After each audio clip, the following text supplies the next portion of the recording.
Ruthless Billionaires. An Enemies to Lovers Romance Box Set. By Michelle Love. Book 1. The Dom Songbird. Chapter 1. Gwen. It was the sweet lull after the lunch rush had died down, and the dinner rush hadn't yet begun. We were supposed to be rolling up more silverware for the tables, but instead, Andrea, Carly, and I were taking a little break in the tiny courtyard outside of the restaurant. Carly was hiding a cigarette in her hand, Andrea was fighting with her mom on Facebook, and I was just trying to recover from the press of people from lunch. "You look like hell, hun," Carly said, glancing at me. "Did you stay up all night again?" I grinned ruefully. "Not all night." Andrea looked up from her phone to frown at me. "I would feel better about that if you were actually staying up for something fun. Was it more music?" I made a face, and Carly chuckled.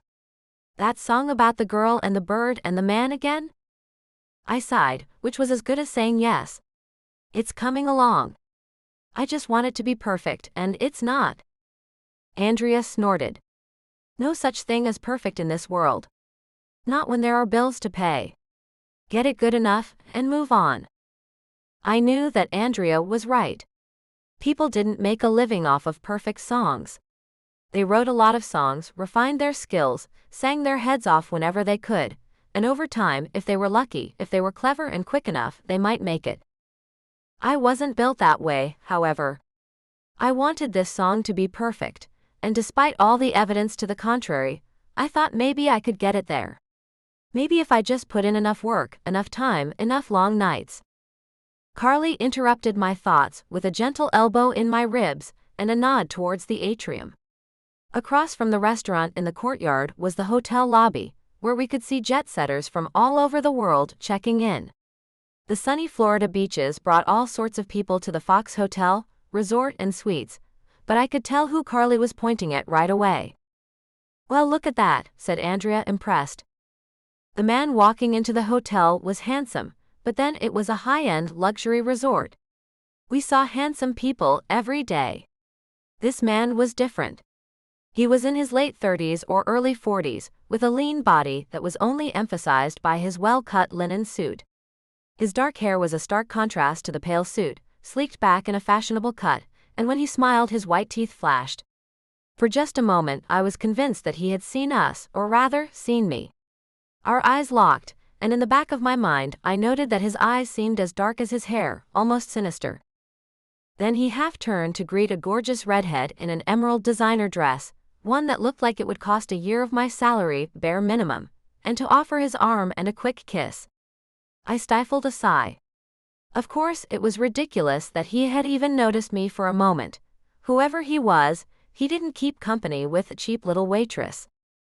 The three of us watched as he crossed the lobby and was greeted by a dark-haired woman who looked fresh out of the pool, clad in a long and flowing robe.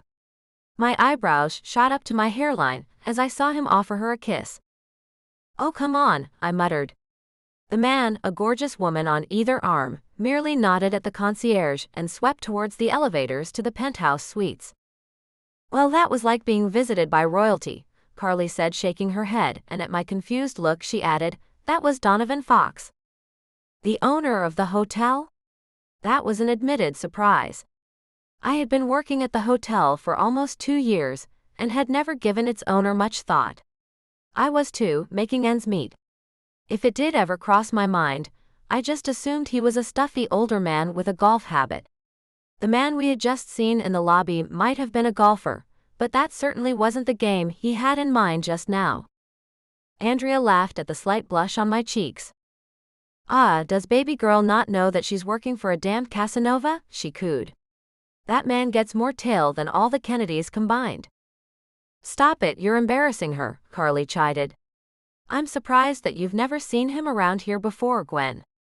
He shows up, usually with a beautiful woman or two on his arm, checks to make sure things are going well, and then moves on after a few weeks. He gets treated like a king, but he does tip well." "That's good, I guess," I said dubiously, and Andrea threw an arm over my shoulders. "Do you want to get in good with Donovan Fox, sweetie?" Maybe if you sing him a pretty song, he'll make you famous, huh? Oh gosh, no. I pushed her away. Like the man would give a damn about my voice. Andrea smirked. Fair enough. His physical appetites are legendary. So maybe your throat instead. I bet he could make you sing. Hey, we need another 80 silverware rolls before dinner. Gus yelled from inside.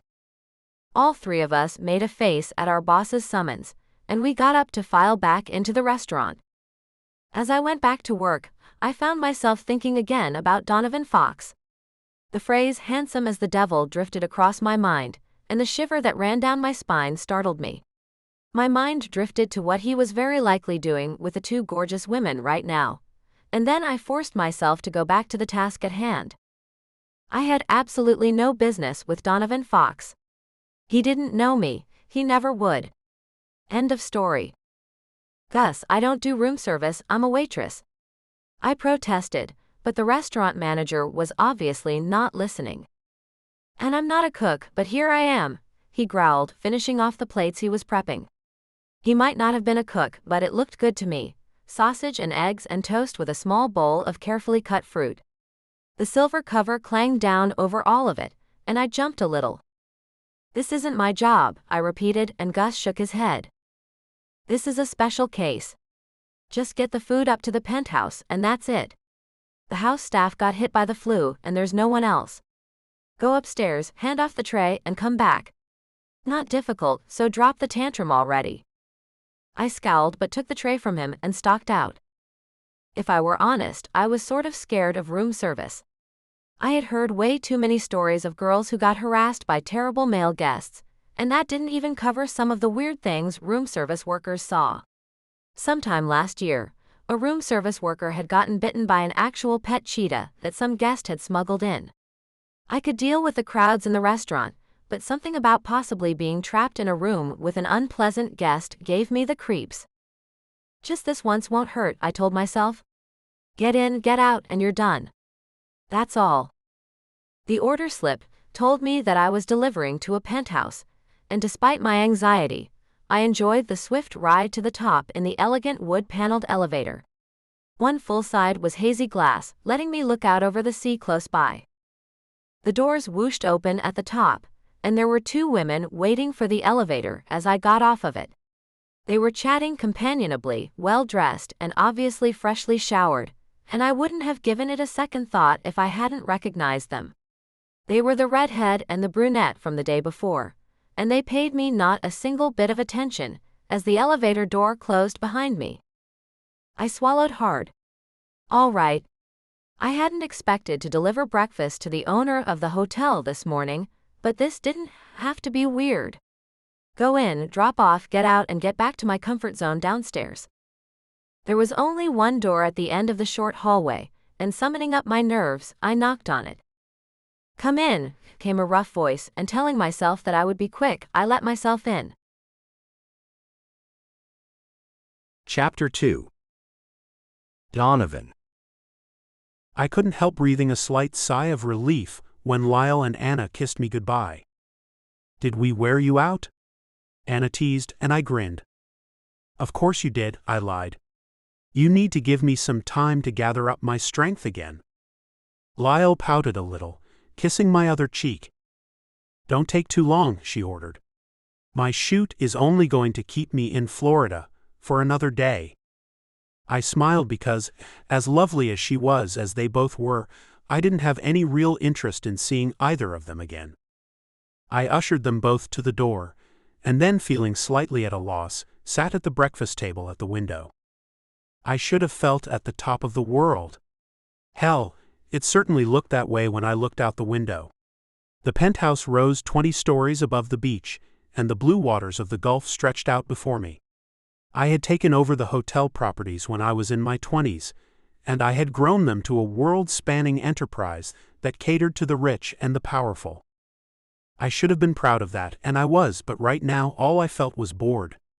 Bored with the hotels, bored with the beautiful women I had just spent a good night with, bored with it all. A hesitant knock on the door made me look up, frowning reflexively from the window. I only dimly remembered ordering room service, though the food had been more for the women than for myself. "Come in."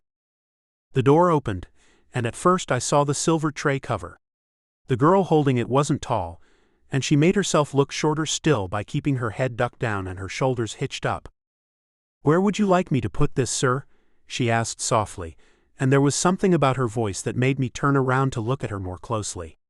There was a rich, controlled quality to it that seemed out of place somehow on her slight frame.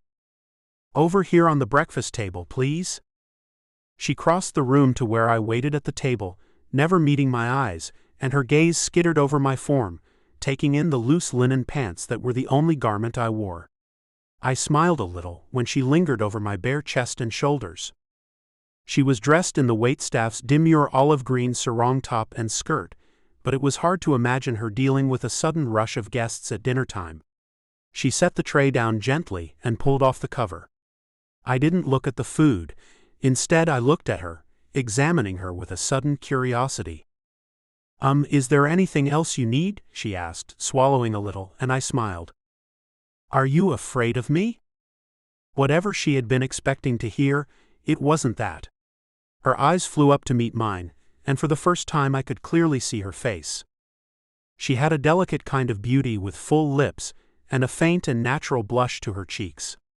Her eyes were an almost shockingly bright blue, fringed with long lashes, and it was too easy to imagine those eyes widening with sudden arousal or fluttering closed when she was kissed.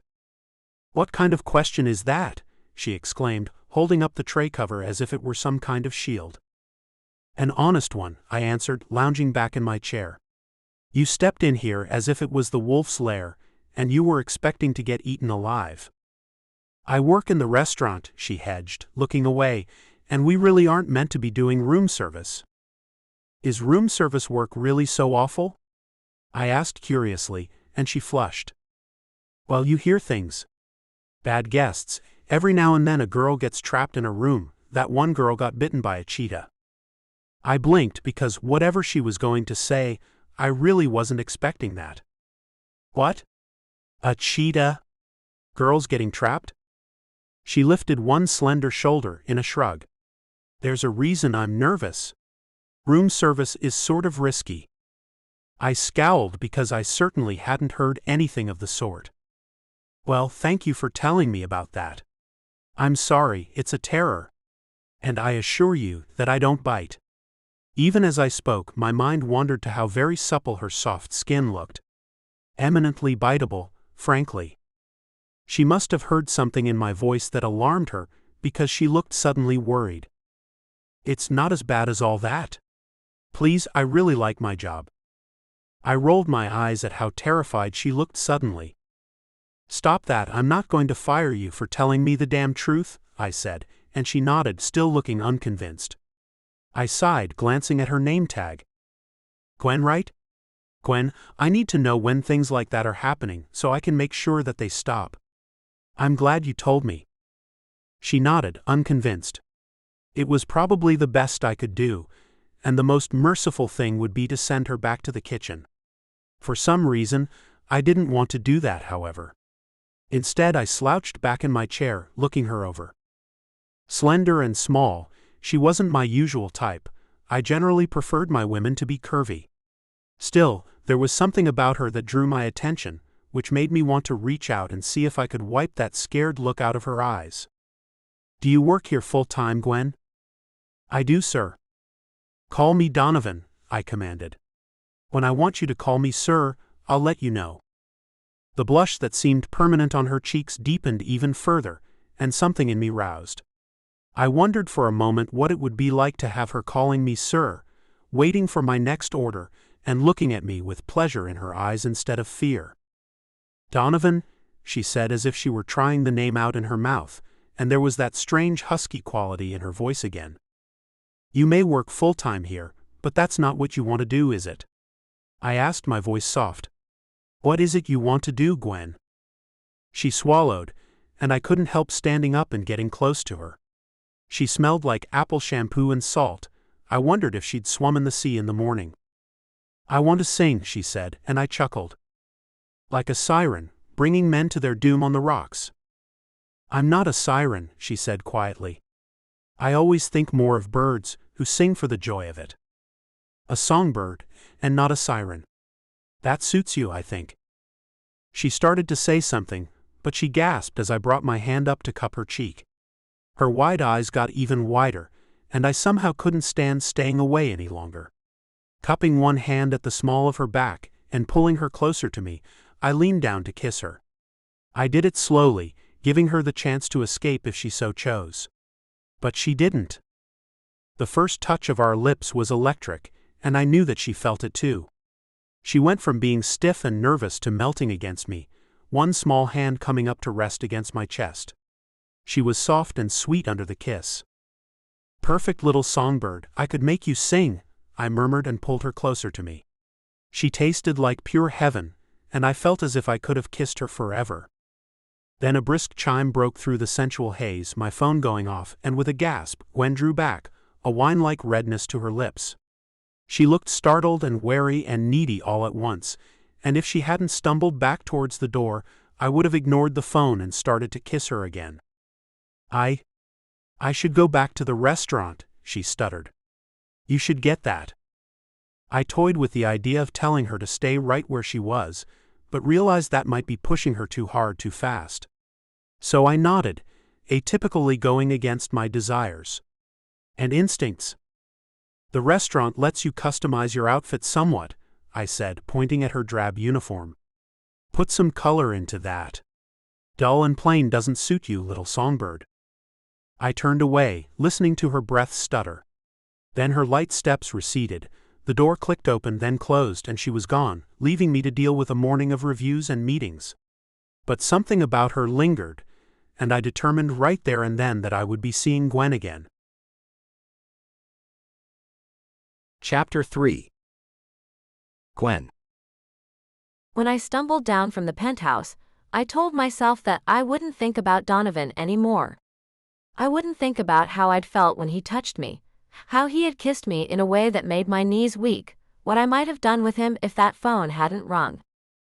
I knew that Carly would say it was one more creep guest doing what he wanted, while Andrea would speculate on whether I could get money or jewelry out of it.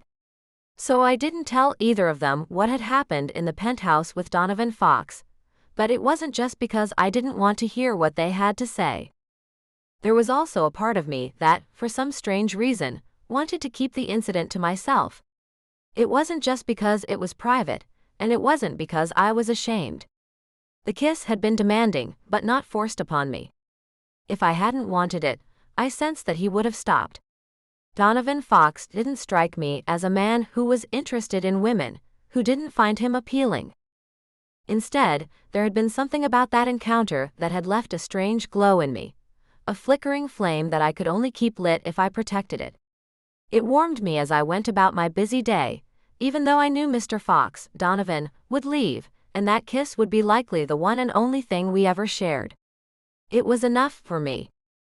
A few days later, as I was waiting for the bus that would take me from my apartment complex to the hotel, an older man wheeled a cart of flowers down the street. They were bright, splashy blooms, pinks and purples and blues, and on impulse I stopped him. He smiled when I shyly took a violet-blue bloom and tucked it behind my ear before paying for it. Very pretty, he told me, and I smiled. When I got to the hotel, everyone was buzzing about the changes in room service and hospitality. Some of the management had been fired, and now there was a rule that room service was always going to be 2 people doing runs, never 1. I flashed back to the conversation I had had with Donovan. Had he confronted management with a cheetah story? Maybe my random encounter with Donovan had done some good after all. I mostly managed to avoid thinking of him.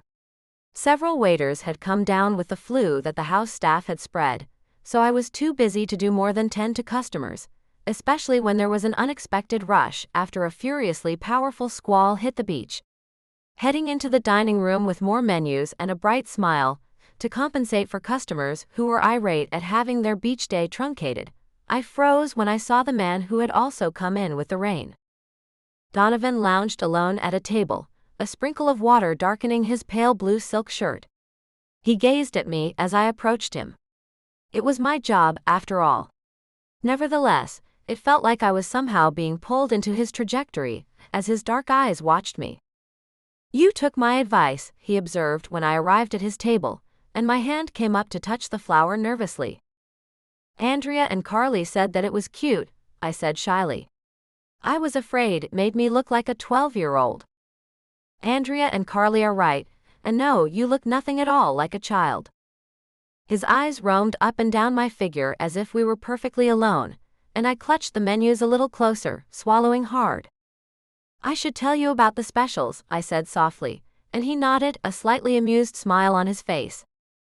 "You should," he said, and I felt as if a spell had been broken. After he ordered, I scuttled back to the kitchen. All I could think of were the two women who had been leaving his room when we'd first met. How glamorous and beautiful they had been.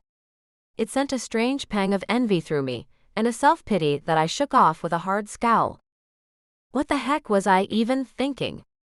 Marshalling my mood, I moved through the dining room, taking other orders, commiserating with unhappy beachgoers, and bringing out the food as fast as the overwhelmed kitchen staff could come up with it. I didn't have time to dawdle, and Donovan's courtesy surprised me. After our initial interaction, he didn't try to distract me further. I brought him his meal, he thanked me, and I hurried away, still feeling his eyes on me. I didn't even realize what he had done until it was time to cash out. Chewy's eyes widened when he was totaling up my tips, and then I gasped when he handed me what must have been more than $300, more than half from Donovan, and I swallowed hard. Everyone in the hotel talked about how generous he was, but I had the feeling that there was something more to this. A mixture of excitement and worry filled me.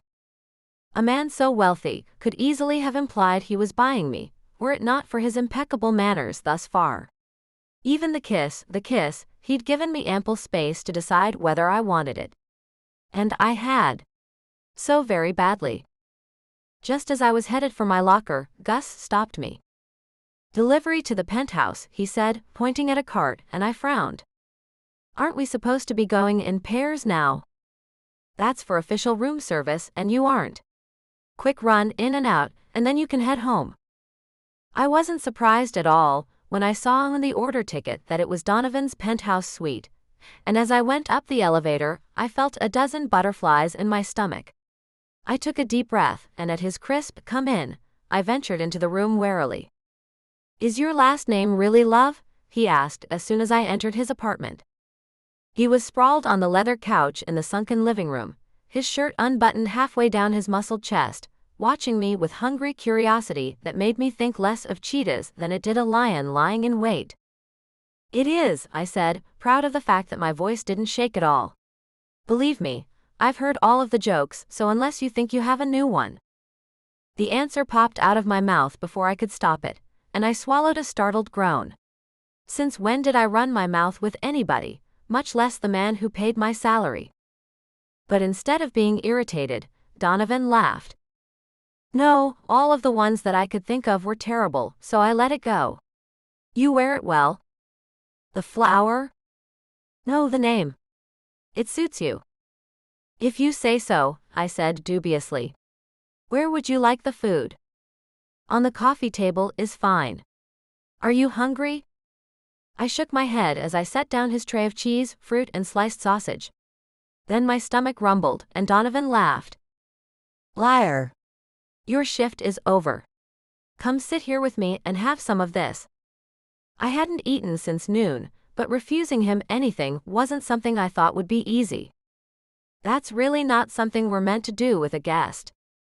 Wordlessly, Donovan passed me a slice of pale cheese on a dark cracker, and I sank down on the far end of the couch, crunching into it gratefully when Donovan spoke again, his eyes trailing over me lazily.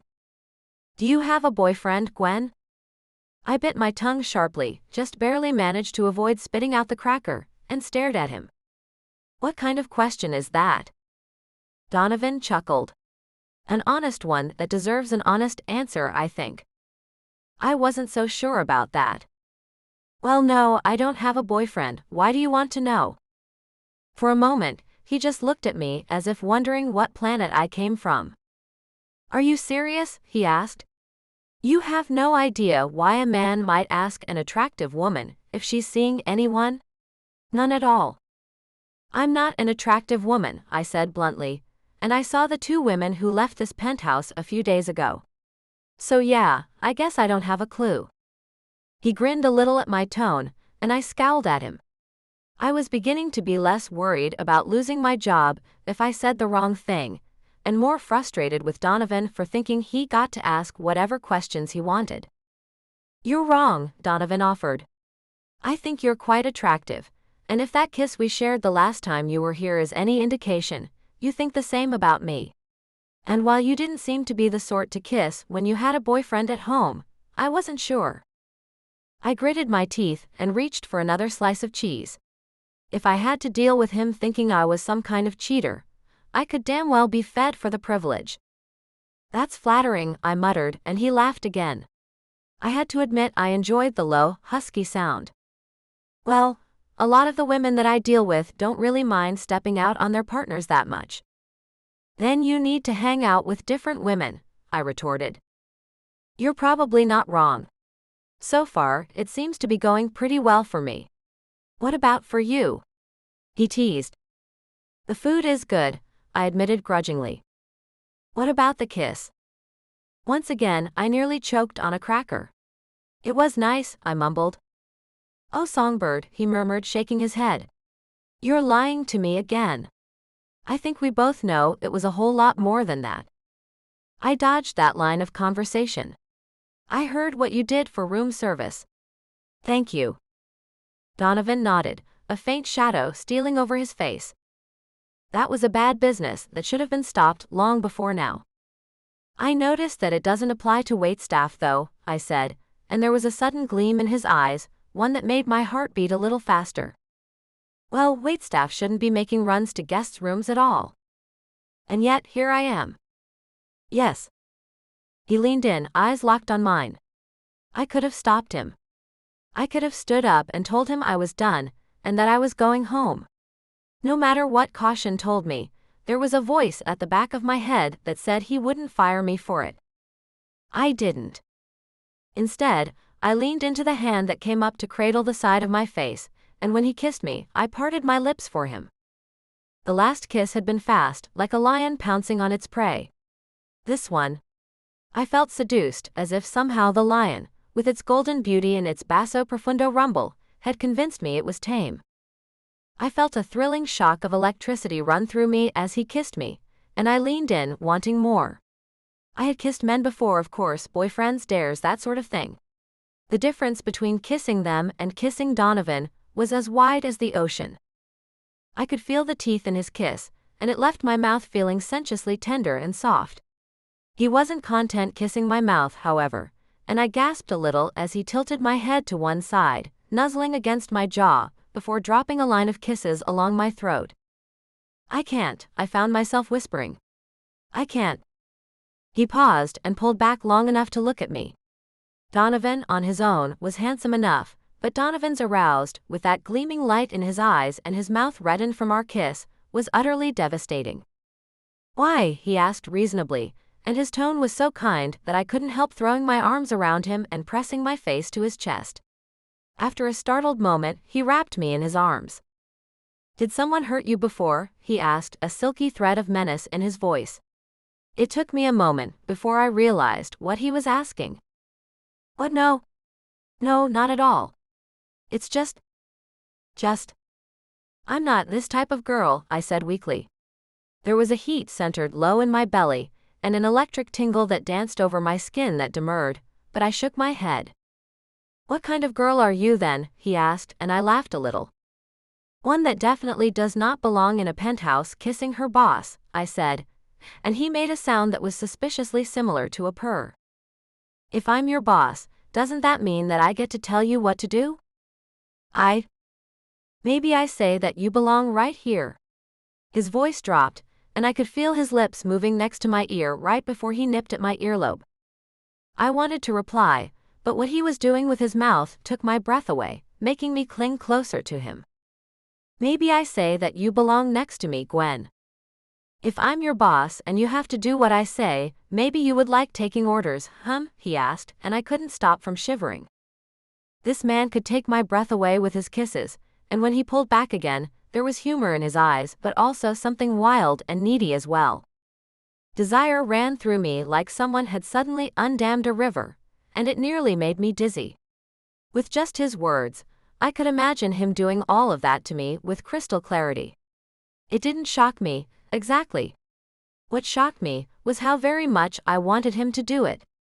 I had always thought that I was something of a cold fish when it came to romance, but apparently, what it had taken was this man and his words unraveling me like a scarf until I had come completely undone. It was too much, and with a cry I squirmed away from him and lurched to my feet. For a moment, he stared after me as if all he wanted was to drag me back. Then a rueful look came over his face. "No?" he asked, and no matter how panicked I was or shocked that I had been so open to what he was talking about, I couldn't bring myself to tell him no. I need to go," I said, the words stumbling out of my mouth. "I should go." "If you want to," he said quietly. "But really, there was another reason I asked you here." I blinked. "There was?" "I looked you up online. I found some of the recordings you've made." Whatever I had been expecting, that wasn't it. I had made those recordings at home with a borrowed microphone, facing a corner of my little apartment that had been draped with blankets to improve the sound quality. I had been proud at the time, but in short order, I had seen how amateurish they were compared to what other people were producing. "You're good," he said, "and I'd like to hire you. Come sing here on Friday night. I'm meeting with some people from the hotels in the area. I think you have a good voice, and I'd like you to sing that night."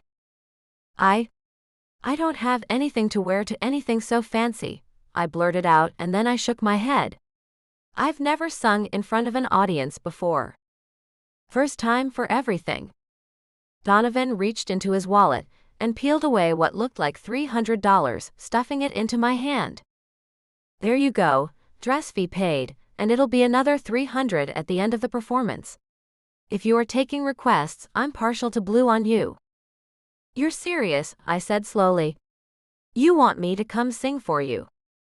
"I am always serious, Songbird," he said, and though his gaze was soft, I could still see that predatory gleam there. "Friday night. Show up at 10. I'll be expecting you." Chapter 4.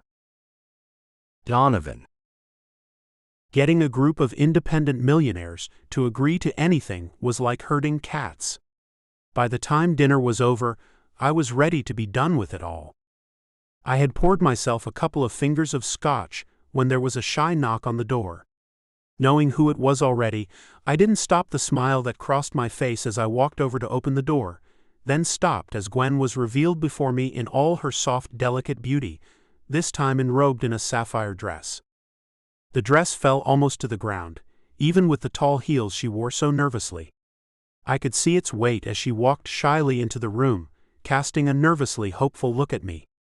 While the dress covered her completely from hip to ground, it was cut low enough to show off her slight curves on top, leaving her shoulders nearly bare except for a pair of slender jeweled straps.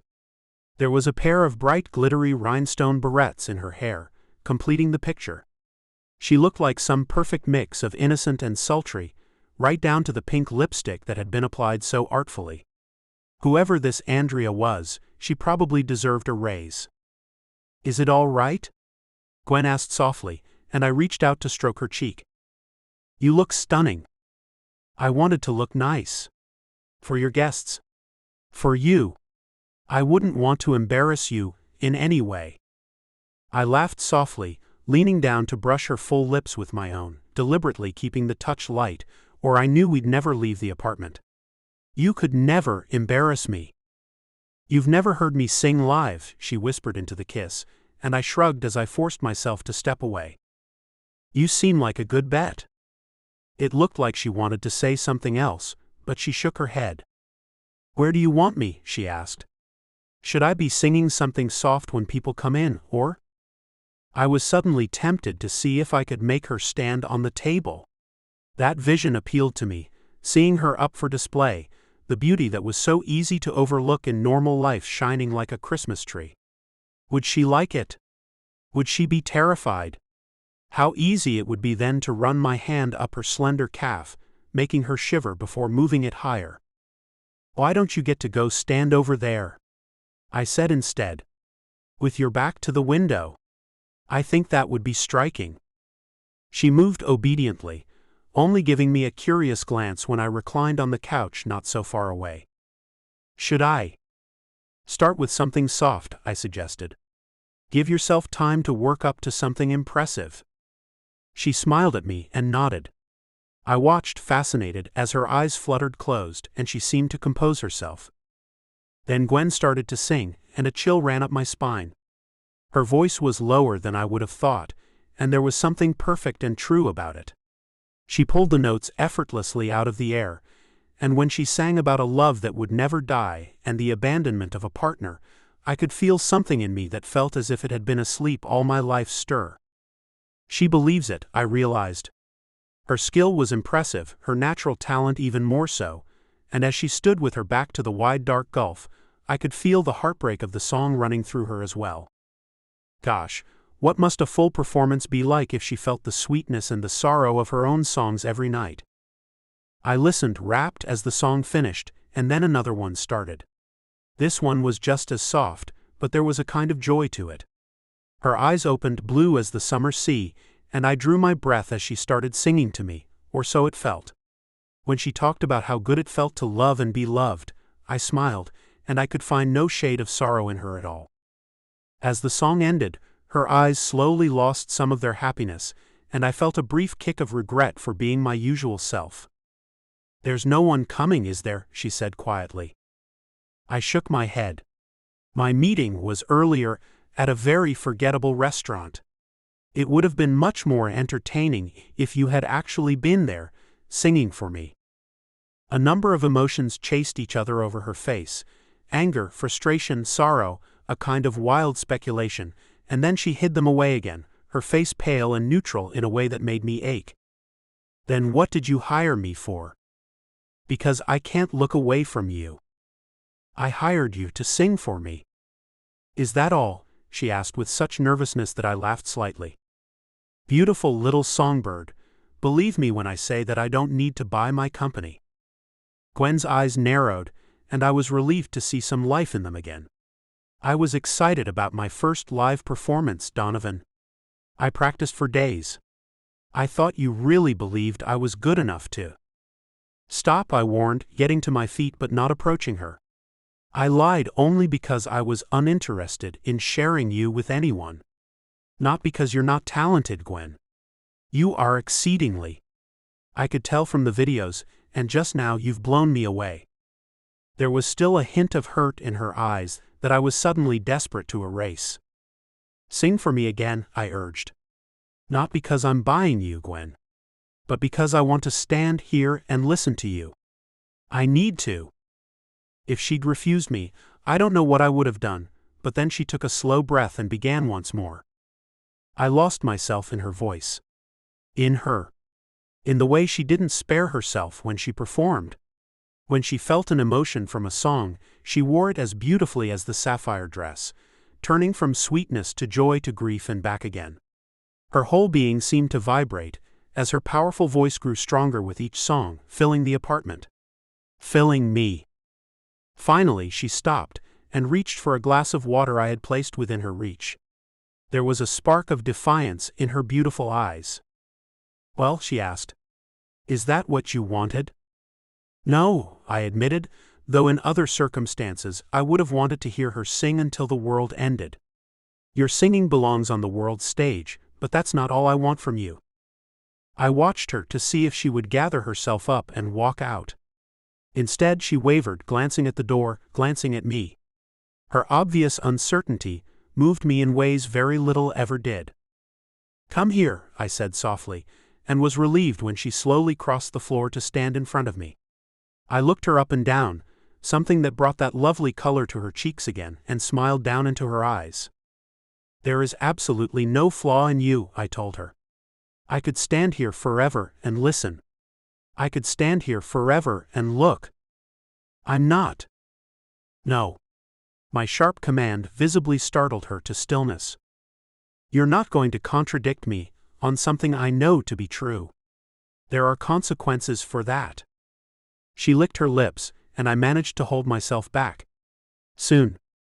And what are those consequences? She asked, her voice soft and husky. Did she even know how beautiful she looked?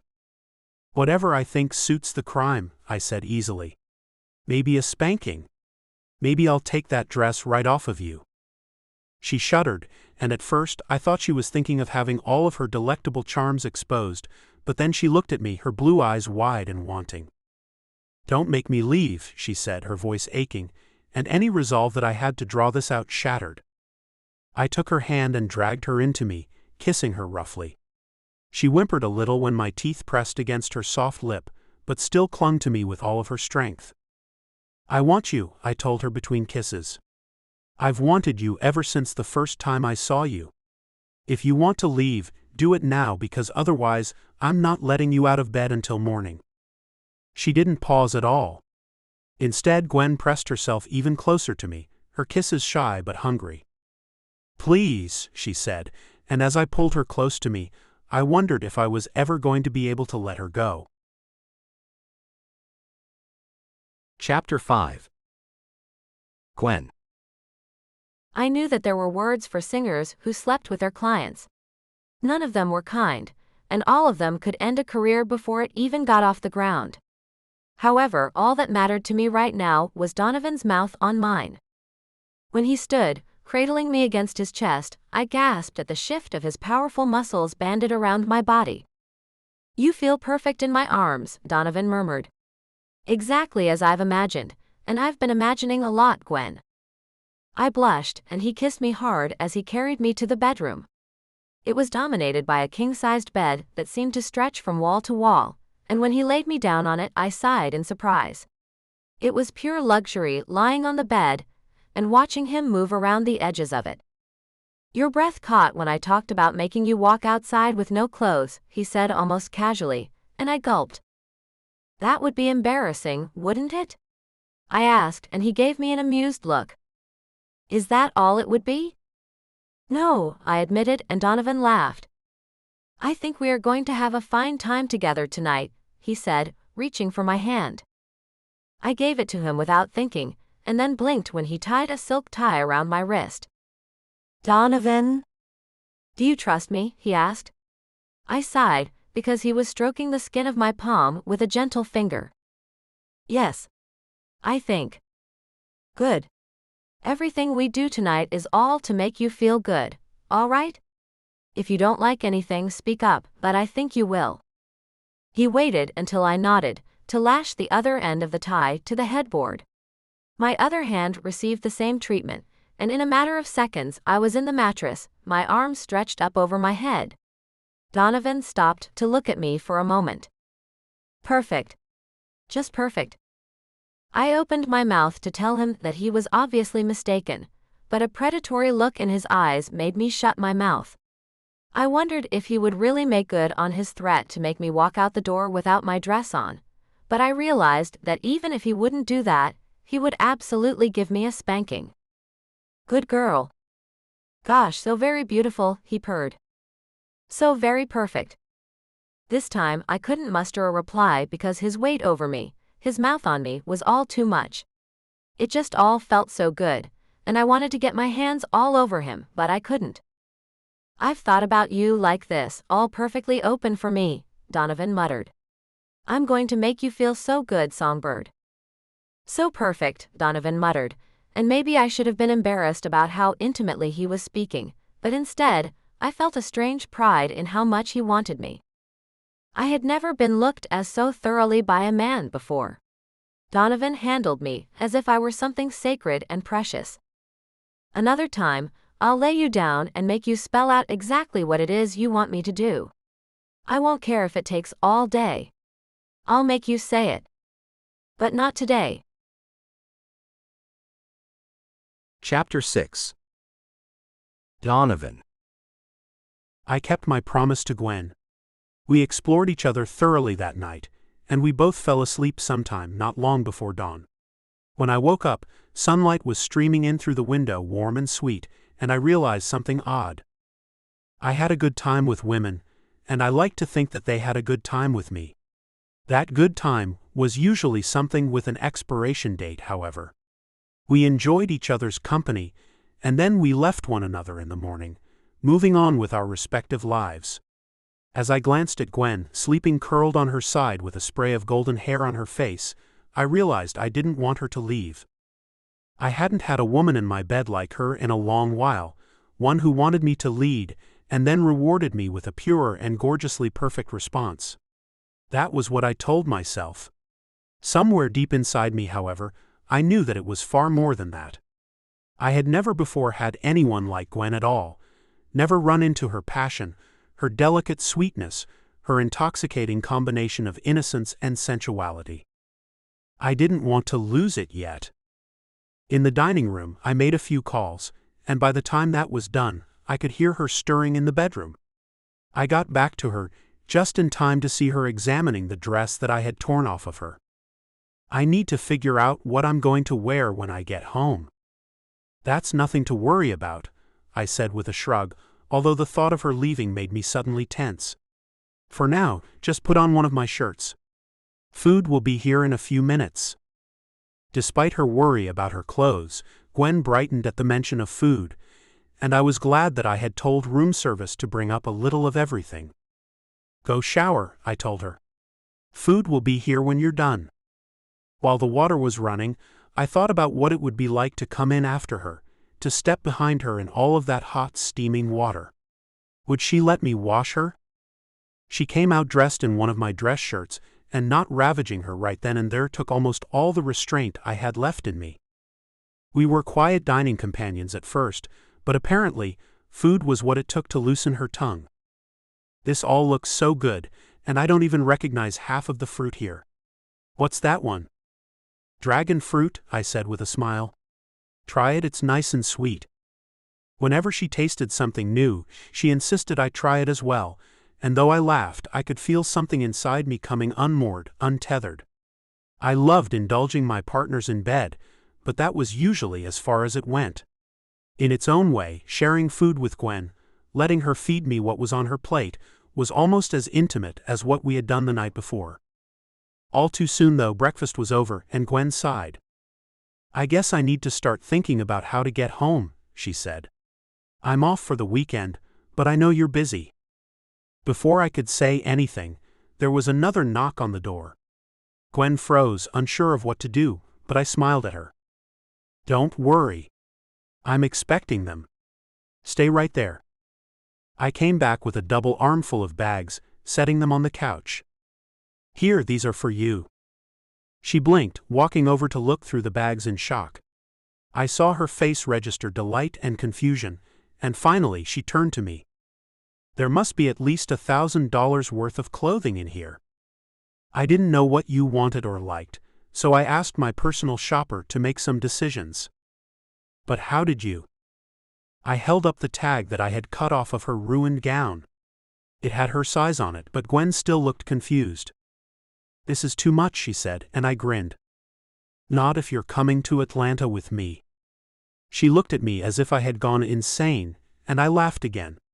There was something about surprising her that delighted me. What's in Atlanta? Some kind of museum opening. It's marked on my calendar as something I should absolutely not miss, and I wouldn't mind having a pretty date on my arm. If you say yes, I can make arrangements for suitable attire there, but these clothes should be perfect for seeing the town. Well, they're perfect if there were 5 of me, she said absently, and then Gwen raised those extraordinary blue eyes to me. What is this? She asked softly. I frowned. What do you mean? Well, we had an unforgettable night, one that, well, unforgettable. And amazing. But now you're buying me clothing and taking me away for the weekend. Is that not what people do when they like each other? I asked, but I thought I saw where she was going. It's the kind of thing that people do when their relationship is a little more transactional than I would prefer. I know that you said you don't pay your women. This isn't a payment, I said. I could feel the tension in my voice, and she winced a little. It feels a little like one, she said, lifting her hands helplessly. You must know that there is no way that I can give you anything half so impressive. You want to give me presents? I asked in surprise, and she gave me a strangely uncomfortable look, one that was mingled disbelief and perhaps even pity. It made my hackles rise even as it made something in me, something I didn't want to look at, prowl a little closer. Of course I do, she said. There was that red blush on her cheeks again, but she forged forward. We shared something I thought was very special. Maybe you don't think it is. Maybe I'm just making a fool of myself. But yes, I do want to give you something nice. She looked as if she was on the verge of tears, and that overrode everything else that was making me so cautious. I crossed the space between us with just a few strides, coming to take her in my arms.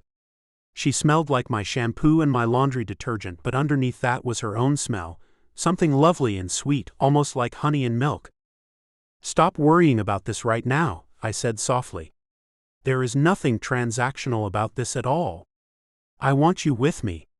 I want you to be happy when you are, and that involves buying you some clothes, maybe taking you to a party and having some fun.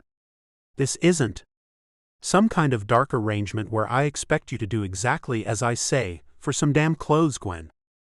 She sighed, pressing her face against my chest. Promise? She asked, and the slight tremor in her voice could have ripped my cold black heart to shreds. What was it about this beautiful young woman? I do. And will you let me buy you a gift in Atlanta? I had everything that I ever wanted, and if I didn't, then I could probably have it delivered to me within 24 hours. But the look in her eyes and the fact that no one who didn't have a financial stake had ever offered me gifts combined in my mind as I murmured, yes. Chapter 7. Gwen. Atlanta had a graceful and almost melancholic elegance to it.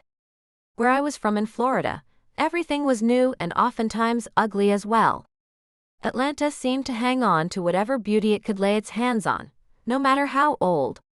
When I mentioned this to Donovan, he smiled a little.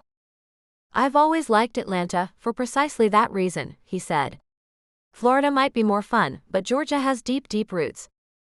He had flown us into a private airstrip, my first experience with a private jet, and when we touched down in Georgia, there was a sleek dark car waiting for us.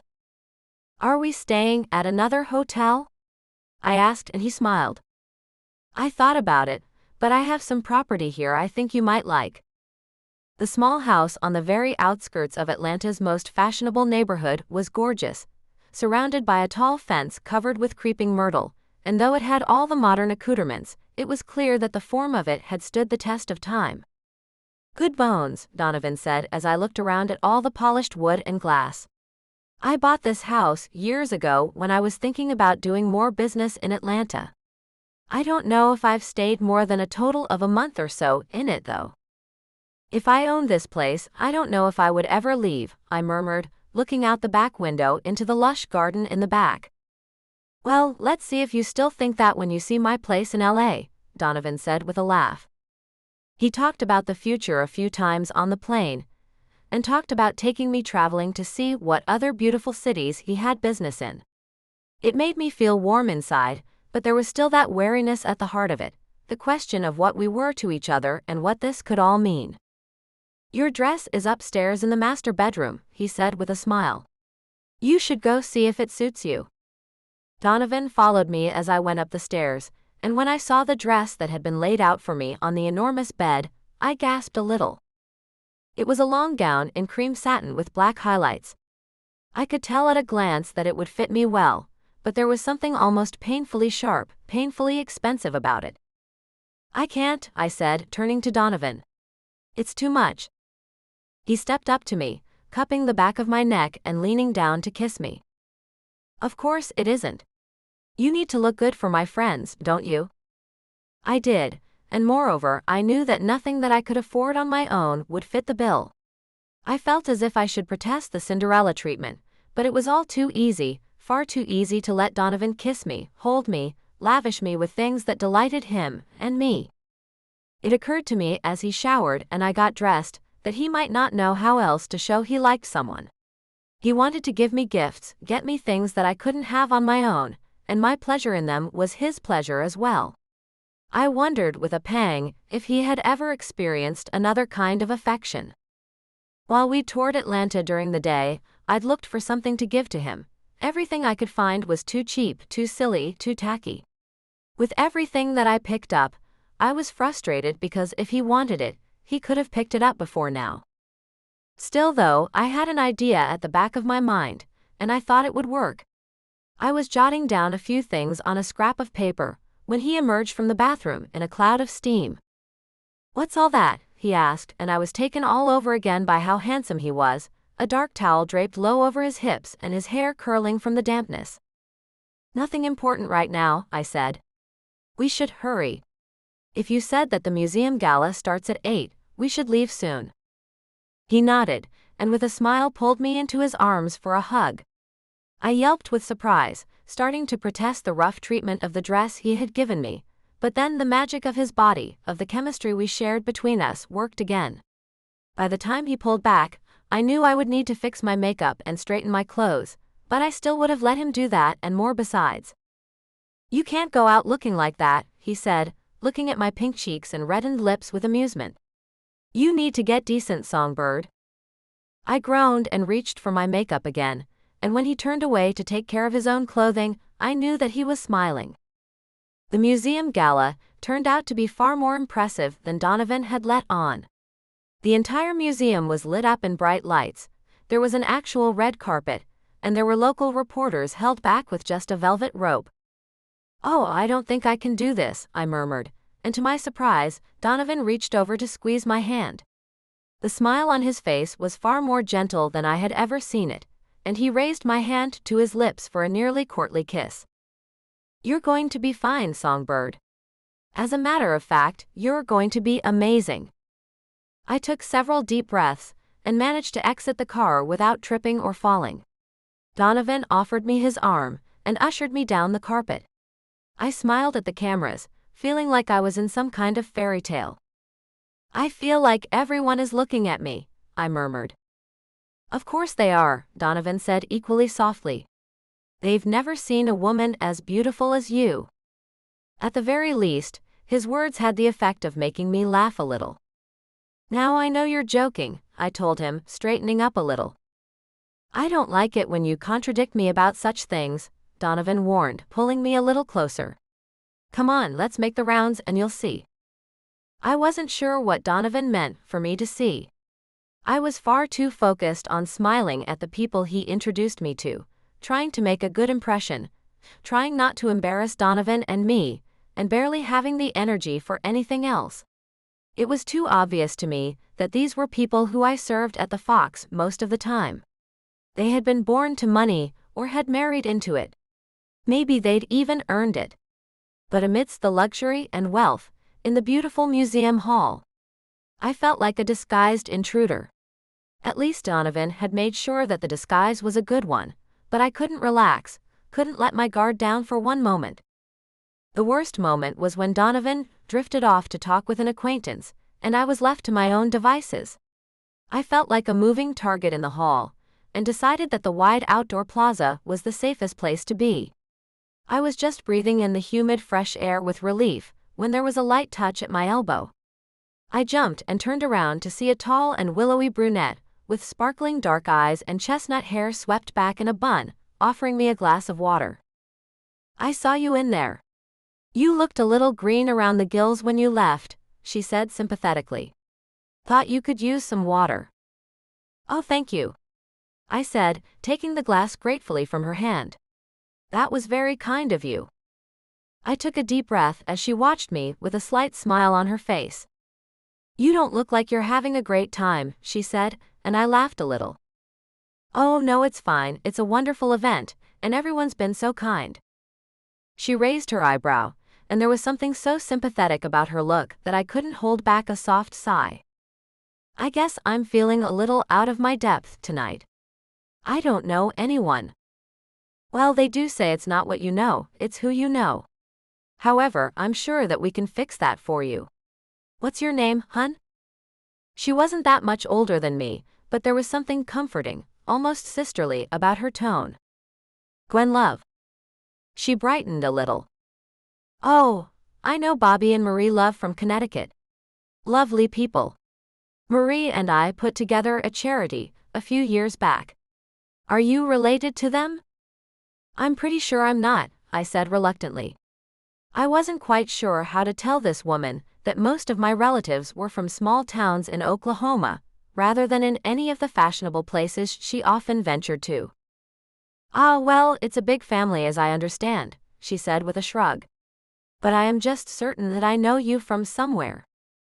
Before I could say anything, Donovan appeared at my side, grinning easily at the woman. Ah, Jordan. Good to see you again, he said.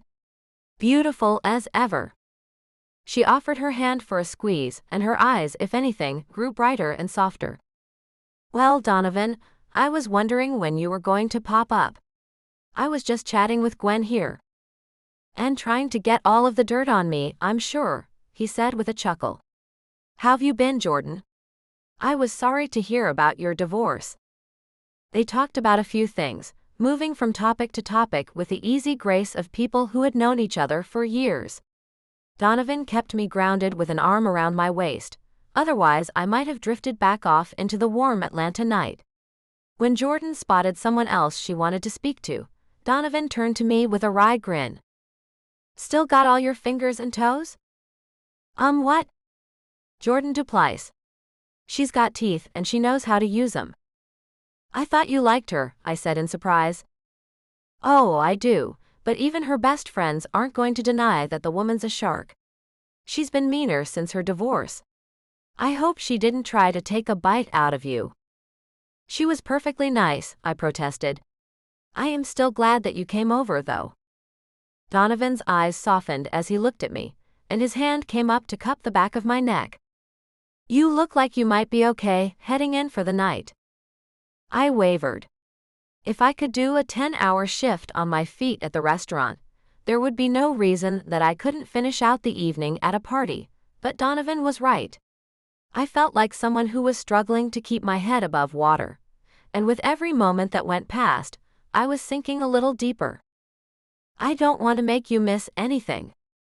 Donovan stepped a little closer, looking straight into my eyes. There was a strength and a command in his gaze that made my heart beat faster and my mouth go dry. I'm not asking you to tell me what I want or need, Donovan said softly. I'm asking you to tell me if you're done and you want to head back to the house. I swallowed hard. Yes, I said in a small voice. I'd like to be somewhere quiet with you now. Please.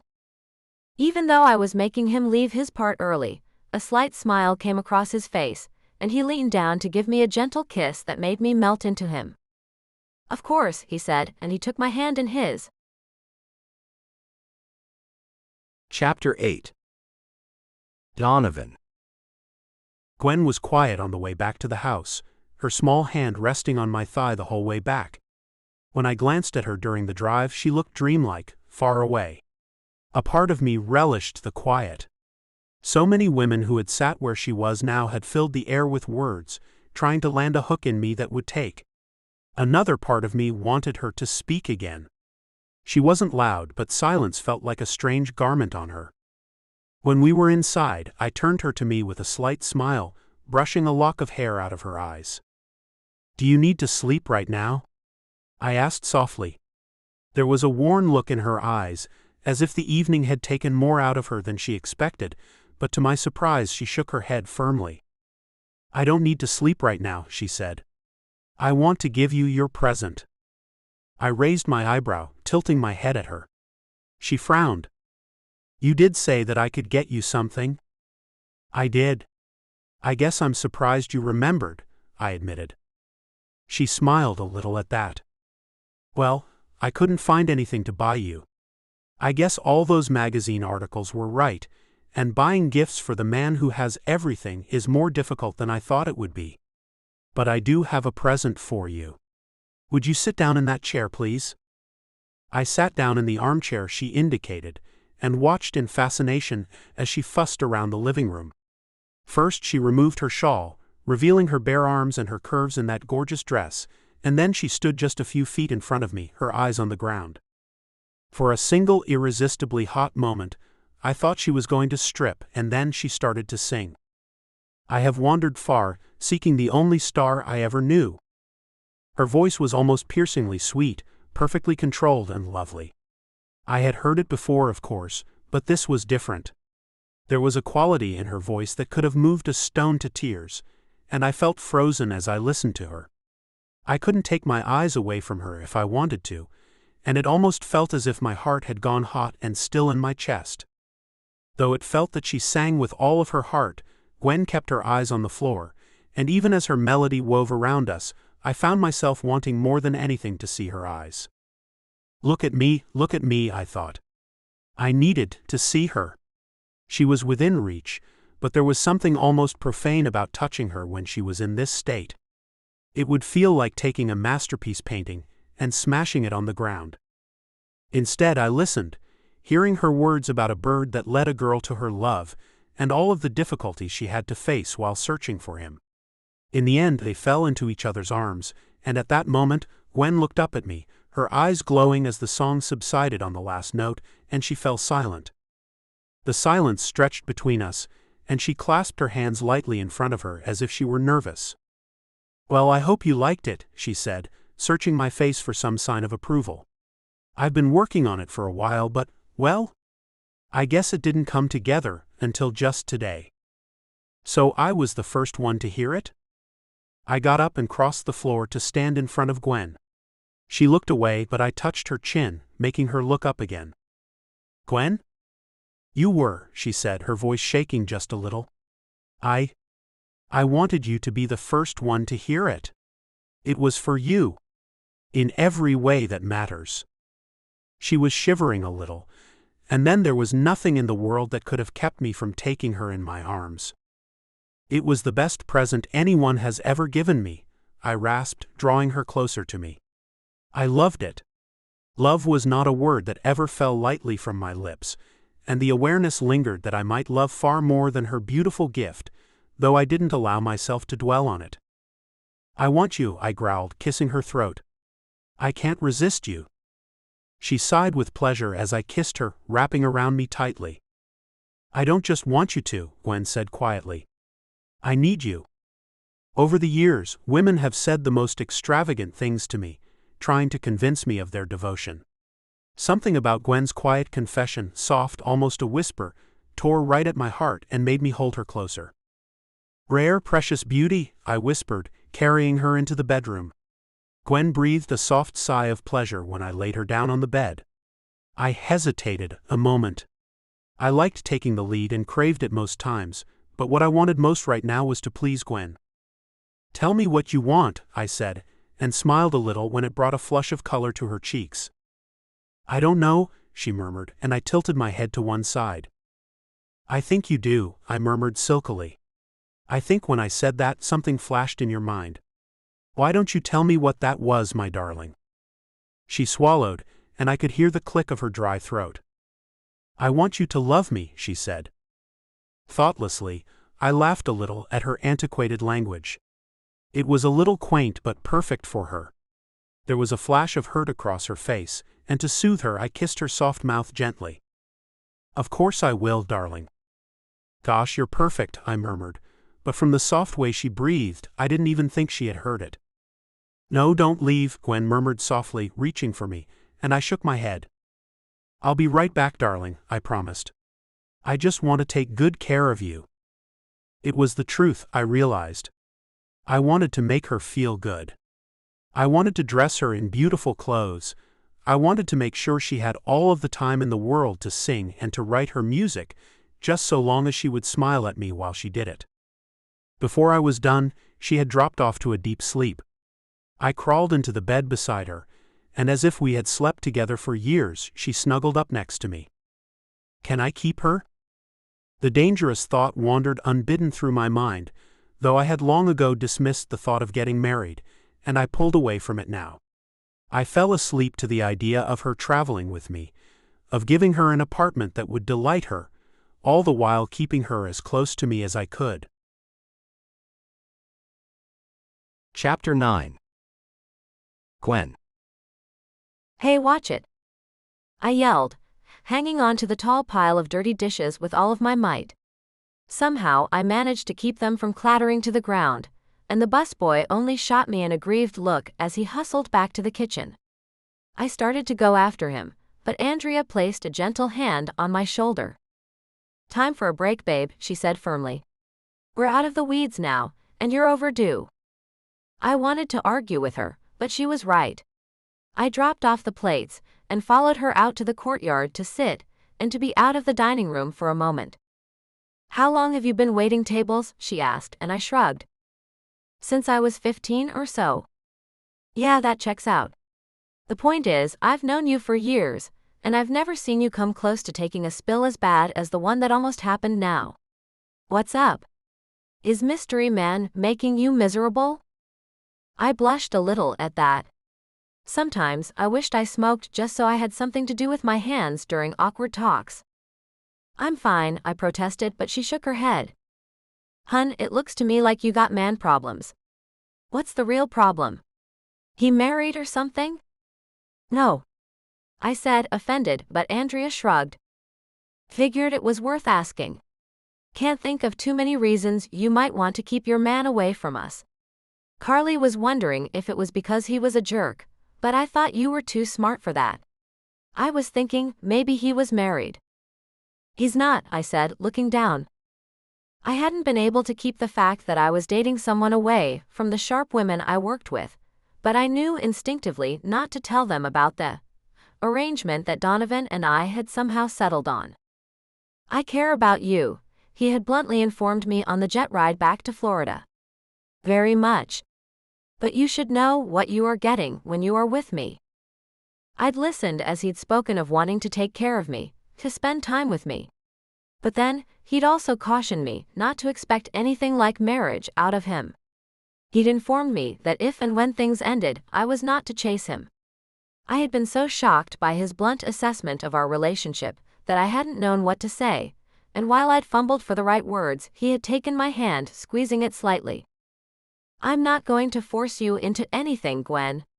I never will. But I want you. I care for you. I want to make you feel things that you haven't ever imagined before. But it needs to be your choice." He had said that, and it had been on the tip of my tongue to tell him no, that I believed the songs I sang. I wanted love, passion, and romance. Before I could, though, I had looked into his eyes and seen a kind of vulnerability there that shocked me. His eyes were always so dark, but in that moment, I'd noticed a kind of longing there that I'd previously missed. "Don't leave me."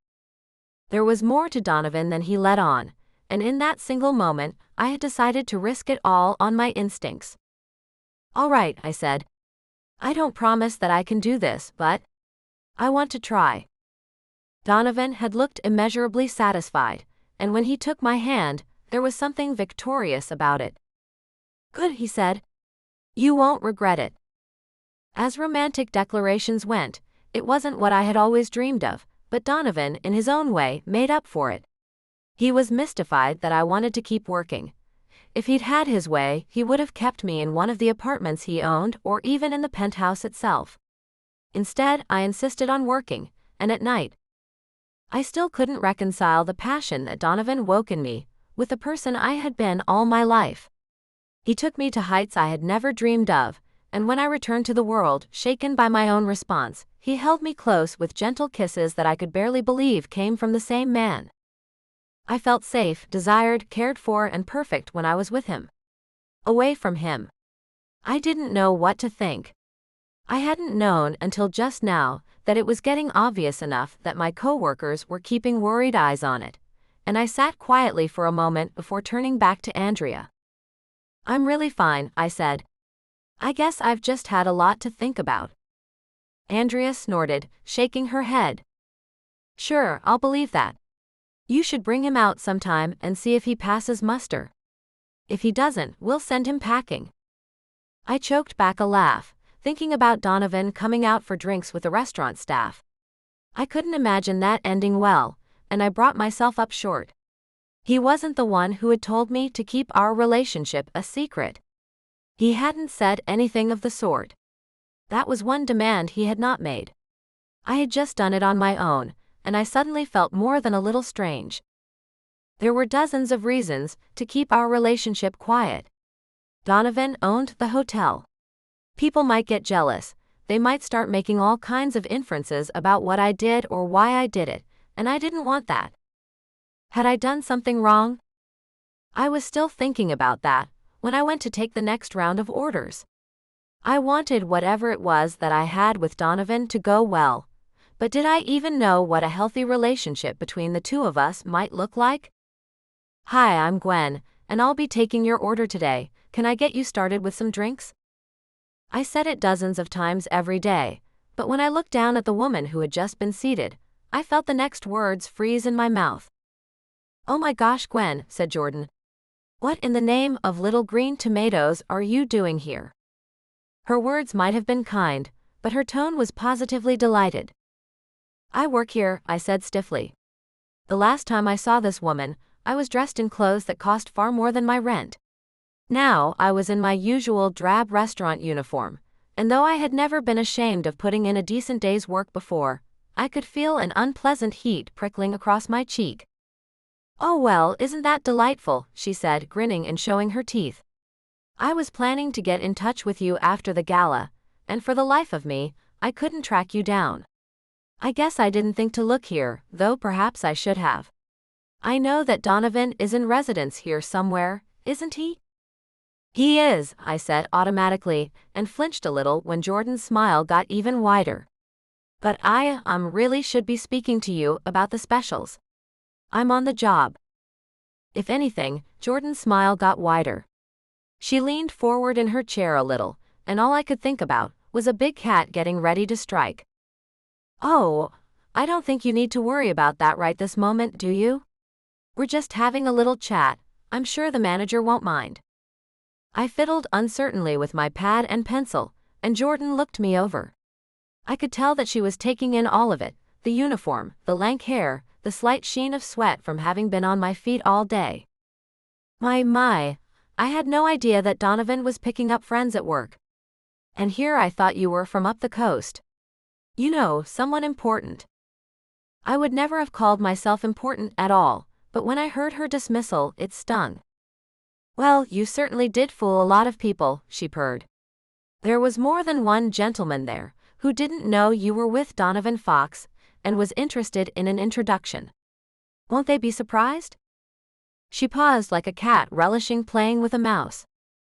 And Donovan, my goodness. I thought he knew better than to play with the help. I'd had enough, but it wasn't for the reasons that Jordan thought. I spun on my heel and dashed back to the kitchen, and all the way back I wasn't thinking of Jordan at all. Instead, I thought of Donovan and the feelings I had for him. I wasn't the thing that Jordan implied I was, but then I realized that for all rights and purposes, I was. I was the girl who worked the restaurant rush. I was something that Donovan was playing with, no matter how kind he was about it. It was true, and Jordan was just the straw that broke the camel's back. This needed to end. "Gwen, what the hell? Are you all right?" Something about the desperate look on my face told Gus not to argue when I hurried for the lockers. "I'm done, I need to be gone," I said. "Gone? As in, are you quitting?" he asked in disbelief. "Yes, no." I shook my head, knowing that such a wishy-washy response was not going to do me any favors. "I just need to be gone. Just gone." I stayed in the locker room until I had stopped shaking, and I suppose I must have looked terrible because no one bothered me. Instead, they let me sit for an hour or more, and then finally I was able to change into street clothes and pack my bag to leave. I crossed the atrium on my way out, and with a panicked pang, I saw Donovan and Jordan talking and laughing at the entrance. Donovan had some papers in his hand, but he looked down at Jordan with amusement and affection. Jordan looked positively coquettish as she tilted her face up towards him, and as I watched, she touched the buttons on his shirt lightly with her fingertips. "That's what Donovan's real match looks like," whispered a small voice in my mind. "That's what he needs." I swallowed hard, trying to keep myself from falling to pieces, and then I was gone. Just gone. Chapter 10. Donovan. Gwen had turned her phone off that afternoon. She never did that, and it bewildered me. When I called the restaurant, they told me with some asperity that she had left far earlier than she should have. I felt a strange prickle up the back of my neck, but refused to pay it any attention. Of course Gwen was fine.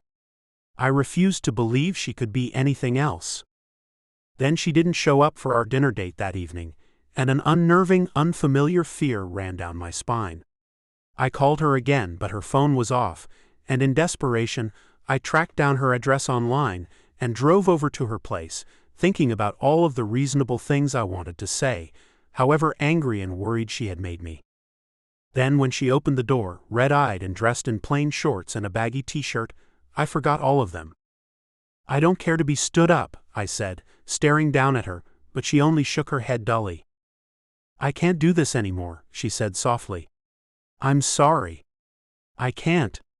I'm not what you want me to be, and I'm definitely not what people think I am." "What are you talking about?" I demanded. I reached forward to touch her, but she drew away. I felt a hot pang go through me, and I bit down on it hard. "I'm saying that it's over, I think," she said in a small voice. "I can't keep doing this. You're right. It's not romance. It's something else, and I can't do it." "You agreed to this," I said, my voice thudding like a hammer. "We've been doing it for nearly a month now." "And now it's over," she said with a tired shrug. "It's time I get back to my life, and you get back to yours, to the hotel, to Jordan. You said you would never force me, and so now that I want out, you have to respect that. You don't get to chase me either, Donovan." Hearing my words thrown back in my face, however gently, was like a bucket of ice water. For a moment, I wanted to snarl at her.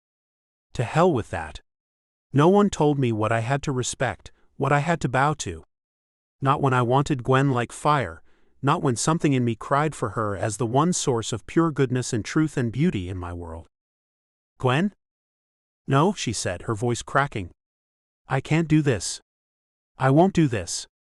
You said this wasn't romance or a proper relationship. So it's not a breakup.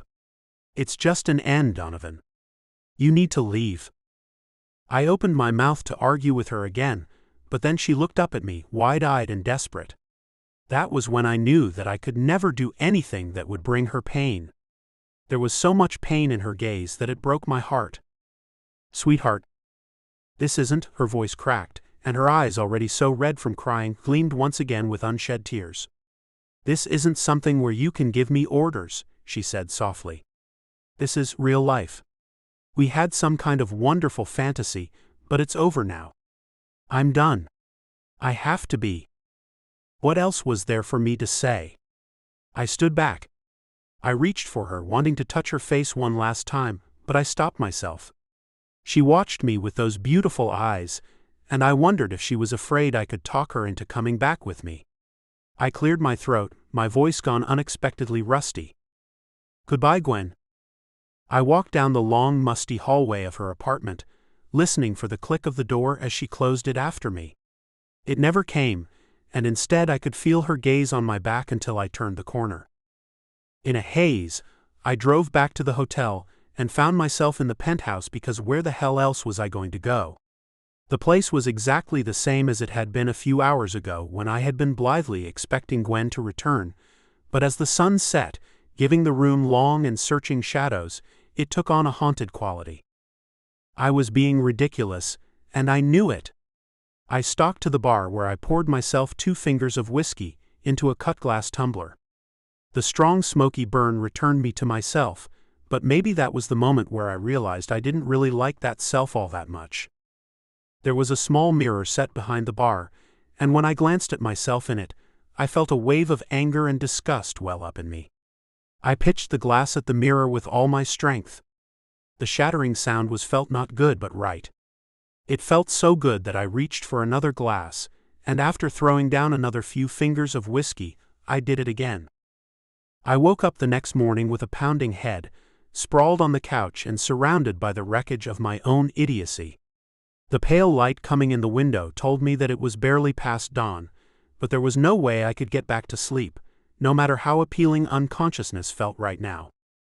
All that mattered to me was that Gwen was gone, and she wasn't coming back. Somehow I had pushed her away, and then I had let her simply go without fighting.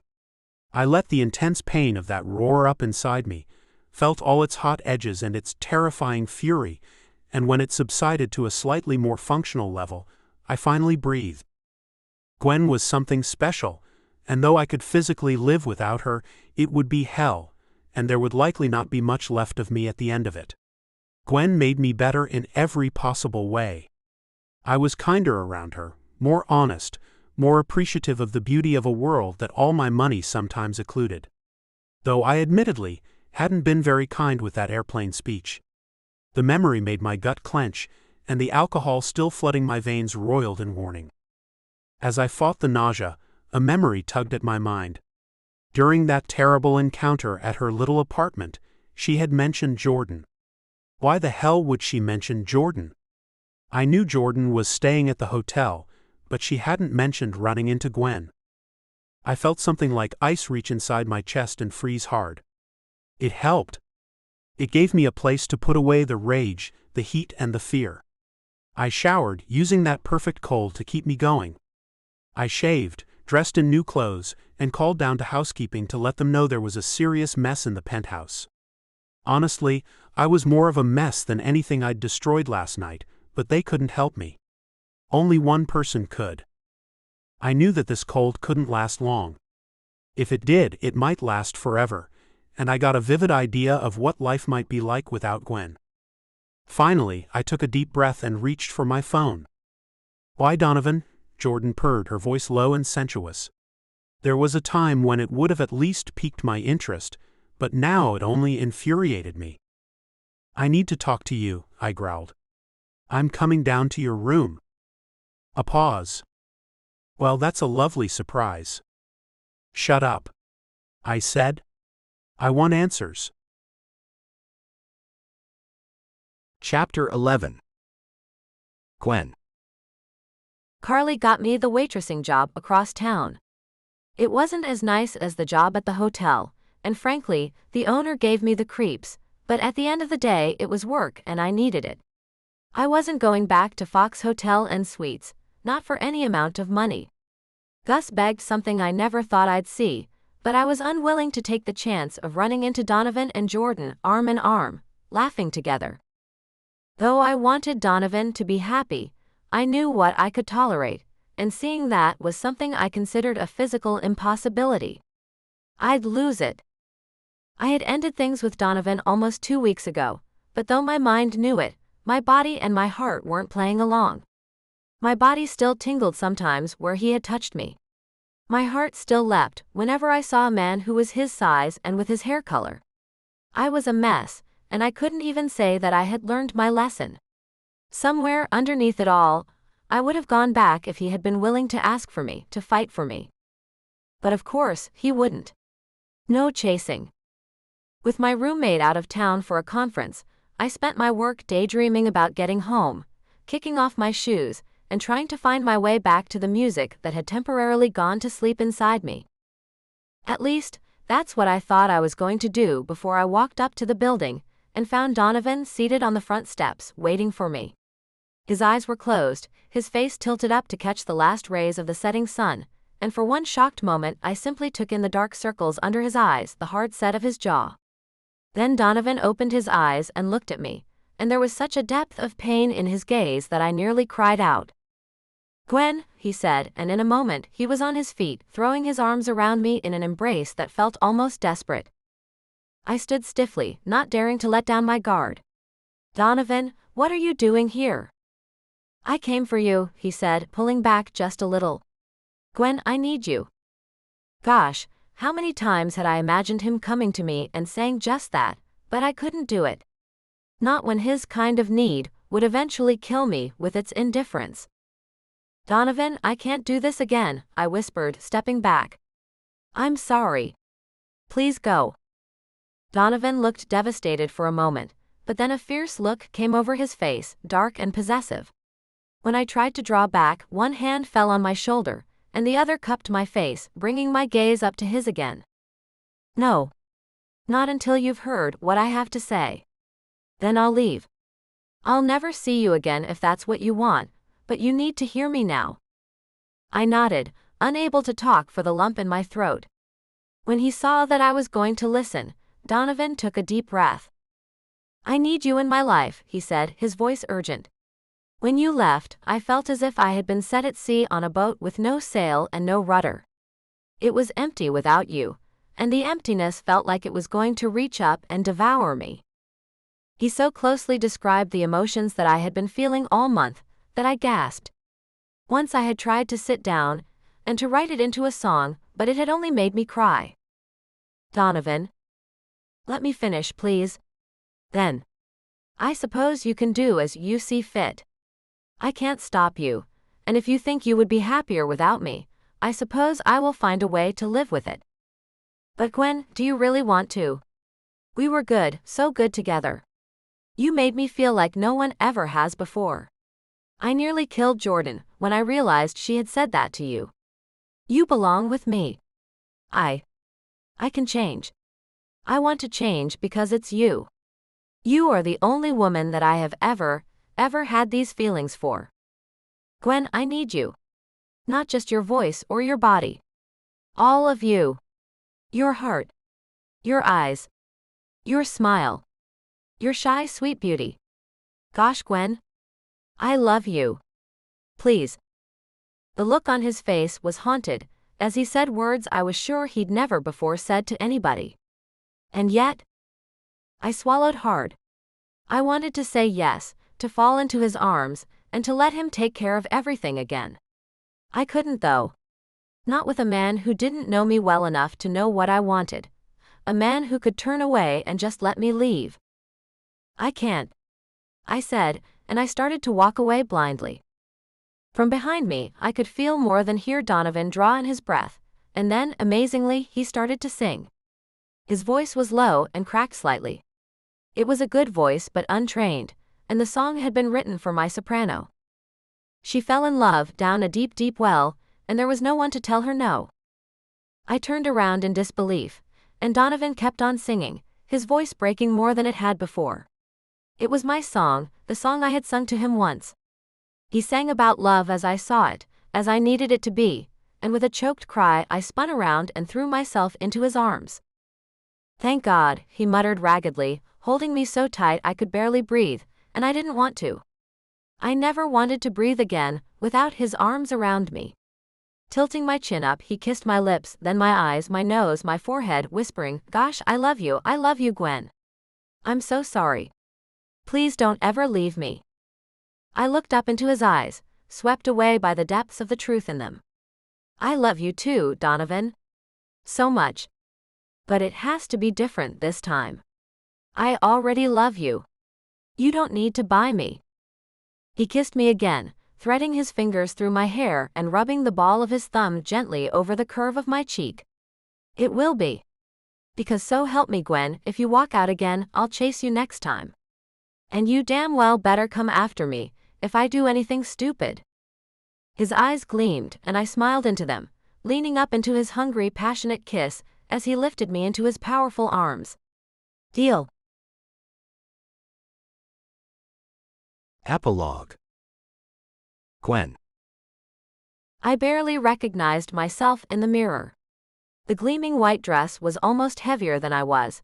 I looked like a fairy tale princess. Just 20 minutes until we start, the wedding coordinator told me, and then the door closed and I was left alone in the bride's dressing room. Carly and Andrea were waiting just outside, lovely in their coral dresses, and somewhere beyond them was Donovan. I was going to be married today, and my heart sang a song I could only dream of capturing someday. I looked up in surprise as the inner door, one that led to a joined dressing room, opened. I thought it would be the photographer again, or the wedding coordinator, but it was Donovan. Hello, Songbird, he said with a grin, striding up to me. He was achingly handsome in his tux, and I fell into his arms for an embrace before drawing back. Donovan, what are you doing here? They said I had a few minutes before everything was going to start, and there was only one person I wanted to spend that time with. Gosh, you look amazing. He smiled so hugely that I relented even as I chided. It's bad luck for you to see me before the wedding. It's never going to be bad luck for me to see you, Donovan said tenderly. I promise I'll act surprised. I need you, Gwen. As always, hearing that from him melted me, and I fell into his arms, forgetting the dress because nothing was more important than this man. This man who I thought had lost a year back, who came back to me, who had spent the last year showing me the side of him no one else had ever seen. His darkness remained, the darkness that had so attracted me initially, and I would never wish it gone. But it was also offset now by words of love and promises that he kept, such as the Billionaire conference that he'd arranged where I actually did get to sing this time. The conference that had started me down the path to a recording contract, one Donovan hadn't needed to buy for me. He'd simply shared me with the world for that evening, and that had been everything. He was everything, here now, as he kissed me, sweetly careful of the makeup that had taken so long to put on, smoothing his fingers down my cheek and gazing into my eyes. You're sure? He asked, touchingly serious. You want me forever? Because Songbird, I have no intention of letting you go once I have a ring on your finger. I wouldn't have let you go before, but even more so now. I'm sure, I promised, drawing him down into another kiss. Tonight I'll sing for my new husband. When Donovan drew back, the emotion was so stark in his gaze that if there hadn't been a wedding party standing outside, I'd likely have dragged him to the nearest bed. His unabashed adoration never failed to move me in every possible way. I better go, he said reluctantly, trying to smooth my dress, which had wrinkled just very slightly. Meet me at the altar in 15? I grinned. I wouldn't miss it for the world. You are the world, Gwen love, he said huskily. My whole world. And for the rest of our lives, from this day forth to have and to hold, he would be mine. There was a song in that, definitely. But it was put on hold indefinitely as the man of my dreams drew me in for another kiss, and we spent the last few minutes before our wedding together. Just as we always would. The end. Book 2. His Secret Baby. Chapter 1. Morena. The nightmares come just when they always do. It's 5 a.m, and I find myself once again sitting up shaking as chills of terror rack my body. I press my fist against my lips reflexively, stifling a scream so that it comes out only as a tiny squeak. For a few moments I ball up, face between my knees, shivering. But then the sweet spicy smell of scented candles brings me back to reality. I look around as I catch my breath. I'm in my room, in my home, safe. The vast chamber is empty except for me. The polished brass of my bed frame gleams in the moonlight spilling through my bedroom windows. Everything is still, peaceful. But I'm bathed in cold sweat, and my chest hurts from how hard my heart is beating. And yet I can't remember anything about the dream that put me into such a state. Crap. Again.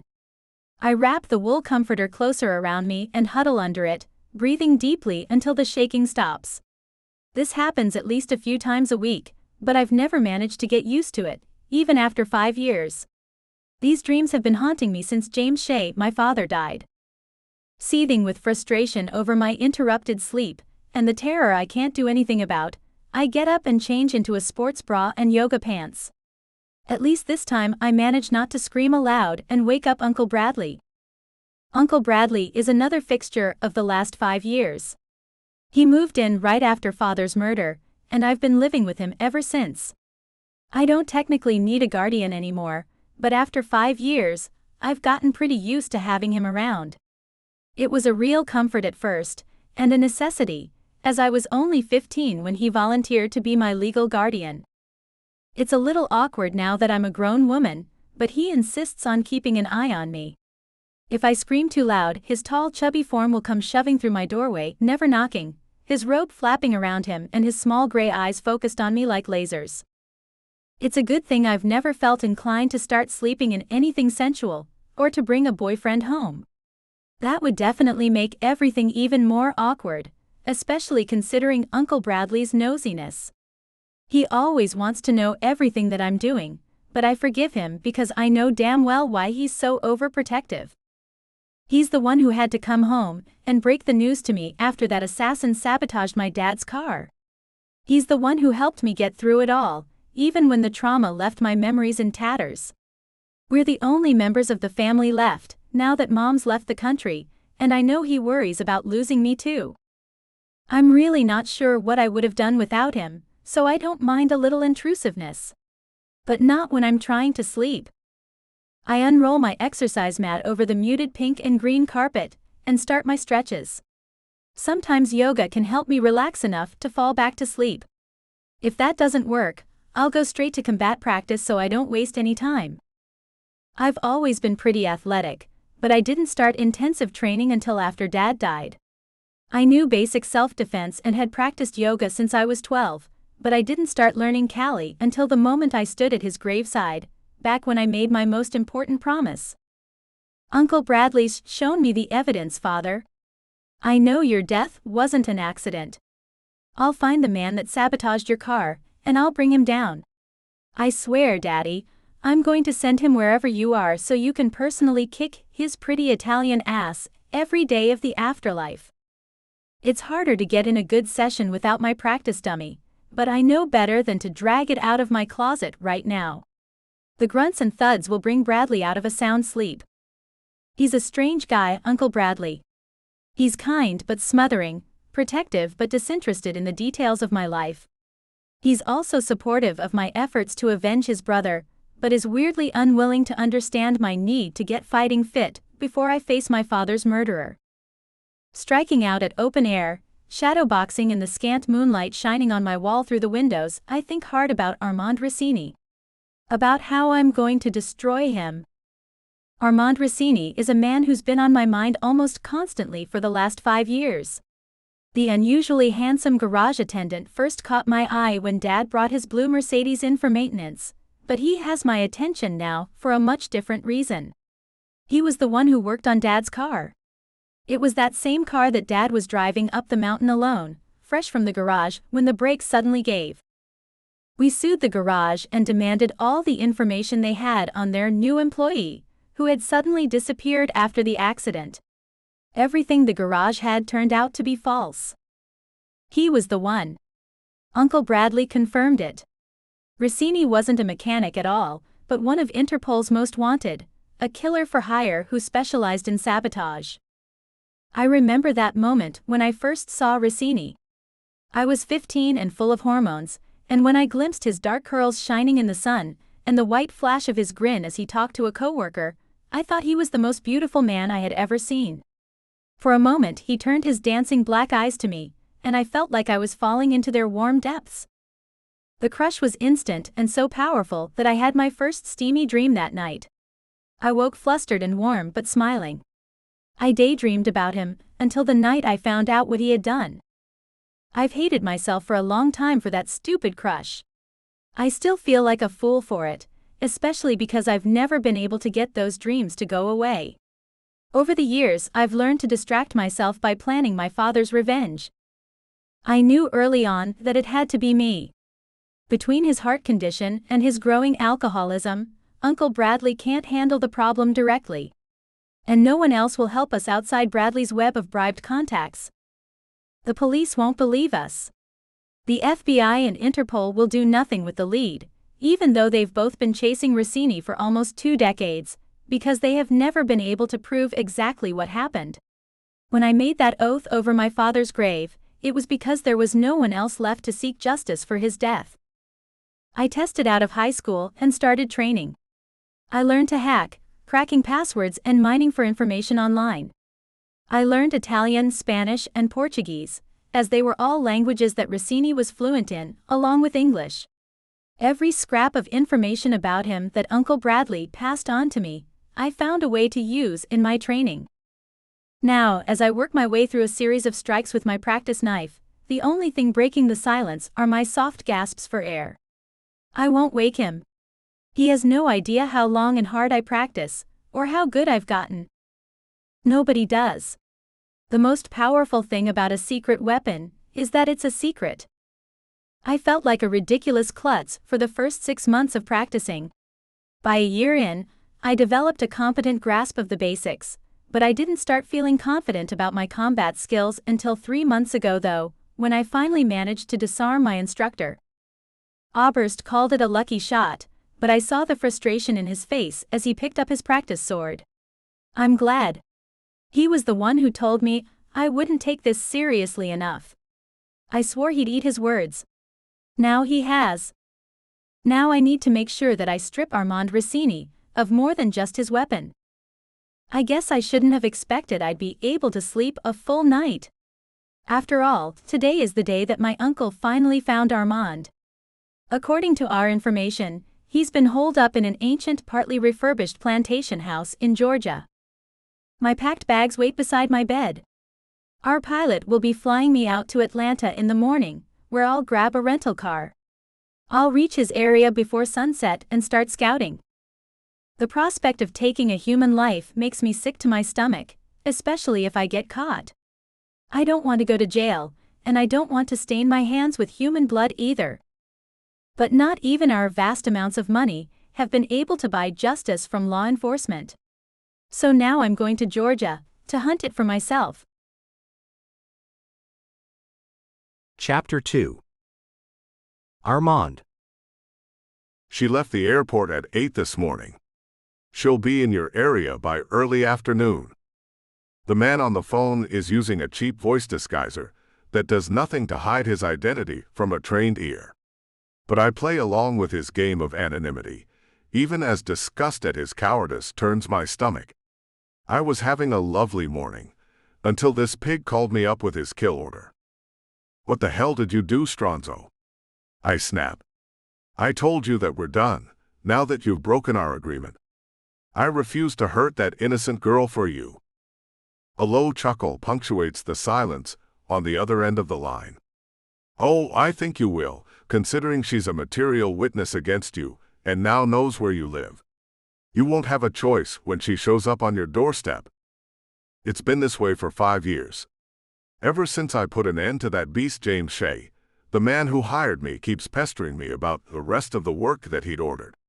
I agreed to both hits initially, hoping he was hiring me to take out both Shea and his unnamed partner. But then I discovered that the second target was someone else, and killing that someone would go against the guidelines that I gave that jerk the moment I agreed to the job. There's always a choice," I reply flatly, and listen to the way his high titter of amusement is distorted by the low-tone disguiser. "A man like me has to have a personal code, or he'll go crazy really fast. My code says no innocents and no kids. Marina Shea, daughter of James, and the only person involved in the hit who saw my face, would already be dead if it wasn't for my code. She was a witness, after all. But the man on the phone wants her dead for his own reasons. It makes me absolutely sick. This waste of skin should know better than to test me on an ironclad promise. I refused to complete the job, even wired him 2/3 of his money back. It's not like I need it. But this guy just won't let it go. Oh, come now, Armand. You're wanted in 10 countries. Your ridiculous code won't keep you alive if the girl or I decide to take you down, and you know it. So just say, 'Yes, sir,' finish your kill list, and then you'll never hear from me again." I was trying to be kind before now, for the sake of the girl. I should have just tracked him down and put a bullet in him for trying to con me into spilling innocent blood. James Shea was in no way innocent. But his daughter? I still remember her at 15, cute and a little gawky, too young for beauty. Coffee-colored hair, big innocent green eyes. She stared at me whenever she thought I wasn't looking, with a wide-eyed, dazzled smile that was charming and awkward at once. "Yes, you're cute. You're far too innocent for me. Bye now." She looked at me like I hung the moon. Me, who was about to arrange for her father's untimely but completely deserved death. The irony makes my stomach clench whenever I think about it. I've never felt so guilty about killing a monster before. I looked at her then, so young and sweet, and thought to myself what a shame it was that she had no idea what her father was. One of the reasons I choose my assignments so carefully, now that I'm wealthy enough to have that luxury, is because I know that when I kill, I don't just end one person. I hurt those close to them too. We all do.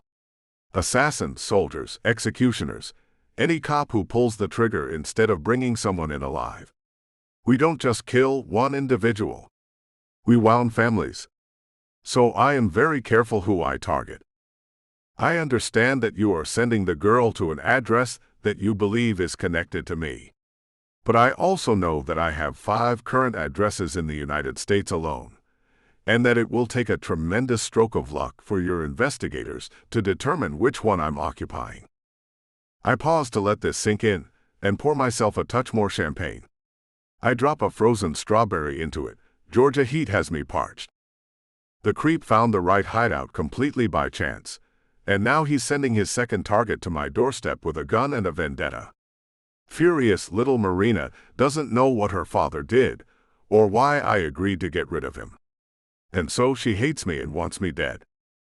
I wish I could tell her the truth about everything, but she'd never believe me. I look out over the rolling lawn toward the palmettos that border my backyard. What the hell should I do? You're bluffing, he grumbles, but I hear the shake in his voice and know I have put some doubt in him. Good. If I'm lucky, he'll call the girl home. If I'm not, I'll have a problem on my hands that I'll have to deal with one way or another. Between the two of us, I am the more experienced and skilled in these matters. You may be wealthy and have some clever people on your payroll, but that simply isn't enough. The girl will find nothing but an empty house. I hear his hard breathing and realize that I've pissed him off. Good. If he's angry, he's even more likely to make a stupid mistake. But then I hear a beep from the laptop that lies open on the desk in front of me. It's from a blind email address and contains a single file. I check it, then open it and freeze, staring at my screen. The man on the phone just sent me a photo of Marina Shea, taken a week ago. Now I've got 2 reasons to refuse to kill her. Oh gosh. The cute little teen who I felt sorry for on that fateful day so many years ago has grown up, filled out, and gotten stacked. Her frizzy brown hair now falls in sleek waves, her green eyes are lined with black, and full lips are painted a dark blood red. The black sweater, jeans, and leather jacket are supposed to make her look tough, but the denim clings to her sculpted, powerful thighs and lush hips in a way I can't ignore.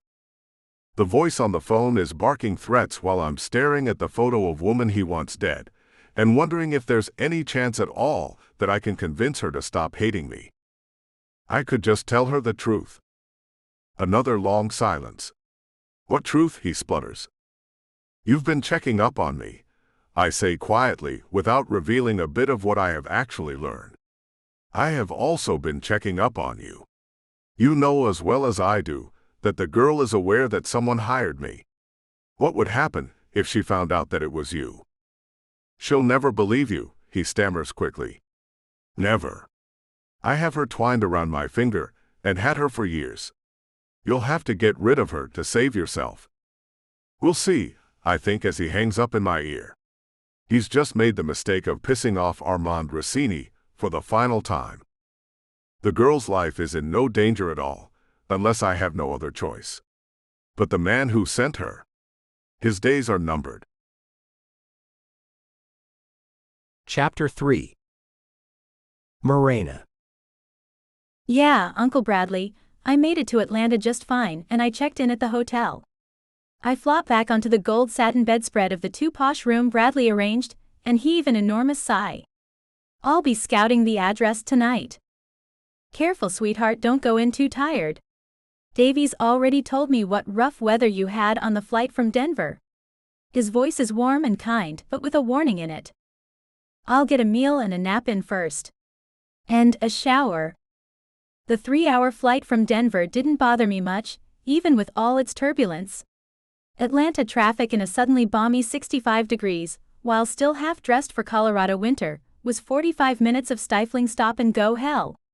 My body, used to shivering its way through every walk outside, is now dehydrated and sticky. Very well. Let me know when you get back. I'll be waiting for your call, dear. He hangs up the phone, leaving me sitting there a moment with a smile frozen on my face. My stomach jumps around as I strip down for my shower. Tonight, if I'm very lucky, I'll finally get my showdown with Rossini. There's absolutely no way he'll expect me to have tracked him down. After all, I'm nothing but his victim's grieving kid. He probably hasn't spared a single second of thought on me since the moment he murdered my father. He definitely won't know what I look like anymore. But I know him. Every line of his beautiful body, of his handsome hateful face is burned into my head. That afternoon that he waited for us at the garage, he laughed with his temporary new friends, full of false good cheer. Thinking of it now, I damn myself for the blush of first attraction I felt back then, and try to imagine putting a bullet between those bottomless dark eyes. The worst part of it all is that I have never been able to shake my attraction to Dad's murderer. I don't know what sick, messed up part of me is responsible for this flaw, but it's true. As I lather up and scrub off in the shower, hands roaming over my body, I think of his effect on me. What kind of girl discovers that her type is the man who killed her father? What kind of woman finds herself comparing any man who shows interest in her to that single glimpse of a murderer, laughing falsely with sunlight glinting in his hair? Me apparently, and I feel like a freak for it. This guy wrecked my life, or at least what I can remember of it. My therapist says that I have dissociative amnesia. Basically, I have a lot of memories that are just missing. The blank spots mostly involve my life with my dad. I can remember what I wore on my 13th birthday, or how abandoned I felt when Mom walked out on us. I can remember being in the car with my dad when I saw Armand, but I can't remember what we did before that, or after. I can't remember my father's smile. I can't remember the fun things we must have done together back when I was a kid, or what happened between him and Mom that made her leave. I can barely remember the sound of his voice. But I know he must have been a good man, and that I must have loved him very much, for his loss to have done this to my mind. My therapist, Dr. Weiss, has been using hypnotherapy to try and to help me piece together what I'm missing, but it doesn't really help. I come out of his sessions feeling calmer, but not remembering a thing more than when I got in. All he is really good for is reassurance. But even he can't help me get over this messed up attraction to Armand. I'm so ashamed of it that I've never been able to bring it up. I start washing my hair, the itch in my scalp dying as soon as the warm water rinses the sweat away. Next time I change climates, I'm changing clothes on the plane, I grumble silently to myself. My hands roam down to scrub the rest of my body, and I can't help but think of Rossini once more. He not only destroyed my memories of my father, but also deeply impacted my ability to experience intimacy. As I grew up and got curves and boys and men started noticing me, I never felt any attraction to any of them. Part of it was that teenage boys are idiots, and men who want teenage girls are predators. I didn't want to have anyone like that in my life. But some boys might have deserved a chance, if I could have felt even the tiniest spark of attraction to them. Instead, I felt absolutely nothing, not even for the cute ones. My body wouldn't respond to them, and my mind found them all boring. I won't lie and say that this desire for Armand isn't part of the reason I want him dead. If I get rid of him, his corpse will be my last memory of him. There's nothing sensual about a corpse. I would rather remember him as grotesque or chilling than keep having these thoughts and feelings and dreams. The dreams are the worst.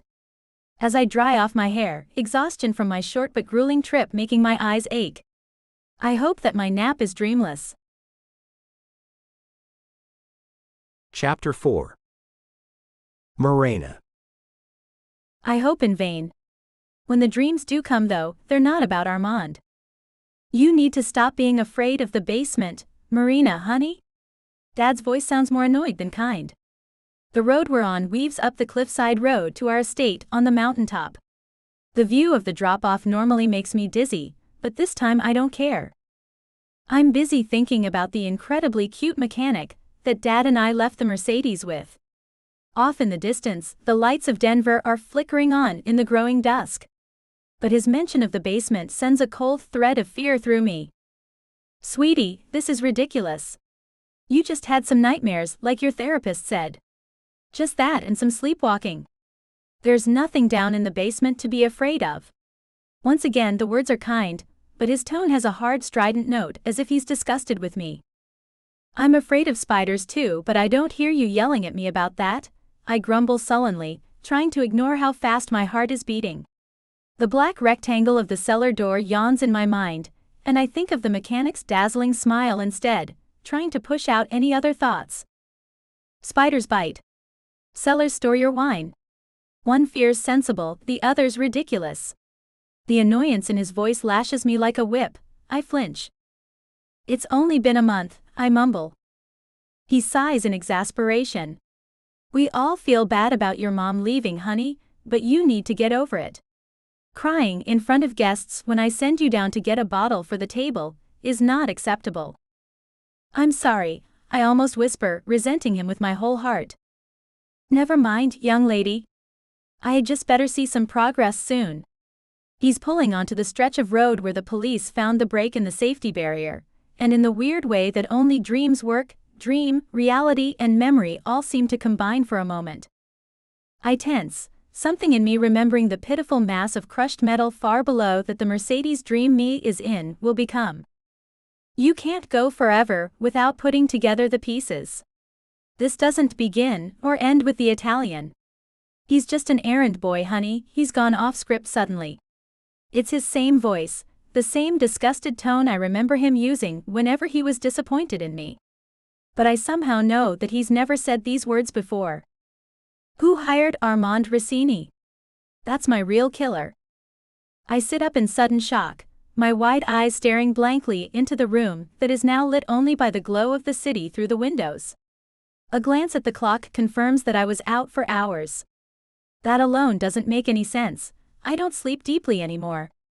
Back home, in my own bed, I get maybe 5 broken hours interspersed between the nightmares and dirty dreams, and wake at the slightest sound.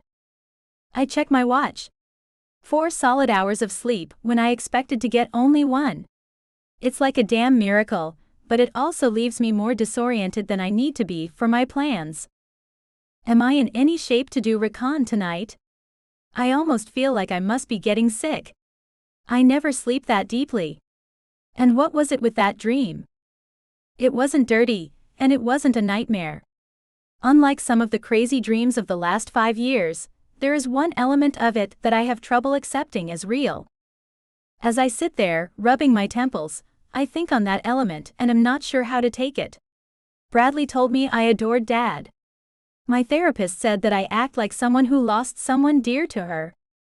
But the man in the dream seemed annoyed by not only my fear, but my grief over Mom's leaving. He seemed poised to mock every little sign of weakness, even my inexplicable fear of the basement. He made me feel not only small, weak, and whiny, but also as if my very existence was an inconvenience to him. The resentment I felt in the dream felt absolutely real.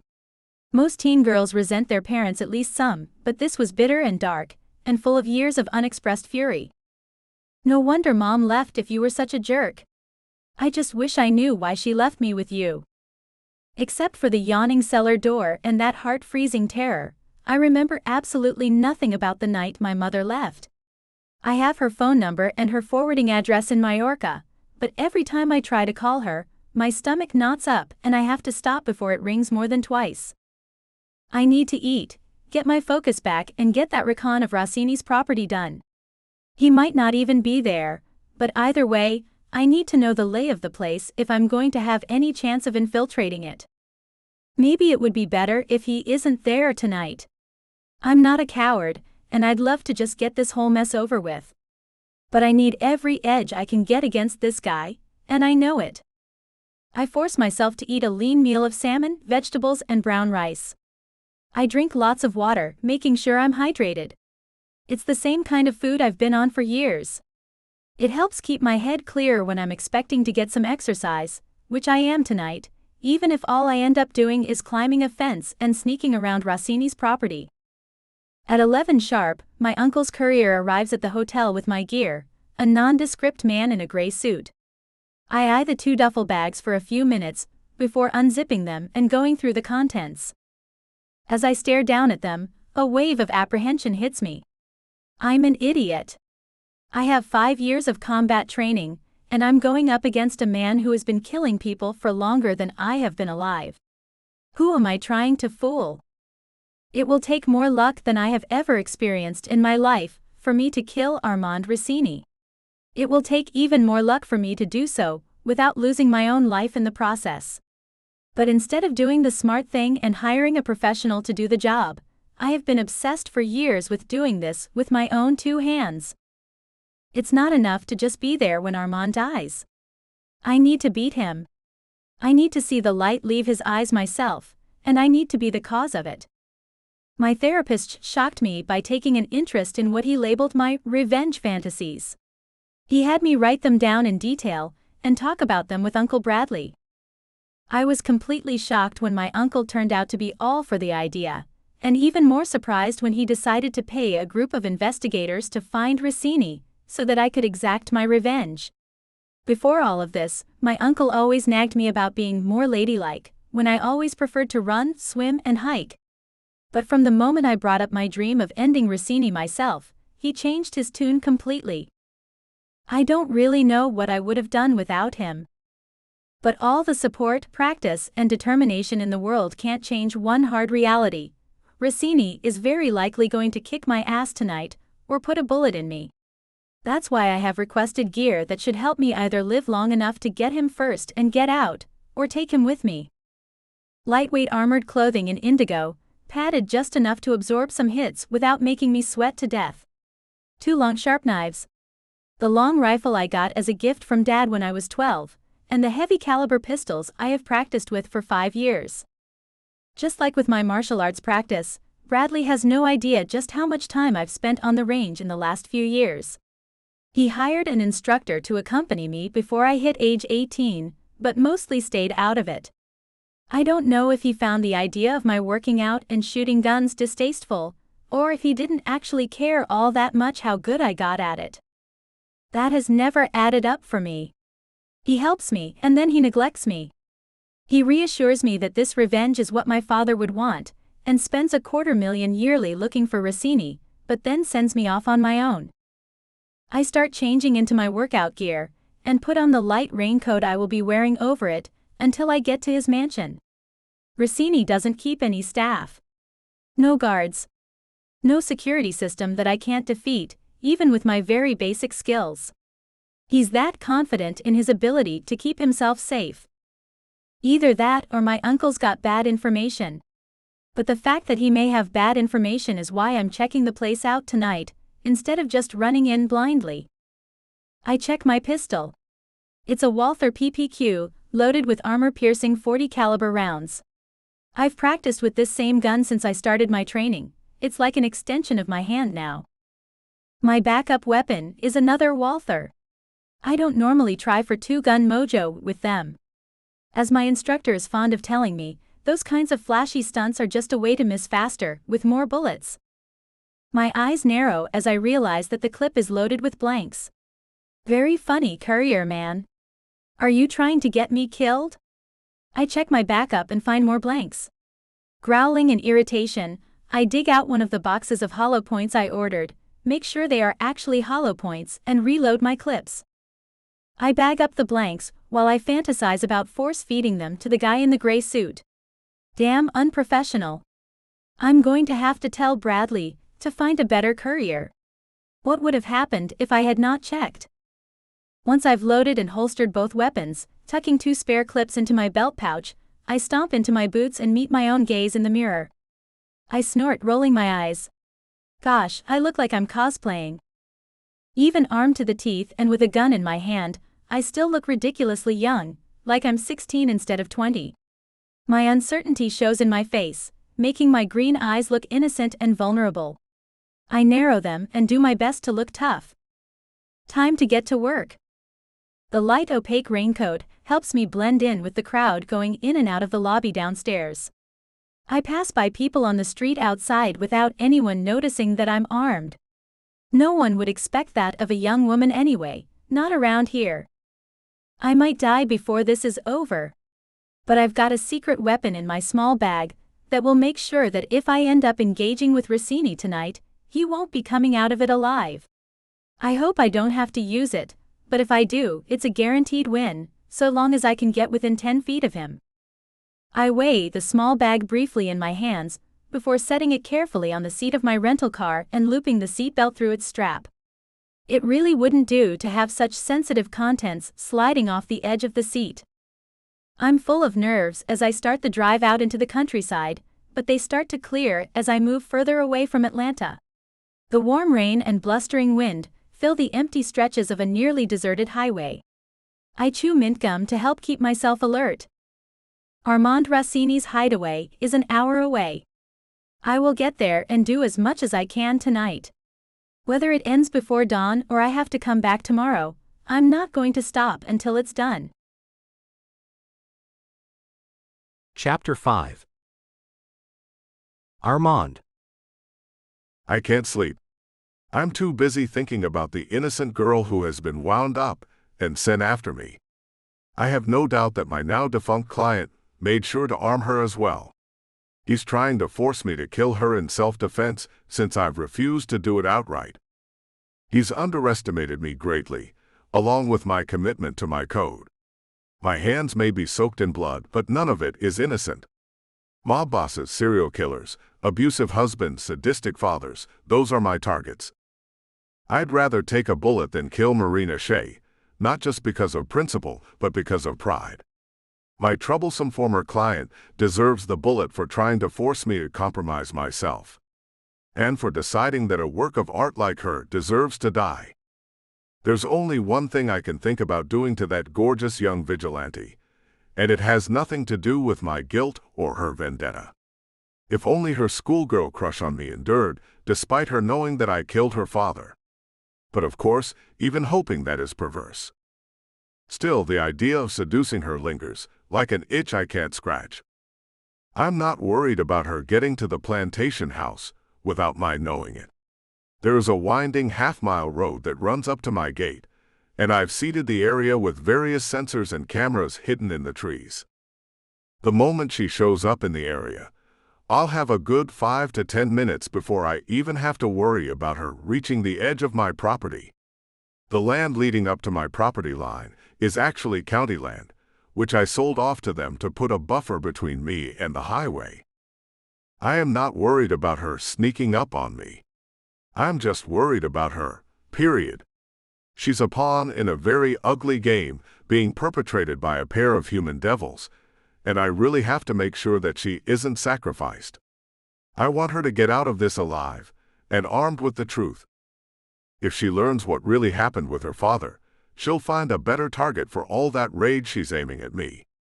But how do I get her to listen? I get up and make myself an amaretto sour and sip it in my library as I watch the road out the window. Not a single sign of headlights anywhere out there. It gives me a little time to plan.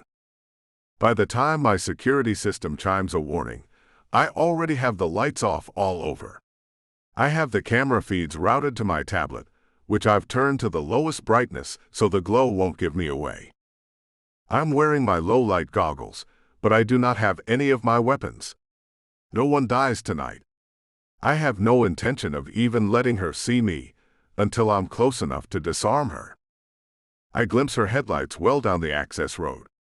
There are no street lights at all, so it's easy to see her coming. This particular window has no plants on the sill, and no window box outside. By the time anyone reaches the gate, I can have a sniper rifle set up and ready to fire on them from here. Instead, I just boost the magnification on my goggles, focusing in tight on her windshield and her face beyond. She looks nervous, determined, and still so very young. I take my phone out and bring up her photo, smiling a little. She might hate me, and with good reason. But damn, she's cute.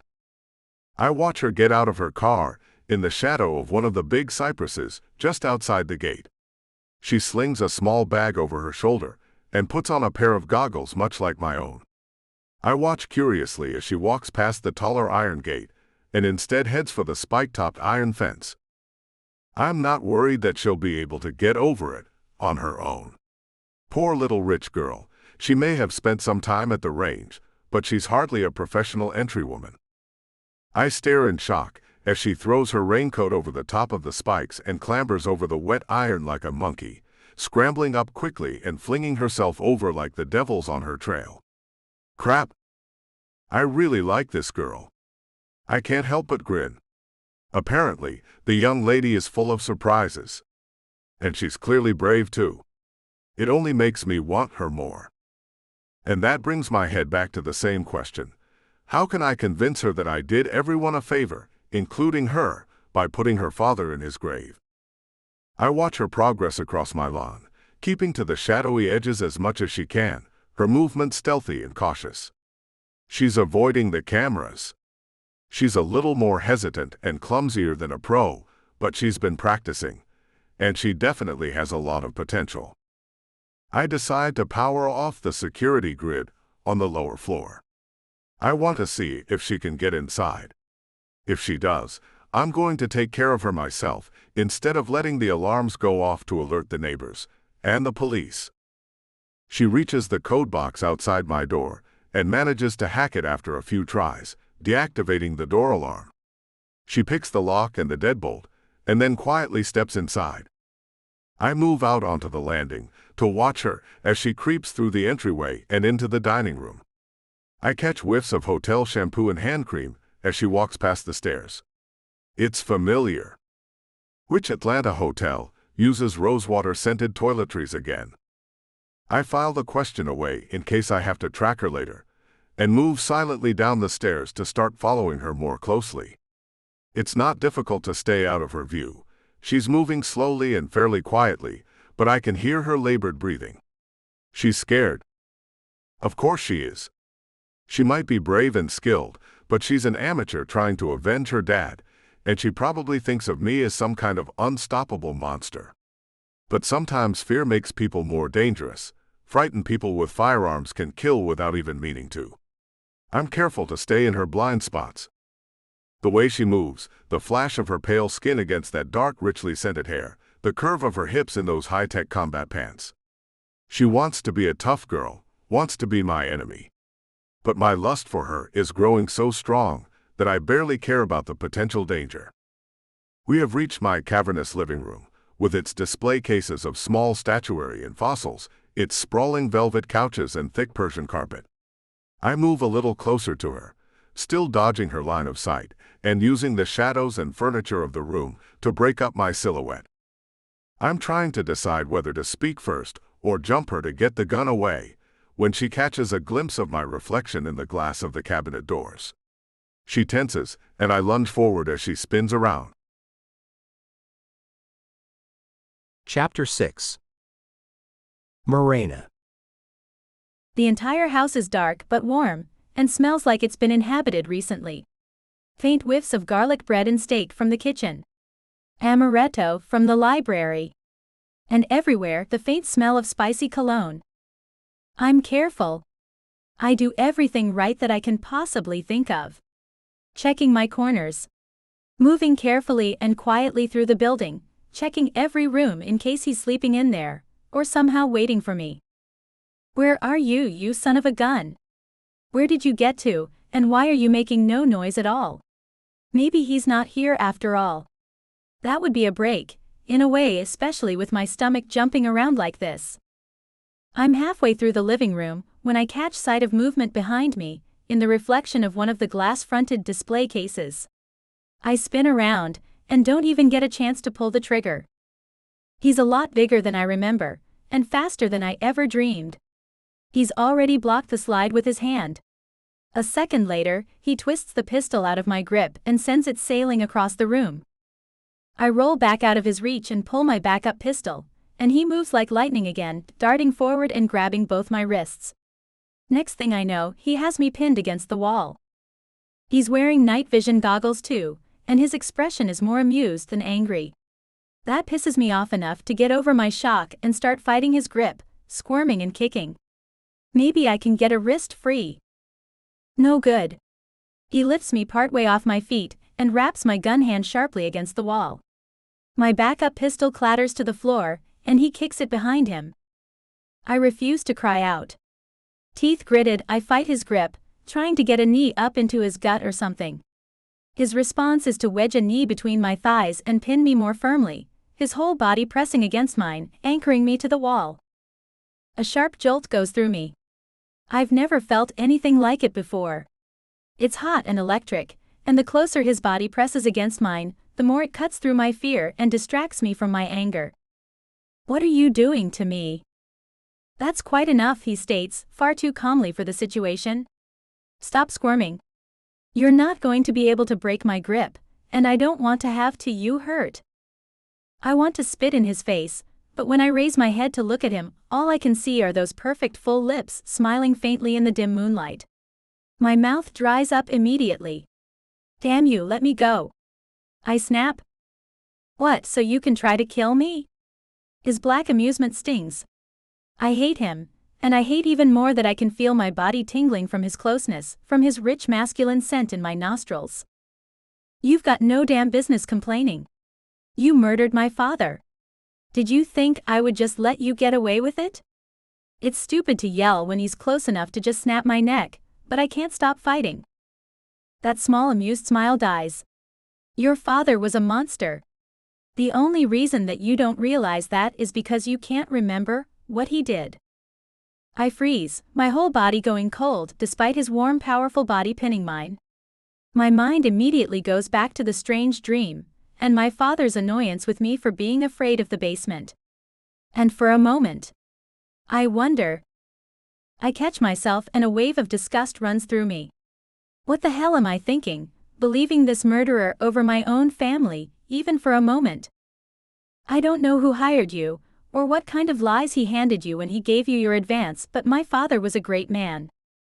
Your father was under investigation by the FBI and the hospital board at the time of his death. If what he and his partner did had ever become public knowledge before he died, he would have died in prison.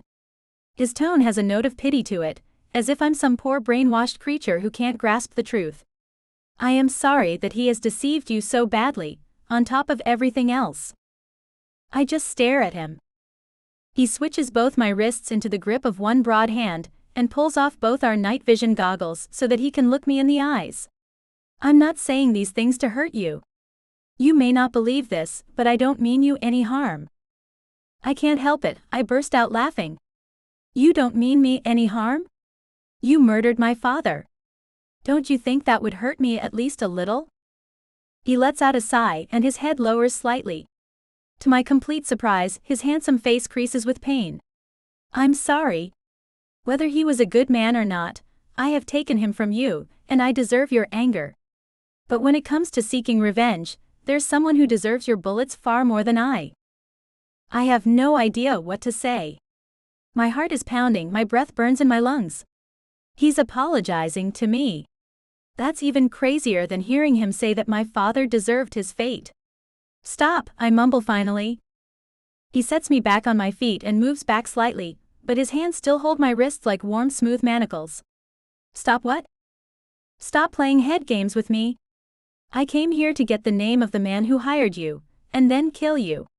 I'm not going to stop until one of us is dead. And you caught me. So stop toying with my mind and just get it over with.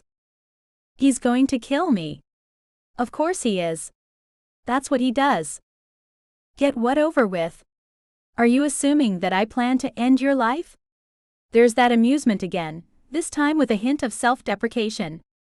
I'd really rather explain the situation and see if we can work this out. Is that why you're pinning me against a wall? I point out and he snorts. As lovely as this position might be under much different circumstances, he replies in a deep, rumbling voice, as his thumb slides briefly along the inside of my wrist, I'm only pinning you against the wall to keep you from attacking me. Stop talking like you're innocent, I growl, trying again to kick him. It's not like my attack is unprovoked. And as for the rest, you're just making up lies about my father to try and confuse me. If that was my aim, I'd come up with something a lot smoother than pointing out that your father was being investigated when he died. However, you're welcome to dig for information on the case, if you wish. That won't exactly help our immediate situation, though. Even if he's lying, I have trouble not listening to him. His voice is amazing. His accent turns his soft tones into rolling, lilting music, teasing at my ears and leaving me breathing faster. I'm face to face with the man who killed my father, and not only have I failed to get revenge, I can't even stop wanting him. Tears of frustration fill my eyes. Stop it. I know you can't let me live. Suddenly, without any warning, he lets me go. He still stands close to me, and I know better than to go for the guns or the knives on my belt. Instead, I rub my wrists while he sighs and shakes his head. My dear, you have known my name for 5 years. If that was really a concern to me, I would have paid you a visit a long time ago. But it is not. If I were you, I would be more concerned about the person who paid me to kill your father. Who was it? I demand, and he smiles sadly. That's a fact that I don't think you're ready to deal with yet. You're in such denial about your father, that you've forgotten him to protect your heart. If I give you the name of the man who wanted both of you dead, you'll just deny that too. You're not ready. You condescending creep. I lash out, slapping him hard across the face, so hard that my hand burns afterward. He takes it, rolling with the blow and then looking back at me calmly. His response shocks me into silence for a moment, and then I growl more quietly, "That's not your call. You don't even know me." No, but sadly, I know the man who gave the order. He doesn't expect me to try and reason with you. He was hoping I would just shoot you, that you showing up here would just be one more reason among many to get rid of you. Just tell me who he is and why he wanted my dad dead. I have knives. I'm aware of their weight on my belt. I could yank one from its sheath and drive it into his belly. Or rather, I could try. He was fast and skilled enough to strip me of my guns before I could get a shot off. What makes me think that I'll have any more luck with a blade? Your father had a partner in his criminal ventures. After a brush with his secret left you traumatized and his marriage destroyed, he tried to retire. His partner refused to let him walk away from the fortune they were making, and had him killed. I agreed to the job because one of the people your father killed was one of my local informants. I was pissed off. I should have taken a closer look at who was calling my shots. There's a slight pleading note in his voice, as if he's almost desperate to convince me. My lips are going numb. I can see the basement door yawning open like a door to hell in my mind's eye. I just managed to mumble, "My father never killed anyone. He was a doctor. He saved lives." Burke and Hare didn't start out by killing either. He stares down at me, and then shocks me by reaching out to tenderly brush my hair back behind my ear. I shock myself even more by standing there and letting him. The warm brush of his hand against my cheek does more for me than a kiss ever has, making me even more conflicted than before. "I think you should go," he says quietly. "Leave my home, and don't ever return with a weapon on you or I'll take it personally. If you stay, I will only add to the turmoil I can see in your eyes. Do the research. Verify what I am telling you. And answer this: who stands to benefit most financially from your father's death?" "Me," I reply. "But I wouldn't be risking my neck trying to get Dad some justice if I was the one who had him killed." "No, you would not. But you need to understand. Your father's partner had him killed in part for leaving their business, in part for fear of being exposed, and in part because he had only one way left to make money off of your father: inheritance. Who else stands to inherit your father's billions if you are removed from the picture?" The room lurches around me. "What are you saying?" "I am saying that he tried to contract me for more than one hit, and I refused yours. Because I don't murder innocent young women, even if they come to my home with a gun." He cups my chin, his grip gentle but firm. "Have a close look at your father's will, cara mia. Take a look at who stands to gain if you should die. Then you will truly understand why you were sent here." Chapter 7. Armand. After she flees without her guns, leaving me alone with my lust and turmoil, I watch her drive off down the road, going only a little too fast. Marina. Cara mia, I am so sorry. I hate being the bearer of bad news. I turn the upstairs lights back on, reset the security system, and go upstairs to my library again. I bring up my file on Marina and her family on my tablet and shake my head as I look over all the ugly details that I have not told her yet. She's braver and cleverer than expected, but I know she would never have believed me if I tried to explain the truth about her father's murder straight out. It started out small, well before Marina was ever born, when both her father and his partner were department heads at the county hospital. It was decades before anyone started to catch on. The discrepancies between donor lists and harvested organs only came to light after a pair of discreet early retirements. The black market organ business is always hungry and they pay well. Unauthorized organ harvesting from the recently deceased is easy if they have a donor card, and only a bit harder if they don't. But there are a limited number of corpses in a hospital. That was when the partners started making their own. Using a hidden harvesting facility, they found a particularly hideous way of turning Denver's homeless population into pure profit. That poor girl and her mother lived their lives with a monster that Mangale would have been proud to work with, and neither one of them knew. Eventually, her mother fled, and Marina has holes in her memories that she blogs about on social media. I think that they found out, and I think that neither of them could handle it, each of them reacting in different ways. It took me some time after the initial contract to find out who the partner really was, and I've been determined to put a bullet in him ever since. Unfortunately, he's deliberately drawn Marina as close as possible, probably to control her. I know he will use her as a human shield if I close in. Coward. I've gotten enough information about Marina over the years to know that she won't be leaving town until this is resolved. She's waited 5 years for revenge. I'll have to be patient to see what happens when the facts I have given her finally sink in. An hour later, one of my phone rings suddenly. It's the number I have kept around only for that singular client who thinks he's anonymous. I connect the call and snap, "What is it?" My tone is full of impatience. Is it finished? Is the girl dead? He's so eager that he's hyperventilating. I open my mouth to curse him out, threaten him, tell him that I know who he is and I'm coming for him. But I'm too smart to give him the warning. The girl never found me. The house outside Atlanta that you sent her to is currently unoccupied. I have a nice video of her breaking and entering, but I think I'll be keeping it to myself. I hear him curse under his breath and bite back a laugh. You can't hide forever. My man in Georgia will be watching for you. That's not a very bright idea, if he wants to live very long. What are you going to do, send me his heart in a box? He mocks me. No, I don't think so. You'd probably try to sell it. A long pause and then the voice snarls, very funny. We're closing in on you, Rossini, no matter what you do. Either you complete the contract, or what? I snap, voice sharp and hard. You're going to call Interpol on me? You wouldn't dare. You know I would take you down with me. There's a long pause as he splutters. For such a supposedly brilliant man, he's not very quick-witted. It's probably all the alcohol. You're not the only professional in the business.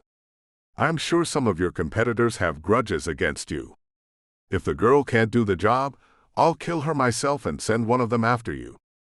I feel my free hand clench into a fist so hard that my knuckles ache. He can threaten me all he wants, but when he speaks of killing that doe-eyed girl that he's already used so badly, I can't control my reaction. She's an innocent. She's a liability. Your money is waiting in escrow for the partial completion of your assignment.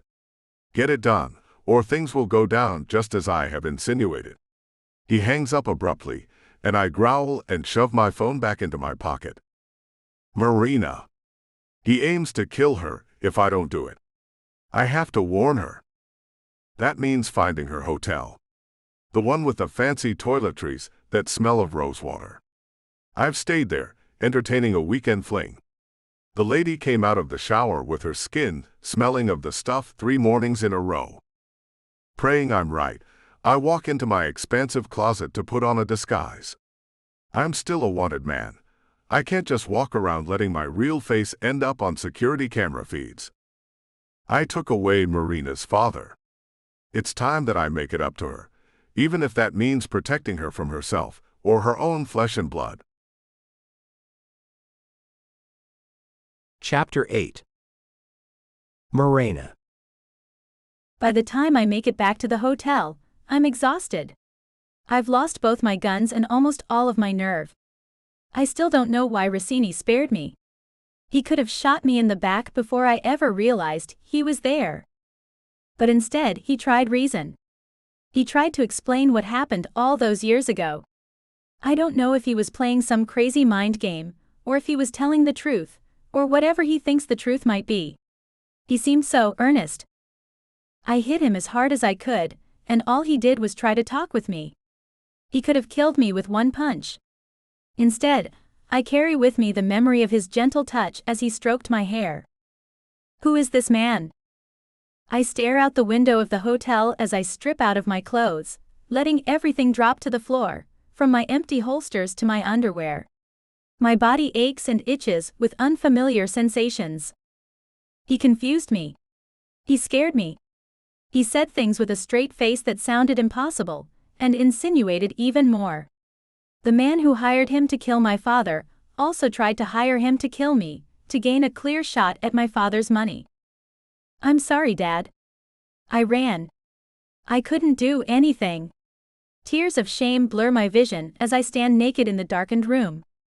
I go to cry in the shower for a while, but I'm so worn out that I just end up leaning against the wall, while the water sluices over me. I make sure the door is locked, and then open the balcony door to let the smell of warm rain waft through the windscreen.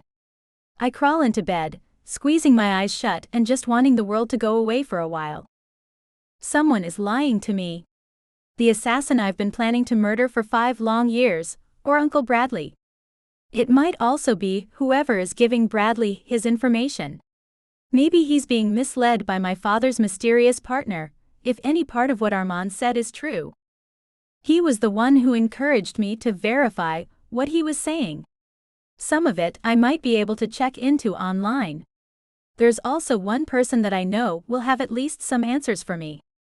But I haven't talked to her in 5 years. Mom, if Dad was a good man, why did you leave him? And if he wasn't, why did you leave me? My hair is gathered into a damp ponytail, and I curl up under the sheet while the breeze from the rainstorm brushes against my cheeks. I'm just dozing off when my phone rings. It's Uncle Bradley. Damn it, leave me alone. But the phone keeps ringing. I finally pick it up, resentment stewing in my stomach. Hello. Any luck? Bradley's voice sounds too cheerful, like he's forcing it. I freeze. I can't possibly tell him what actually happened. I searched the property. There was no one present. No car in the garage, no signs of recent activity, and the house was unheated. The lies shame me further, and I can feel my cheeks burn. I failed my family, and now I'm hiding the truth from them. Damn. Sounds like my lead wasn't any good after all. I'm sorry, sweetheart. You planning to come back home tomorrow? No. I managed to make myself sound more determined. Just because he was out tonight, doesn't mean the lead wasn't good. All the other information that you gave me, checked out. I'm going back tomorrow. Well, aren't you brave? Now he sounds genuinely pleased instead of the falsity from earlier, but there's a condescending tone to it, as if he's talking to a dog. Your father would be proud. Yeah. My father would be furious. So would Bradley, if he knew that the only reason I plan to stay in Atlanta is to figure out my next moves without his, or anyone's, influence. I already know that I can't kill Armand. The whole time that he had me pinned against the wall, the explosives in my bag were within reach. I could have slipped a hand down into it when he let me go. I could have ended us both and avenged my father. It was what I had intended to do if I got caught. But I completely forgot about the damn thing until afterward. He captivated me too much. His words confused me too much. And all it took was that unexpected seed of doubt to push any crazy thoughts out of my head. Alright, well, if my contacts in the area dig up anything else about him, I will let you know. Otherwise, call me when the job is done. Am I imagining the tiny edge to Bradley's voice as he finishes his sentence? Hey, you fat old fart, if you want this done faster, come help. Okay. Good night, Uncle Bradley. I try to settle back into bed, but something about his voice in my ear has left me restless and unable to sleep. I get up and go to my laptop, booting it up and connecting to the hotel Wi-Fi. The warm, moist breeze feels good on my skin. There's an exotic scent to it, and every now and then there's an undertone that reminds me of Armand's cologne. It's too late to call my mother. The idea of trying to reach across the gulf between us makes me a little sick. I've never forgiven her for leaving, but she's the only person in the world that I absolutely know will not lie to protect my father, or my feelings. With nothing else to do, I decide to take on Armand's challenge and start looking into my father's history. I never imagined that he was anything but an innocent victim of someone he managed to anger. And of course I have few memories that contradict that, so I've always tried to assume the best. Everything I can find online under my father's name talks about his medical achievements. His time as director of the hospital's surgical wing, his transition into medical equipment manufacturing, and the death that the whole outside world believed was an accident. There's nothing here that I haven't read before. Then, on a hunch, I run a search on the hospital where he worked. As soon as I alter the date range to search for stories from between 5 and 10 years ago, news articles start popping up. Some of their headlines leave my hair standing on end. Hospital morgue investigated for improper disposal of remains. Former surgical director questioned over large number of body parts found in hazardous materials disposal after cremation chamber breaks down. Body parts in Denver hospital case match fingerprints from missing homeless vet, runaway teen. Suspected serial killer may have covertly disposed of victims' bodies in hospital medical waste. Former surgical director cleared of any involvement in medical disposal case. Investigation shifts to morgue director and staff. I don't remember any of this. None of the news articles, no mention of the situation by my parents, nothing. But as I read the articles, my heart starts to beat faster, and that same terror that I feel in my nightmares starts haunting me. Finally, I drag myself to bed and take a tranquilizer just to force myself to rest. I'm trembling as I curl up under the covers. Father, what were you hiding? I close my eyes. Falling asleep is a relief. What happens next isn't. I don't know how I got myself wedged under my bed like a little kid, or when I curled up there, still and silent. It must have been a while ago because I'm getting stiff, and my body is sore from all the trembling I have been doing. Outside my bedroom, Mom and Dad are shouting at each other in a way I have never heard before. I found her on the floor of the basement. She's hiding under her bed, James. She won't come out and she won't talk. What's in that room down there and why is it locked? You should really calm down. She saw a few medical samples and got scared, that's all. She will be completely fine. Everything will be fine. Bullcrap, James. She kept screaming about a freezer full of hands and feet. Well then she's either psychotic or hallucinating. Have you considered having her tested for illicit substances? His voice sounds so reasonable, as if my mother is the crazy one. But the words that are calmly coming out of his mouth tell me a different story. Illicit substances? She's a good girl. She's never done any of that in her life. And she's got no history of mental problems, you know that. So why is she gibbering and crying under her bed then? That's what I've been asking you. The basement. Secrets locked down in the basement. A chest full of hands. Of feet. Of more. Anyone would have screamed. What have you done, James? What happened to our baby girl? I wake up cold and shaking, tears running like water down my cheeks and my chest burning as I fight back a scream. My heart beats so hard that my head throbs from it. My throat hurts, I know I must have screamed in my sleep. Just a nightmare. It's not a flashback. It's not a memory. It is just a damned nightmare. But deep down, I know better. All the confusion and horror that Armand left me with has percolated in my head. I suddenly have a clue as to why I was so terrified of that basement.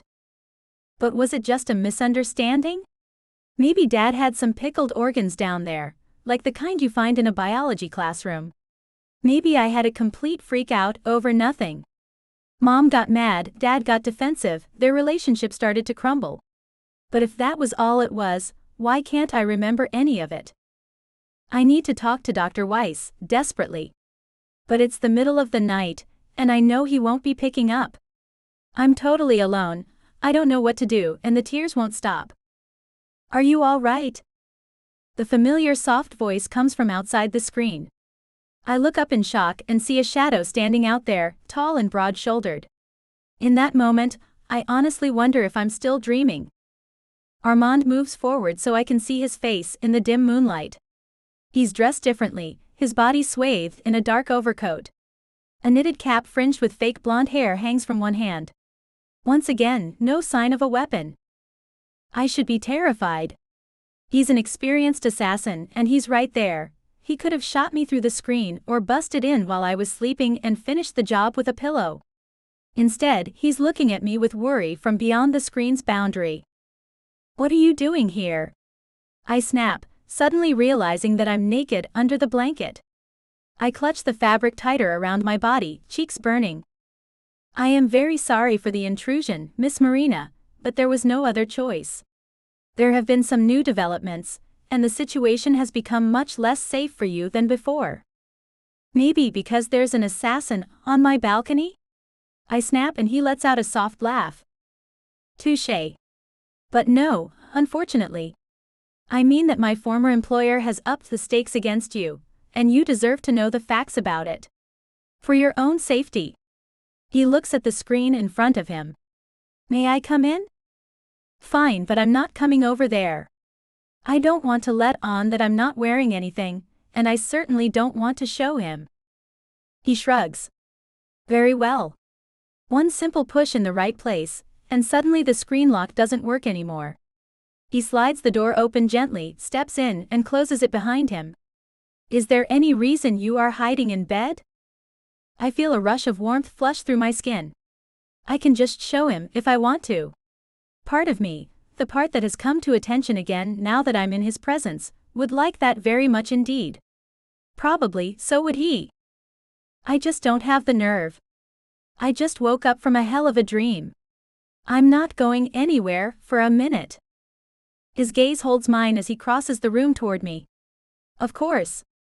What was your dream about? The basement, I mumble, not wanting to get into detail. The basement of my father's house. I found something down there when I was young. Something medical. It freaked me out so badly that I hid under my bed and listened to my parents fight for hours. My eyes are stinging again, and I can't help feeling embarrassed. I don't want to start blubbering in front of this murderer. But my body and heart won't cooperate. He settles onto the corner of the bed, his weight-shifting mattress underneath us. Are you sure that's all you found down there? The gentle question hurts like hell. I remember the bleak feeling of curling up all alone under my bed, my parents too occupied with arguing over me to comfort me. A sob tears its way out of my throat, leaving me hurting and humiliated as I bury my face in my hands. I don't know. There are pieces missing from my memories. I've been going to a hypnotherapist for years to try and get them back. But now I've gotten this one big piece, and it just makes everything else more confusing. I can't take it anymore. I have tried to keep my head clear and get the job done.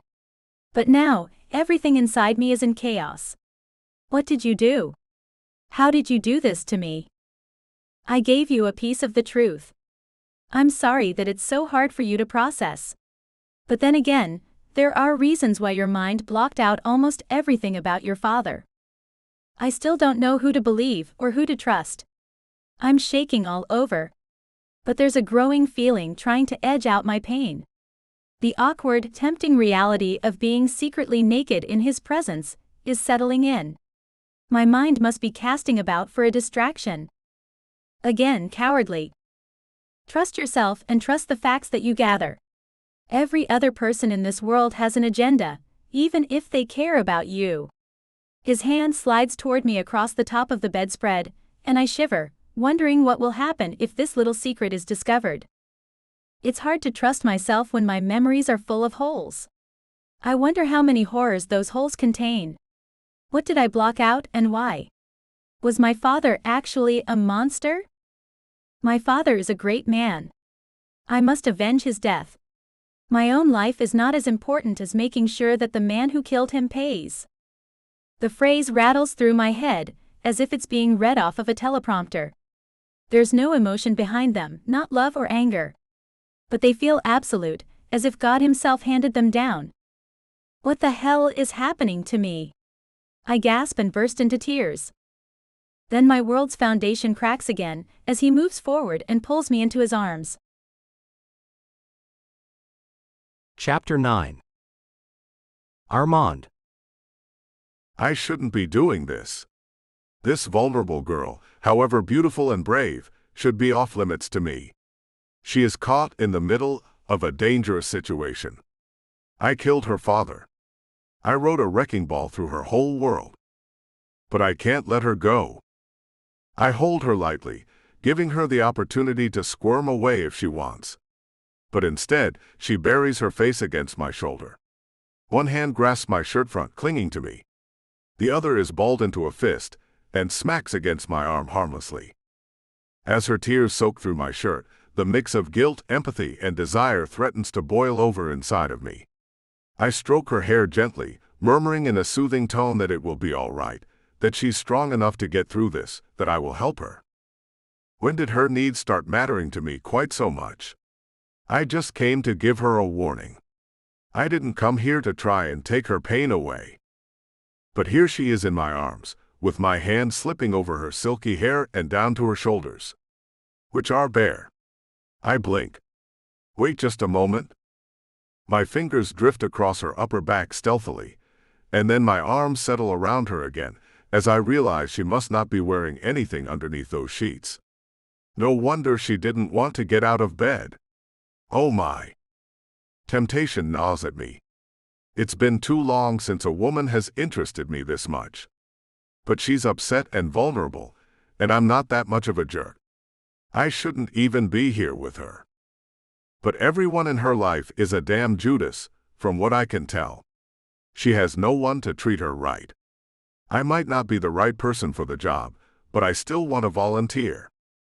I bury my nose in her hair and hold her close, trying to ignore the mix of rose-scented hair and feminine musk that rises from her smooth, soft body. I can feel her breath catch and a tremor go through her as I hold her. Her heartbeat is picking up. Her free arm stops flailing at me and wraps around me instead. I can feel her body relax against mine slightly. Oh gosh. When I idly hoped that her crush on me had never subsided, I certainly expected that it had. I never seriously considered what I would do if she still wanted me. But here she is, tears drying up as our bodies slowly become more aware of each other. She looks up at me, her eyes searching my face. Why didn't you kill me? Why are you helping me? If I'm feeling this confused by our inexplicable attraction, I can only imagine how she must be feeling. She must be fishing for some reason for this to be okay, or at least for reassurance that her interest in me isn't one-sided. But I'm wary of her getting too attached, or maybe I'm worried about myself. Even as I continue to hang on to her and feel her palms slide up my sides, I know that will only make things worse for her. Little Marina doesn't need a semi-retired assassin in her life. So I'm quick to set her straight. I'm helping myself. I don't understand. She sounds shyly disappointed, and my stomach tightens. If I can convince you of the truth, you'll stop trying to kill me, and I can get you off my back without killing you. Perhaps you'll even stop hating me. Maybe you'll move on with your life, and stop letting your family's past affect your future. She just blinks at me, looking completely stunned. I have to catch my breath. She feels so good in my arms that I have to force myself to focus on anything other than the pleasure. As for not wanting to harm you, I tried to tell you. I have a code. I only eliminate criminals and dangerous individuals. I don't touch innocents like you. But in this case, the man who wanted your father's demise tried to send me after you. I refused, and so he orchestrated this meeting to try and force the issue. She stiffened slightly in my arms, that hazy look of panic returning to her eyes. I don't know how bad her amnesia is, but I know that it's shielding her from terrible pain.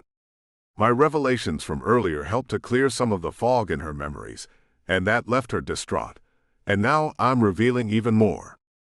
I'm trying to be careful. She's traumatized enough without me making it worse. But right now she's living in danger every day, and remaining ignorant will only make things more dangerous.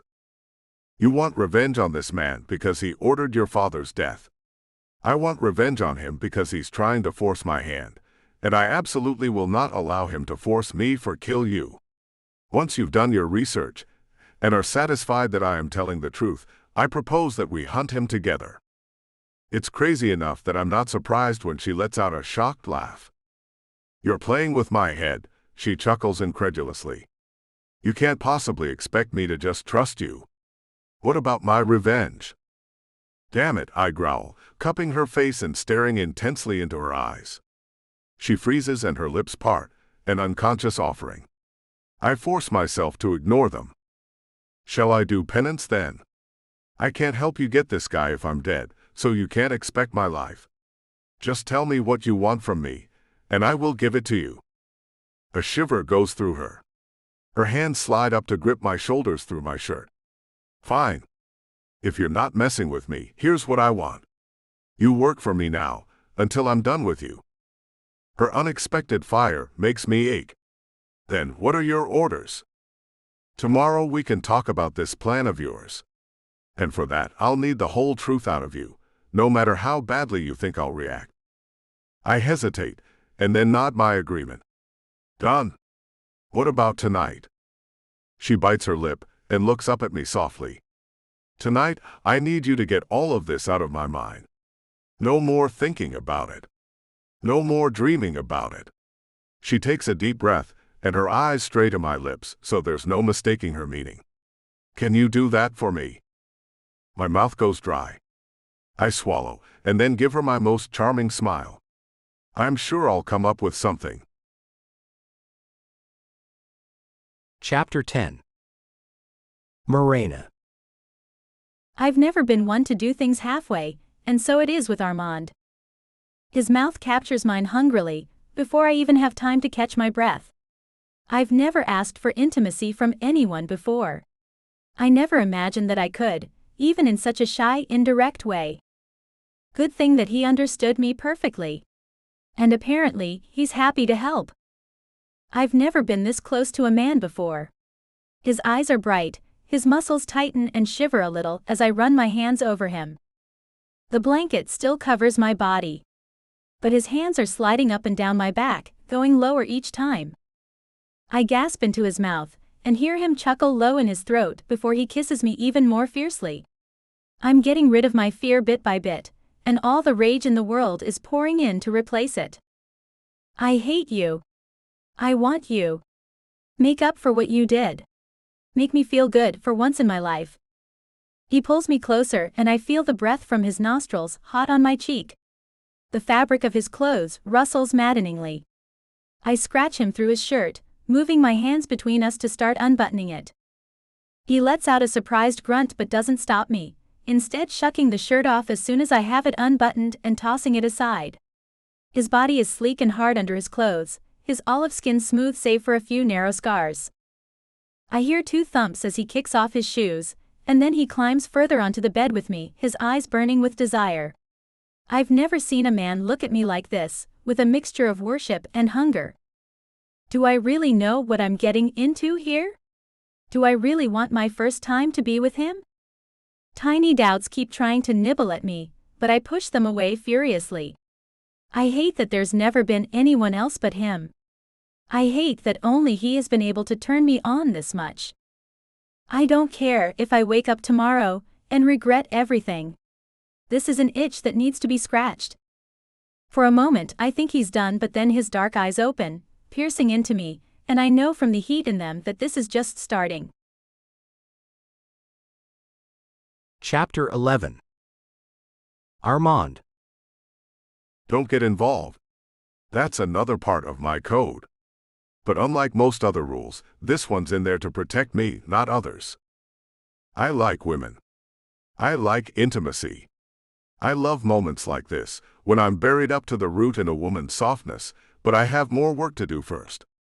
When the storm passes, I settle over her, feeling her arms wrap limply around my shoulders. We lie there entwined, floating on a cloud of soft contentment, and I lay my head on her shoulder. I'll just rest here for a few minutes, I think, too blissed out and infatuated with this adorable woman to want to leave her bed just yet. Just for a little while. She starts stroking my hair, and I close my eyes. Chapter 12. Morena. I know I'm not supposed to be down here in the basement. Daddy's rules.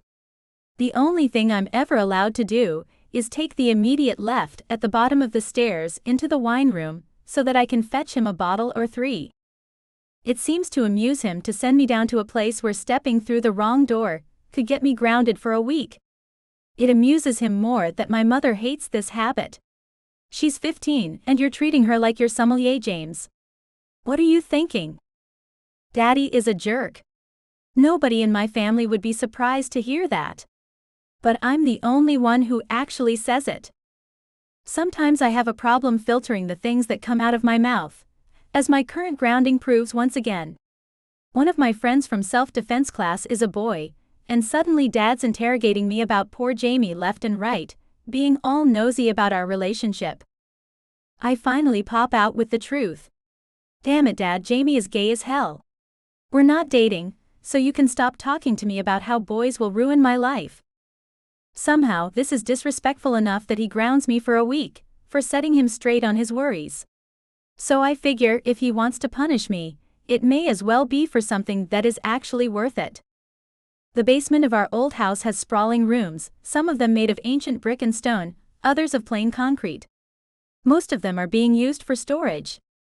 But there's a door in the back that is firmly closed, though right now its padlock hangs open. We used to have underground parking beneath the house, but when I was 12, around the time that Dad retired, they walled this section of the basement off. The garage entrance still opens onto the road that runs along the back of the property, but until now, I always thought it was sealed as well. Now, as I open the door and my flashlight gleams off of clean stainless steel and tile, I'm not so sure. The former garage is still in use. But instead of housing cars, it's full of medical equipment. There are 5 of what look to be chest freezers lining one wall, with temperature monitors attached. The other walls are lined with every shape and size of stainless steel cabinets. I grab the handle of one that looks like an oven door and it rolls out, and out. It's a morgue drawer. What the hell? I move further into the room, and a drain grate rattles as I step on it by accident. The sloped floor is faintly stained with dark streaks and there's a strong smell of bleach. My flashlight slides past an unmarked white delivery van that sits at the base of the garage ramp, and falls on something even weirder. Dad's a surgeon. I know what a surgical theater looks like, and I am definitely looking at one right now. But why is it in our basement? There's a large, ordinary chest freezer here, with a clear lid. I walk over to it, my stomach doing flips. Why would my father be doing secret surgeries in our basement? I shine my light down into the fridge, and what I see there sends a flash of horror through me that knocks my thoughts into chaos. I remember dropping the flashlight. I remember running for the stairs. I remember my legs giving out before I can reach them, my knees hitting the floor. Everything becomes a blur. My mother calling my name in a panic. My father sighing in exasperation, and then speaking to someone else. She's seen too much. But she's my daughter. What do we do? I hear loud knocking from somewhere, pulling me from sleep. But before the dream dissolves, I hear a familiar voice say, "I know a specialist. Leave it to me." I sit up in my tangled bedclothes and realize that I am alone, Armand has vanished. Someone is banging on the door so loudly that I worry it might be the police. The rich scent of expensive cologne clings to me as I wrap the sheet around myself and get off the bed. My legs are wobbly, the insides of my thighs sore. Yet despite the rude awakening, my body is more relaxed than I can ever remember it being. Under my disorientation and annoyance at being awakened by whoever is still making a racket at my door, I feel a stab of disappointment that Armand has made himself scarce. But it makes sense, being caught naked with me would cause trouble for us both. Who the hell is it? I manage, the horror from the dream sending jolts of adrenaline through me. I lean against the wall halfway to the door, clutching the sheet to my chest, the room lurching around me. Miss Shea. Are you all right? The voice is a light tenor, touched with a Georgia twang. My name's Corbett Chong. I work for your uncle. I look around at the rumpled bed, my scattered clothes everywhere, my tangled wild hair. There's no hiding that I had a man here last night. Especially if this guy is an investigator Uncle Bradley has hired. I'm fine. If you have news for me, I'll meet you down in the hotel diner in 20 minutes, I shout through the door, still leaning against the wall. I'll wait out here, he says cheerfully, and I curse under my breath. I take my time showering, leaving the window open to air out the room. It's pouring outside, warm misty rain, such a contrast to Colorado. I keep my mind off the nightmare, thinking instead of anything else. What to tell the damn investigator? What clothes I have that will cover the marks on my neck and the backs of my thighs. Armand's words. Armand's body. He said I was in danger. He promised to explain everything. But then the idiot outside showed up, forcing him to take off without so much as leaving his phone number. Damn it. I just gave myself to my father's murderer. I should be ashamed of myself. But instead, there's this bitter, ugly, rebellious pride welling up inside of me that I can't quite understand. How can I enjoy such a defiance of my father's memory? It must be a chemical reaction. The intimate experience was incredible, and after last night I'm confident that I can find it. Even that horrible dream, the details of which are slowly coming back to me as I wash and dress, can't rob me of this afterglow. It must be endorphins or something. I throw on some plain jeans and a t-shirt under my tobacco-colored leather jacket. Just a ponytail, almost no makeup. My knives are barely visible on my belt. But now this creeping cold feeling is welling up inside of me. My dreams tend to fade away once I wake up. But sometimes, and this only happens with the nightmares, they actually get clearer and more detailed once the fog of sleep wears off. This is crazy. Once I get this meeting with Chong over with, I'm going straight back to Armand's for some damn answers. And maybe a second round, but only once he helps me figure out what the hell is going on in my head. Chang's knocking again. Miss Shea? Yeah. I walk to the door, shoes still off, and let him in, not even trying to hide my annoyance. What's this about? The man on the other side of the door is Chinese, about medium height, tanned and muscular, with a winning smile that looks forced. He's in a pale linen suit, a few shades lighter than my jacket. His hair is swept back and streaked with brown, and his eyes flick over me alertly. I'm sorry for the inconvenience, but this should be discussed in private. May I come in? Fine. I step back and he walks past me, looking around. I shut the door. So state your business. You woke me up from some badly needed sleep. Actually, I badly needed to wake up from that awful dream. I just wish I had forgotten it in the process. But instead, it's coming into horrible focus. Your uncle asked that I watch out for you while you're in Atlanta.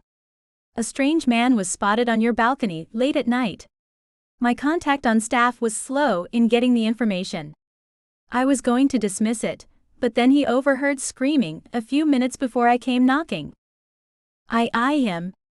You're telling me that you had me spied on, noticed that I had a visitor, but only came running because I screamed in my sleep? His smile fades into a slightly sheepish look. Okay, well, obviously this is a big misunderstanding.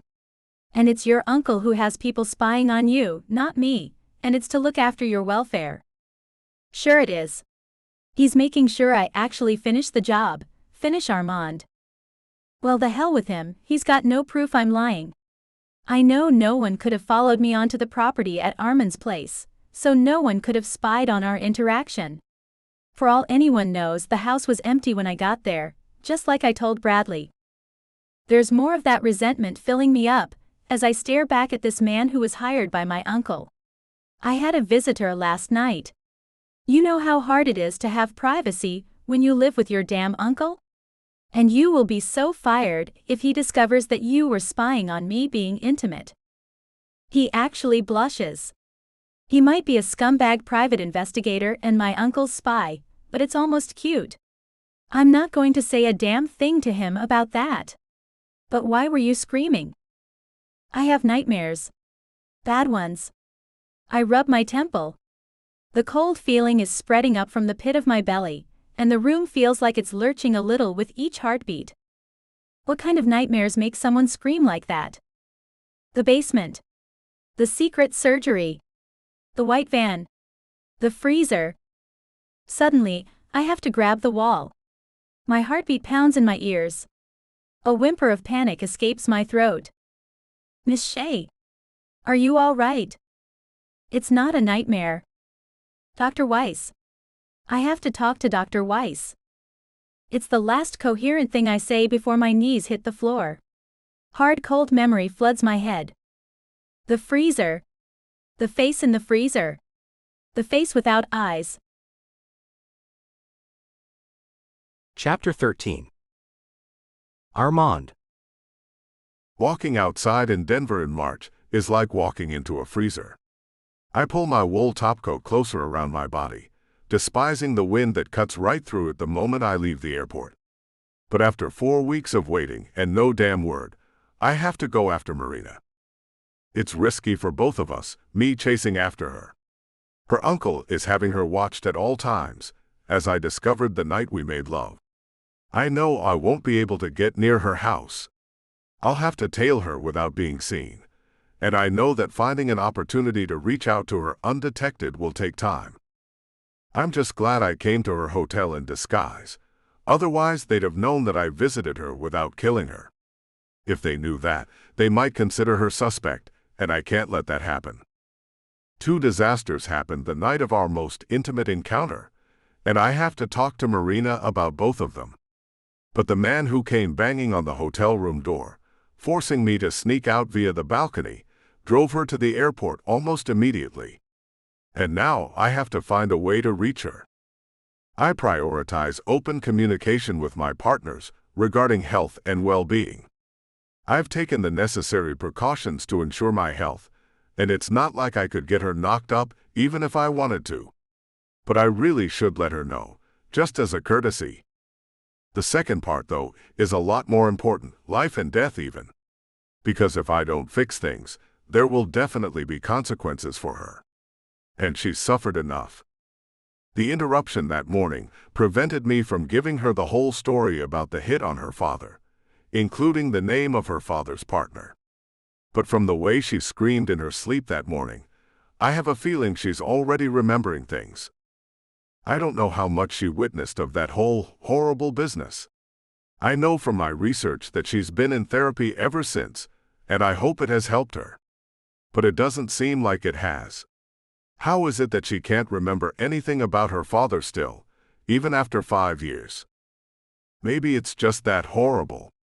I couldn't wake her up from whatever that nightmare was, that morning in the hotel. I held her and shook her and tried to soothe her, but all she did was cry and struggle, and mumble something about a basement.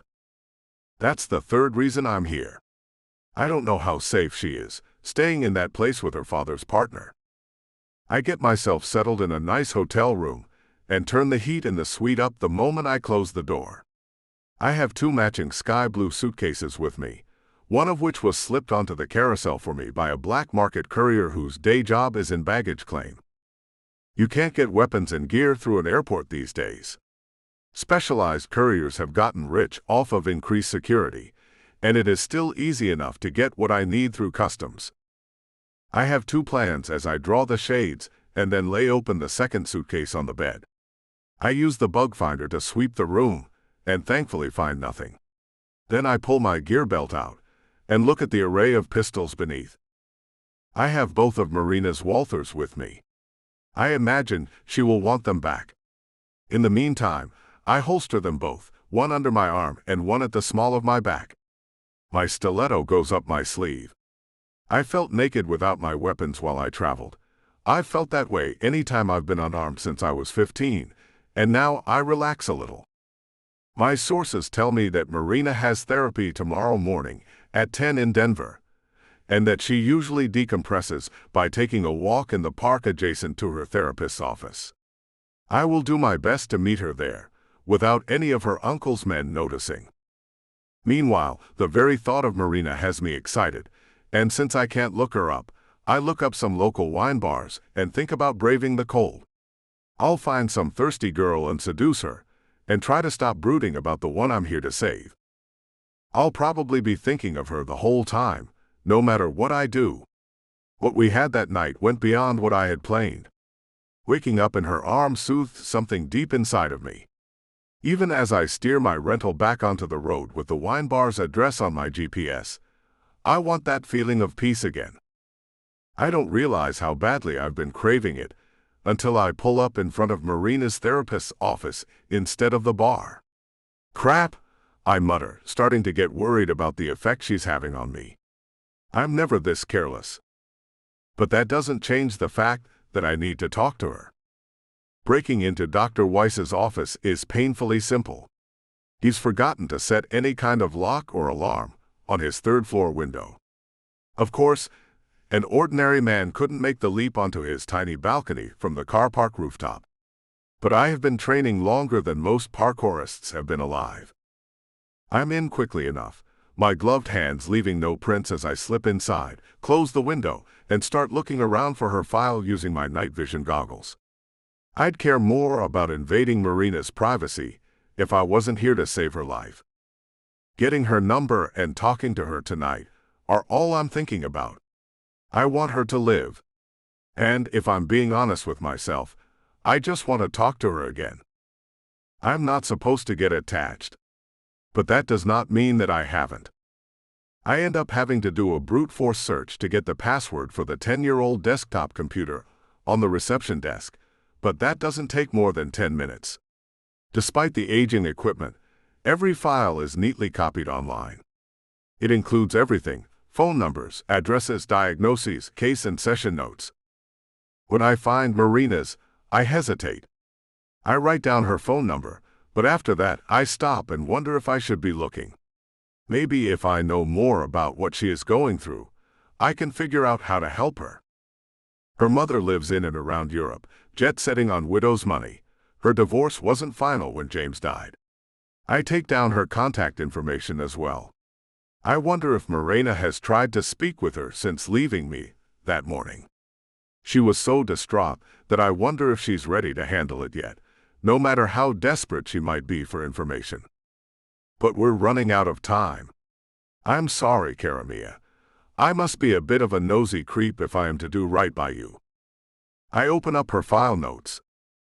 Diagnoses: post-traumatic stress disorder, non-complex dissociative amnesia complicated by delusions. Notes: patient presents with dissociative amnesia as a primary disorder, comorbid with PTSD. Both disorders appear to stem from a traumatic event of unknown origin that occurred in the basement of her family home. Her father, James Shea, referred her upon hospital release. I sit back. Wait a moment. She told me that her therapist told her that her amnesia came from trauma from her father's death. But if her father referred her well before then, so why was she told one story when there's a whole different one written down on the page? I read on. Initial attempts to unearth her lost memories through hypnotic regression and talk therapy seemed to lead to breakthroughs. However, the memories she unearthed appear to be a persistent delusion covering for some unknown and very real trauma. The delusion, although consistent, is thoroughly false, as it describes impossible activities in a non-existent location. Patient's delusion consists of falsely believing that her father was involved in criminal activity and was killed by a dashing vigilante. The idea is too far-fetched to be worth investigating.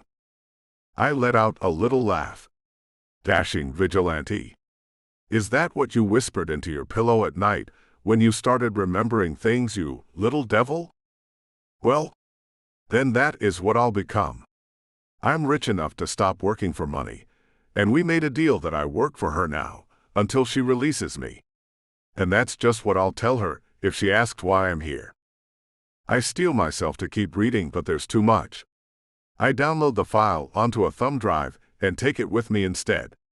Once I have a look, it'll be time to make some calls. Chapter 14. Morena. My period is late, and I wake up sick to my stomach. Has it been 4 weeks since my encounter at that Atlanta hotel? I lost track of time for a while, as Dr. Weiss was helping me put my head back together. I check my calendar. Yes, I flew out to Atlanta just under a month ago. I had my period a few days before that, so these symptoms are definitely not good signs. Damn. Anne, our cook, makes me a lean breakfast of chicken sausage, scrambled eggs, and strawberries. The sausage tastes too greasy, the eggs taste like they're dripping with butter. I nibble on a few berries and try to ignore the smell of everything else.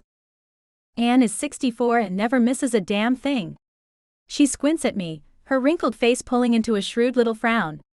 You expecting, girl? Your uncle is not going to like this. I can't keep the shake out of my voice. My uncle needs to mind his own damn business. I'm 20. Fine then, I'll mind your business. You go to the doctor? I'll go tomorrow, before therapy. I'm not sure I'm comfortable that anyone else even suspects. It's pretty scary to think about. She shrugs. You like the guy? I close my eyes and my mind slips back to the man I still can't get out of my head, and the one night I had with him. I can bring myself off and enjoy it silently in my lonely bed, but it's a tiny, watered-down thing compared to what I felt that night. He was worth the risk, I say simply, and she nods. Good. Either way you go, at least he wasn't some idiot. I burst out laughing, breaking the tension. Damn, Anne. It's true though. She squints at me again. You feeling okay? You were a real mess when they brought you back home. I wince. Don't remind me. It was so humiliating to have another breakdown. Now, I don't even remember what I was screaming about in Dr. Weiss's office the day that I got back. I wouldn't know what caused it either, if I hadn't feverishly written part of it down in my diary, right before my emergency therapy session. I don't even remember doing it, but I found it as soon as I came home. There were body parts in the basement. Dad was doing something down there. I looked up Burke and Hare after Armand brought them up. They stole bodies from the graveyard and sold them to artists and scientists for dissection. But the money was so good that they started killing people and selling their corpses. Don't forget this time. Don't forget. But I forgot Dream, and I was glad. It was all a delusion. We didn't actually know yet what had happened in that basement. Still, I kept the note and kept it hidden. I don't know why, maybe it fascinated me. It's like a secret message from another me. I feel better. But now I have to track down the guy they first was with that night, and that's going to be difficult. I am afraid I'll become unstable again if I go back to Atlanta. Uncle Bradley's right, it's best that I stay here. You'll manage? You still having those dreams? I fake a smile. Sometimes. It's still every night. HMPH. You still scared of the basement too? She lets out another grunt as I flinch slightly and drop my fork. That's a yes. Girl, there is nothing down there. You need to go down. Face your fear. You'll feel better once you do.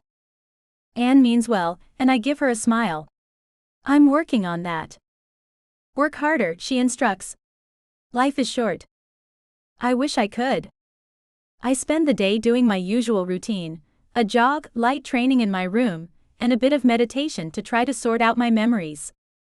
I understand that my mind made up a bizarre story to cover up the facts, and that I will need to figure out what is behind them. But the note in my diary, coupled with my possible pregnancy, isn't leaving me with much headspace today. I'm settling in for the night when my phone rings. Unknown number. I pick up. Hi, who's this? Are you alone? Armin's voice is low and urgent. I gasp. Don't hang up. While I try to form some coherent words, he goes on. I know you're being watched. I need to see you in private. It's urgent. Well, speak of the devil. Yeah, we should definitely talk. But I can't get out without being seen. Fine, then please hear me out. I'm guessing you never told anyone about our encounters together. The talking or the fighting? My voice breaks a little. My stomach is jumping around even worse. All of the above. No, of course not. I keep my voice low. So what is it? Meet with me tomorrow in the park, after your therapy session. I will wait for you there, he urges. Look, I had a breakdown the last time we met in person. Maybe we should stick to the phone for now. I want to see him though, so badly that I can taste it.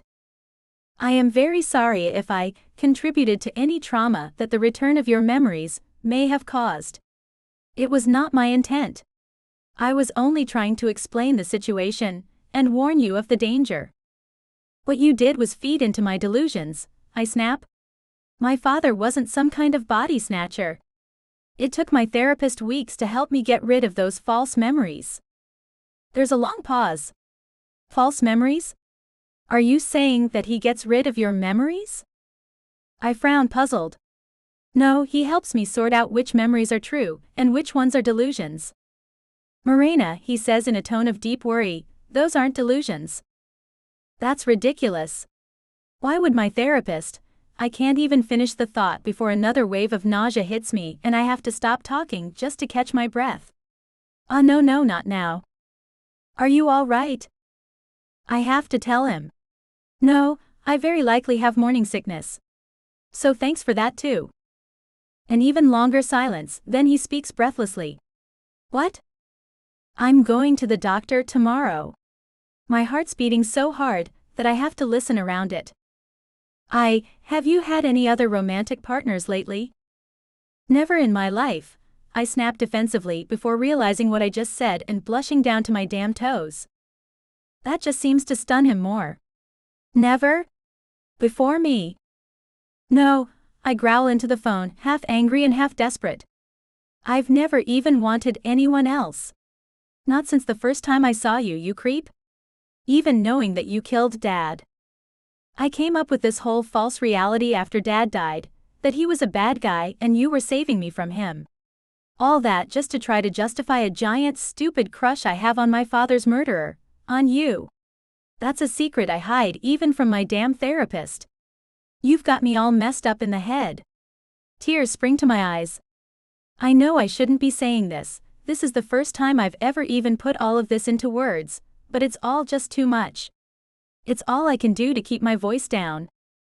Kara, he murmurs, and I let out a small sob. Now you've put a baby in me. How am I supposed to hide that from my family? I'm shaking. Come with me, he replies very softly. What? Leave that place. Come away with me. Bear the child. Even if you don't wish to stay, even if you don't wish to be a mother, leave the child with me. You'll be free of your family, and I'll give you anything you want. I have no idea what to say. He takes a shivery breath and goes on. I know that I have caused you years of trouble, even though I never meant you harm. I know that right now you're confused and don't know entirely who to trust. I beg you, ask your mother. About what happened, and about me. She was there. There's a pause, and I can tell he's unsure whether he should go on. But he does. And she and I have met. I feel a surge of bitter anger. My mother abandoned me. No. She was driven away to protect her own life. He pauses. Morena, leave that place. You are in danger there. Come to my hotel, and we will leave town together. Why do you want the child? I demand because that, above everything else, shocks me. I understand his guilt over what he did to me. If he was remorseless, I wouldn't even bother speaking to him. I was told I could never be a father. I have wanted for years to retire from this life and try to have something more normal. A wife. Children. A quiet home. His voice is growing more impassioned. And it is one more reason why I must protect you. I swallow hard and glance at the door. Now and again, I have to check to make sure there's no shadow moving back and forth under it. My uncle likes to eavesdrop. Even if I wanted to leave, I can't. I'm too fragile. I have to stay home and get better. Morena. Your therapist was hired by your father and is paid by your uncle. He is serving an agenda. They are not delusions just because he tells you that they are. He adds with a little laugh, and you are far from fragile. Getting through this must have taken you more strength than I can imagine. I look over at the diary and open it to the scrawled entry. My father didn't hire Dr. Weiss though. He was already dead when I was referred. That's not what Dr. Weiss' notes say. My hand goes dead still above the page. What did you say? He tells me. I have a huge head of steam by the time I walk into Dr. Weiss's office the next morning. The temperature's risen above freezing. The melting ice from the eaves drips on me as I go through the front door of the 3-story building. I don't even notice. I'm having the same damn nightmares that I've had for 5 years. I have a witness saying that my mother can verify that my delusions are anything but, and I just found out that I'm expecting. I am in absolutely no mood to swallow anyone's bullshit. I want a copy of my file, I say firmly as I sit down with no preamble. Dr. Weiss is a soft-eyed man with an enormous mustache, white hair he seems to comb with an egg beater, and a dull expression that crumbles into worry at my statement. Those contain copies of my session notes. They're for my use, and it won't help your recovery to view them. You know, I just came from a doctor's office and I had a talk with their HIPAA specialist while I was waiting for test results. I look him right in the eye. He's not used to this, and it clearly makes him nervous. I plow on. If you kept your notes separate from my case file, you could use any explanation you want to keep them from me using that argument. But you didn't, so you can't. He gapes at me. I have never lectured him before. I've always just accepted whatever he's told me, believing that he had my best interests at heart. It makes me furious, and that fury makes me feel incredibly strong. Bottom line, if I have to come back with a lawyer, it will be an opening salvo in a fat malpractice lawsuit. Morena, he laughs nervously, where is all this coming from? Maybe you should calm down. I close my eyes, struggling to focus through my anger. How many years have I depended on him to tell me what is real and what isn't? How many times have I let him hypnotize me? Armand says that this man has been lying to me the whole time. Now, I need to test that theory. I'm sorry to have to take a hard line about this. But everything is changing, and I need to know that I can trust you. For a moment, there's a note of pleading in my voice. This doctor was my rock for a while. Now, seeing his wide fake smile and fearful eyes, I hate him with my whole heart. Just let me see my file. Print a copy out for me. I'll pay any fees you want and we'll just go on from there. His Adam's apple bobs above his collar. No. The hatred detonates inside me. Then answer me this. How much money did my father pay you to convince me that my memories of his crimes are a damn delusion? He goes white as a ghost. I don't know what you're talking about. I close my eyes again and tears leak through my lashes. Yes, you do. You're the opposite of a healer, you disgusting quack. I get up abruptly and grab my purse and coat. And I'm sick of listening to your lies. I call Armand while I'm walking to my car. I'm going home to pack. Where should I meet you?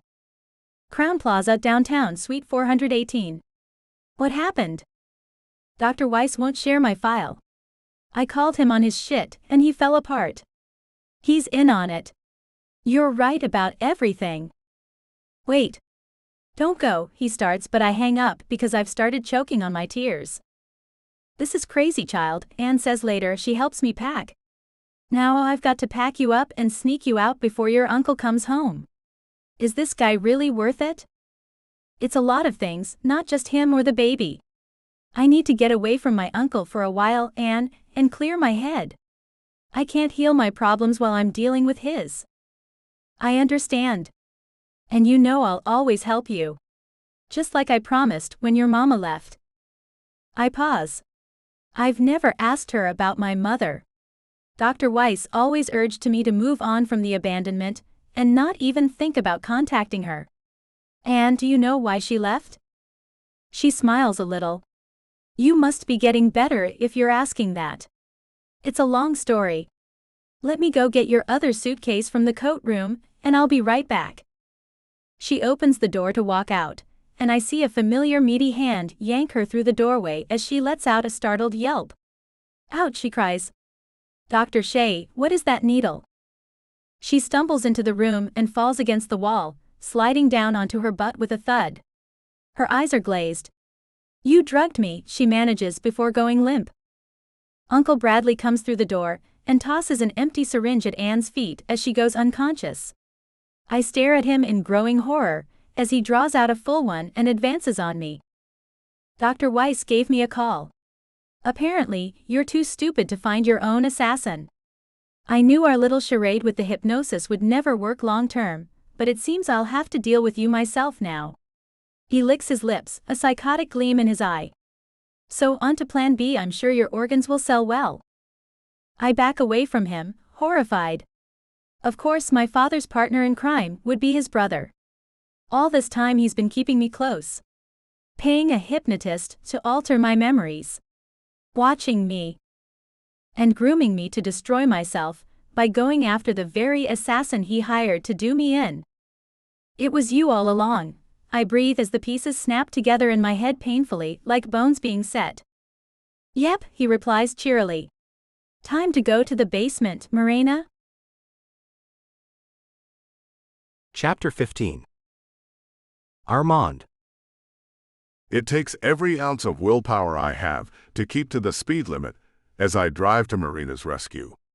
All I can think about is what her uncle will do to her once it reaches his ears that his psychological con job hasn't stuck. She's a witness. He'll kill her himself before she can go to the police. That can't happen. By the time I reach their fancy stone villa, the sun has almost set. I know Marina must be home by now. Alone. Vulnerable. Carrying my child in her belly. I wish I could have just told her up front about her uncle and what I suspected about her psychiatrist. But they set traps in her head to turn her away from the truth, even if it was right in front of her. I'm only lucky that she never mentioned meeting me. The door is locked and alarmed. There's a conspicuous lack of staff around. I clamber up a rose trellis and slip in through a second-floor window. Almost at once, I hear the sounds of a fight coming from down the hall. Pulling one of Marina's Walthers from beneath my coat, I go racing toward it. I'm about to burst through the open door where the sounds are coming from, when a tall, fat figure staggers out of it and falls against the wall. It's Bradley. His face is swelling on one side, and his eyes are wide with horror. My fear for Marina turns into mirth as she stomps out after him and kicks him hard in the stomach. A syringe flies from his hand and shatters on the floor. You sick, murdering, lying creep. I can't help it. I burst into mocking laughter. Both of them look over at me, startled. And then Marina, untouched, angry little Marina, who has trained for years to kill a professional assassin and is beyond fearing some soft, lazy old man, smiles at me. You made it. Wouldn't miss it. What happened? She attacked me. Blubbers Bradley, though no one asked him. You dumb fool. It was your idea to have me go after Armand. Don't you think I'd learn to fight if I knew I was facing a seasoned assassin? She's yelling at him like he's the stupidest lump of cowardly human meat on the planet, which seems pretty accurate right now. I'm so proud. She's not broken or helpless. She just had people lying to her for so long and so expertly that she believed it. But now she's back. Well, yes, he blubbers. But I never expected you to get good at it. Happy to surprise you then, you creep. She turns to me. I'll need to call the police and an ambulance for Anne. You should probably make yourself scarce soon. I'll meet you later. No. Bradley explodes and yanks a small revolver from his robe pocket. I am not going to jail. I legal the Walther at him. Drop it. He freezes and looks at me with the gun half raised, his red face coated in sweat and crocodile tears, and then looks over at Marina. His voice goes pleading as his expression crumples. They were just homeless people. Better people needed their organs. We were saving lives. You were making a profit, you pile of crap, Marina spits at him. He screams in anguish and moves fast. I'm faster, but when I see who he's aiming at, I let him pull the damn trigger. Sometimes you have to let the trash take itself out. As his body slumps to the floor, dead of his own cowardice, I step past him and gather Marina into my arms. She hugs me back tightly. Are you all right?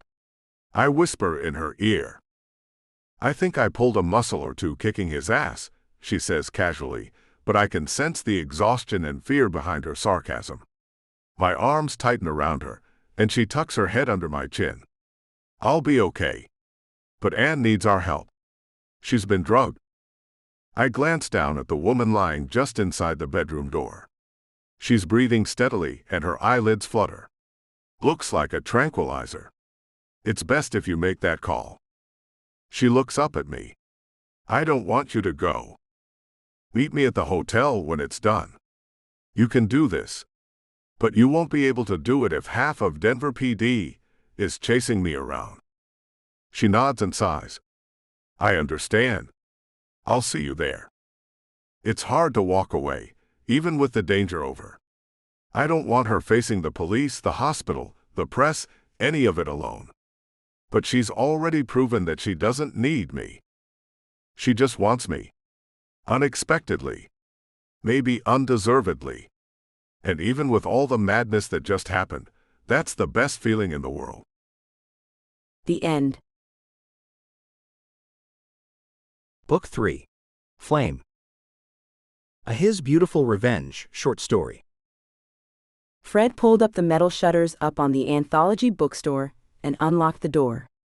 As always, she felt a frisson of excitement about a new day at the store. She'd been here 7 years now, and was now the day manager of the San Francisco bookstore and coffee house. She could not imagine working anywhere else. Her bosses, Nora Conti and Zalika Price, were her best friends as well as her mentors, but since they had both married and had kids, they spent less time at the bookstore. Fred herself had trained 2 other people to help her out. Jed, a college student who was the biggest geek she'd ever met, and Tula, a quiet woman in her 50s who was as passionate about books as Fred was. Today, though, both Nora and Zalika were coming in to help her out, because they'd said they had something to share with her. Fred had tried to get it out of them, but neither would give her a clue. Since she'd come to the States 10 years previously, Fred had immersed herself in San Francisco life. Always a self-assured, punky girl, she loved the laid-back feel of the city, the inclusive people, the sheer number of things to do. She'd recently become a naturalized citizen and had never looked back. Her family back in England, well, she'd never been close to them. She'd ran from them as soon as she could afford to, having planned to live in America, even if it meant doing so illegally.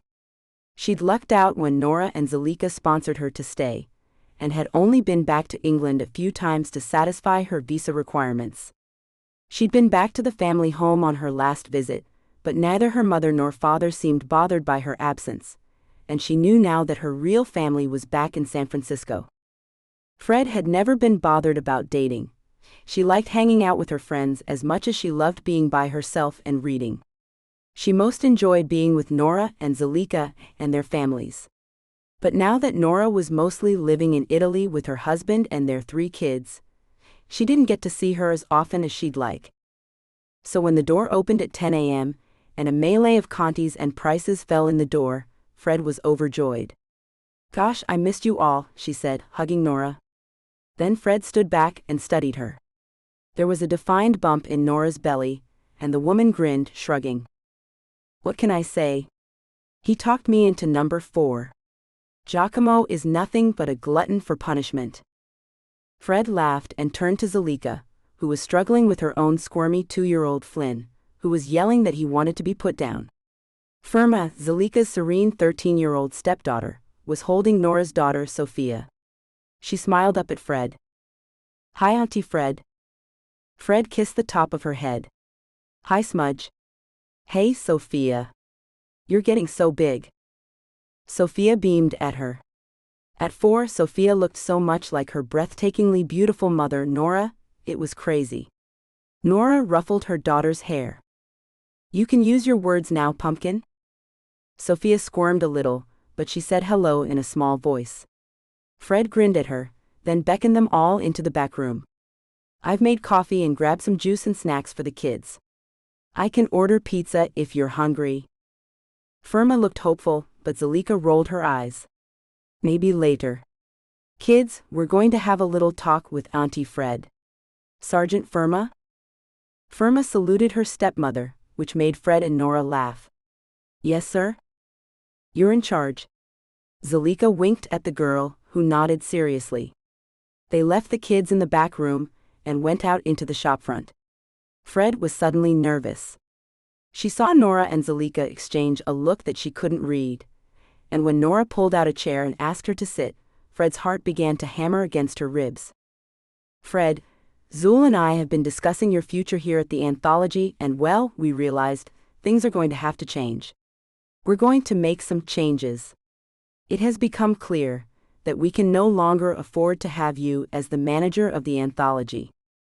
Fred's stomach disappeared and she fought back the tears. Okay, well, if that's what you've decided. Not finished yet. Nora looked as if she were about to cry, or something Fred couldn't tell. She seemed to be struggling with what she had to say. Fred?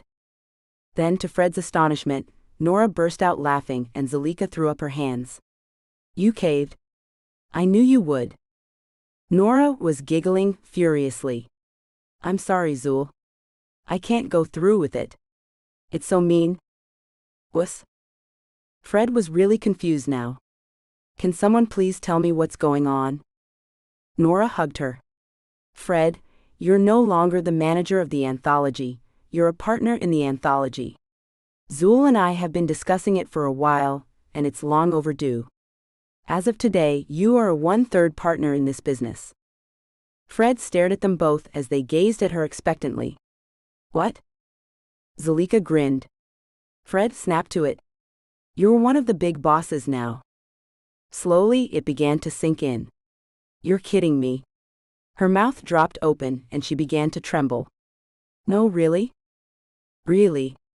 It's long overdue, and we both apologize for that.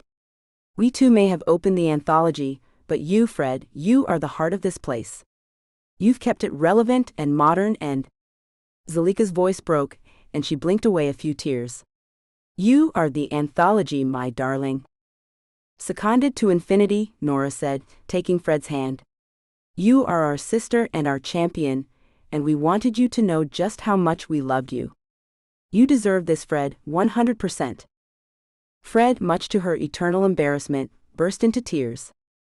Later, when she had calmed down and Nora and Zalika had shown her the official paperwork, Fred had signed and become a partner in the bookstore. Or, as Nora then told her, bookstores. Expansion is the obvious next step, and so I think we need to look into where we could open our second store in the city, and possibly beyond. Is that something you think you could take the lead on, Fred? Fred nodded eagerly. I think that's a great idea, and hell yes, give it to me. Do you know how many times I've seen places in the city and thought, yeah, that would be a perfect bookstore? Nora grinned. Good. Now Seb has offered his services. I assume you'll enjoy that? Fred laughed. Seb, Giacomo's assistant, had become her best friend. The two of them spent many a night out dancing and drinking. Too right. Zalika rolled her eyes. Hell, I can just imagine the glitter factory you two would come up with. Again, right on, Fred said with mock seriousness. Guys, I can't thank you enough for believing in me.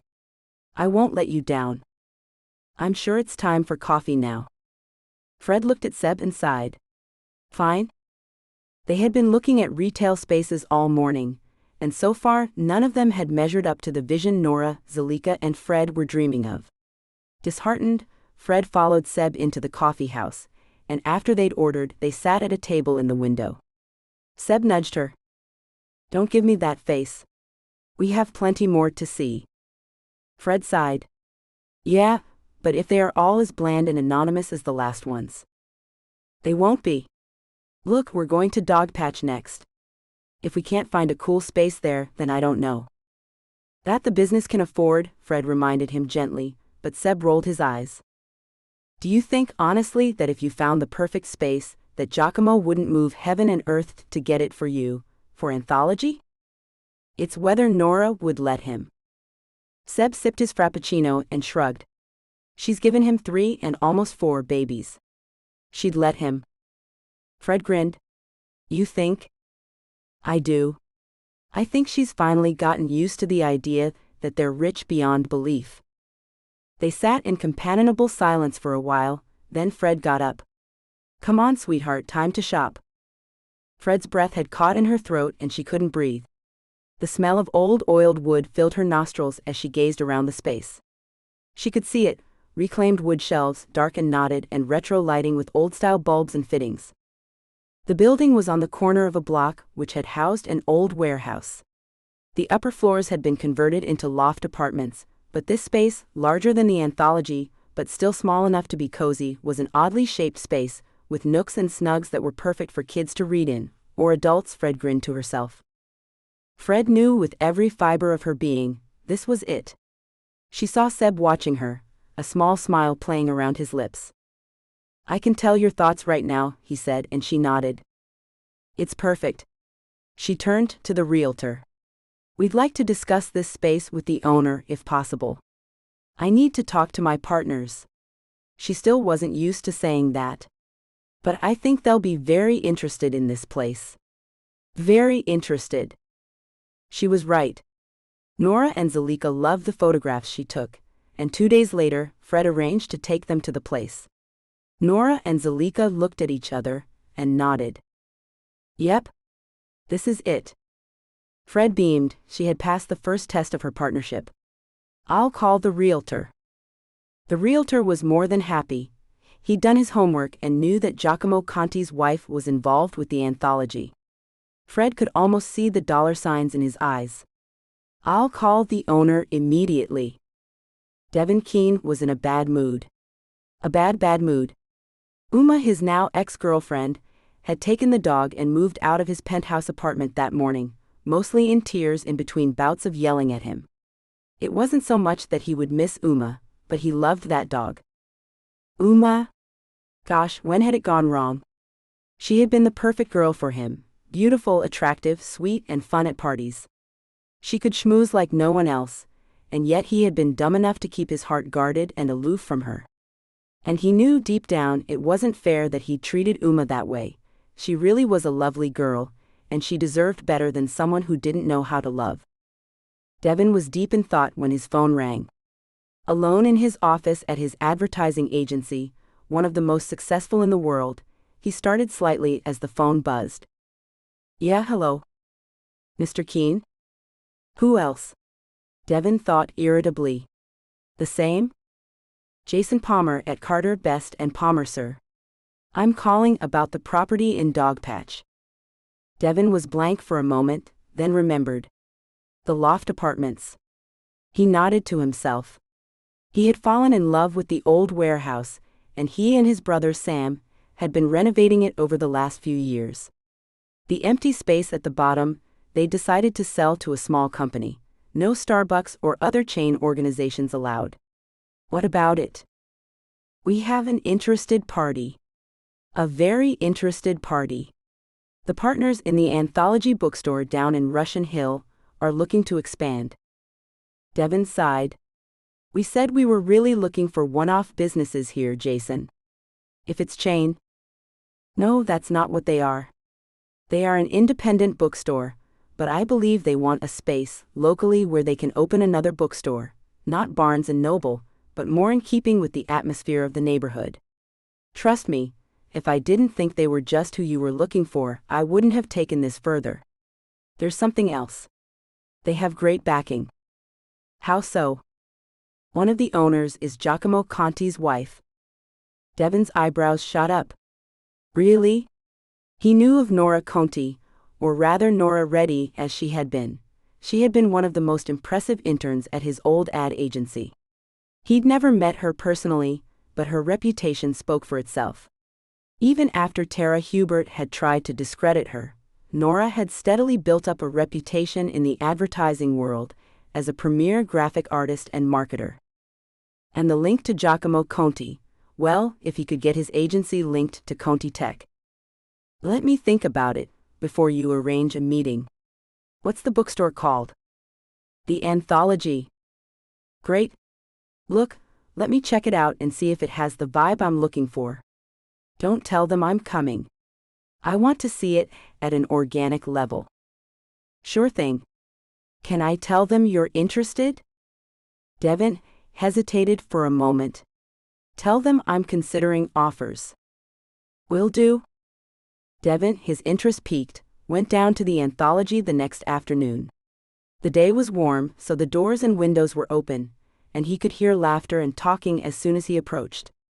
He slipped in and noticed a young teenager reading to a group of very young kids, her black curls pulled back in a high bun and her spectacles pushed to the top of her nose. Her serious expression and the rapt attention on the faces of her audience gave Devin a strange pang of nostalgia for his own childhood.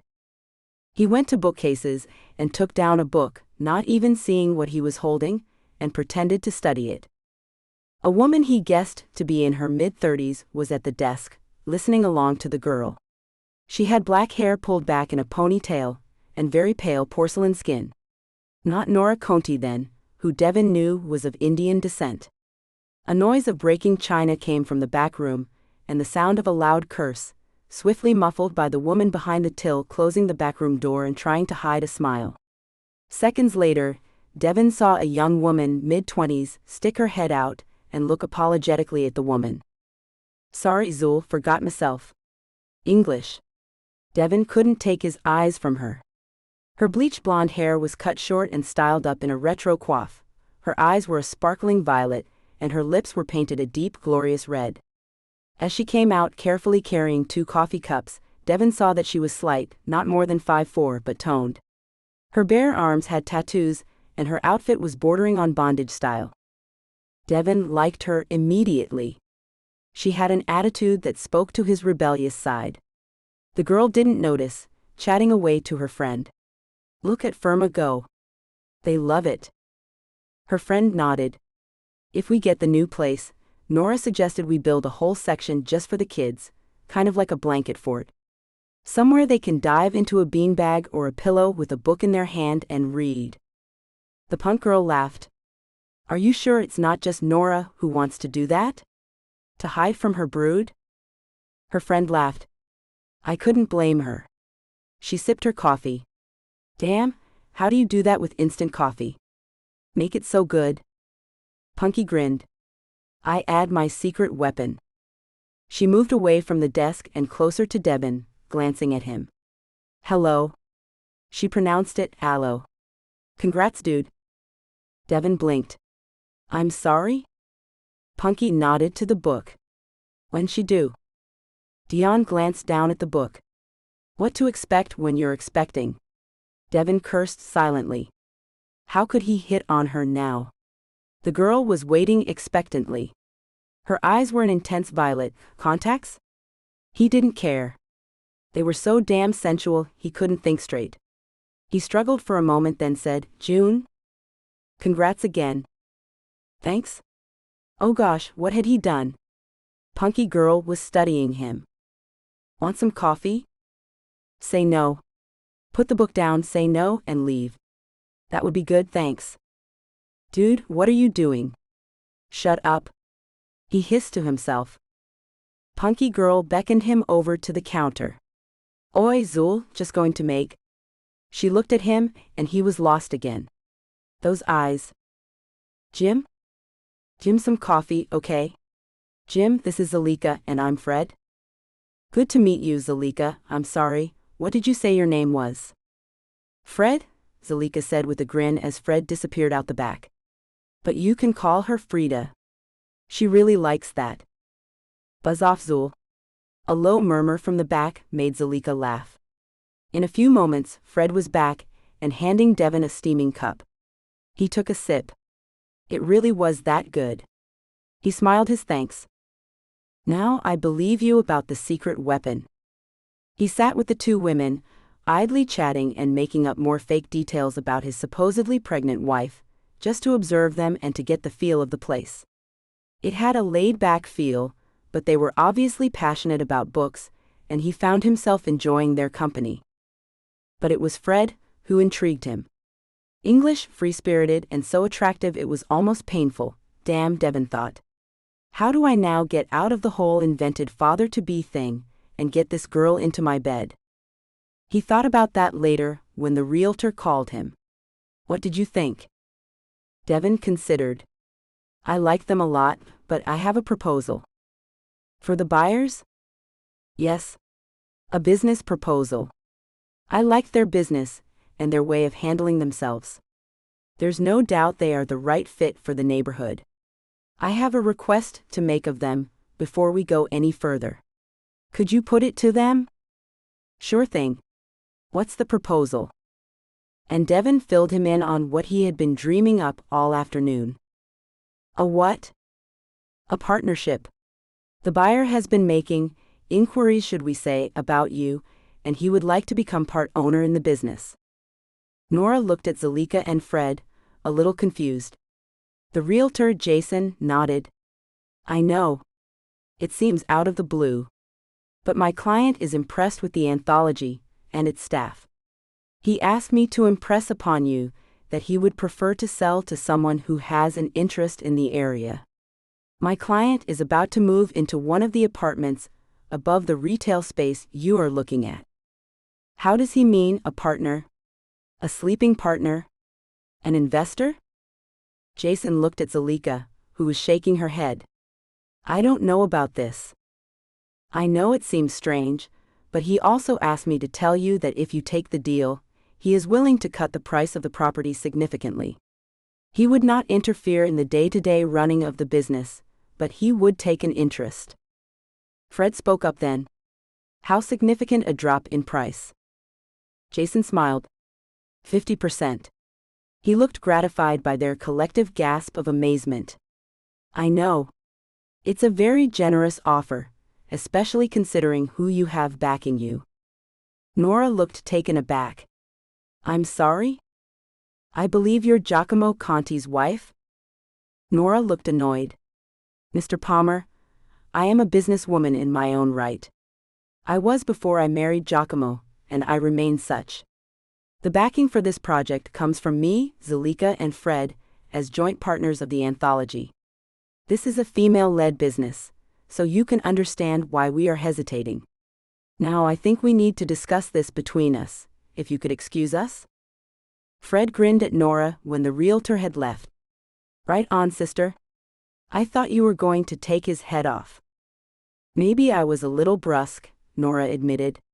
But I get a little irked when idiots like him suggest the only reason we're successful is that there's a man backing us, even if that man is Giacomo. Her face softened. I have to admit, Giacomo has offered to help, but he was equally as okay when I said no. He knows how important this is to the three of us, that this is a female-led business. Zalika nudged her friend's shoulder. So, what do we think? Do we swallow our pride and say okay? I have to admit, a 50% drop in price would mean we could spend more on outfitting the space. It does. Fred, you're the lead on this, what do you think? Fred chewed her lip for a moment. I like the idea of having more money to fit this place out. You could really have those blanket forts you dreamed of. Nora grinned at her. But yeah, I think I should meet the guy and see how he is. I have a pretty good douchebag radar. If he pings it, then we back away, as much as I'd hate to lose the space. But you know, he might be a good guy. We know they exist. The other two chuckled. We do. Okay, that sounds like a plan. Zalika reached for her purse but then stopped. Meet him somewhere public though, Fred. Fred rolled her eyes. Yes, Mom. Fred sat in the restaurant which was way, way above her pay grade, and waited for the owner to arrive. Devin Keene. Nora had screwed her eyes up when she heard the name. Sounds familiar from somewhere. But she hadn't remembered in time for this meeting.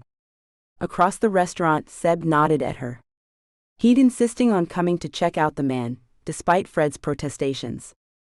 I don't need a babysitter. Seb grinned. I know that. Besides, if he tries anything, who would do the most damage to him, you or me, Psycho Sally? Anyway, I just want to get a look at the guy. He might be attractive. Fred had rolled her eyes, but now that she was here, feeling very awkward in a borrowed dress from Zalika, she was grateful for Seb's presence. Who knew what this guy was like? She looked up and saw a man talking to the maitre d'. He looked familiar. Jim? Hey, Jim. It was a second later that she remembered where she was, as other diners looked annoyed at her yelling across the restaurant. The man, tall, African-American and resplendent in an Armani suit, looked over at her and seemed to stifle a grin. He walked toward the table. Fred glanced at Seb, who was making a face of approval, and not subtly. She ignored him and greeted Jim as he arrived at her table, followed by the maitre d'. Fred was surprised when the maitre d' held out Jim's chair for him. Will there be anything else, Mr. Keene? Jim smiled at him. Thank you, no. Just the wine list. He looked at Fred, who was gaping at him. Hello again. Will you be joining me for dinner? Fred sat down with a thump. You're Devin Keene. Devin smiled and nodded. Yes. Sorry about the whole Jim thing. You were spying on us? Devin picked up his water glass and took a sip. I prefer to say I was on a research trip. Spying?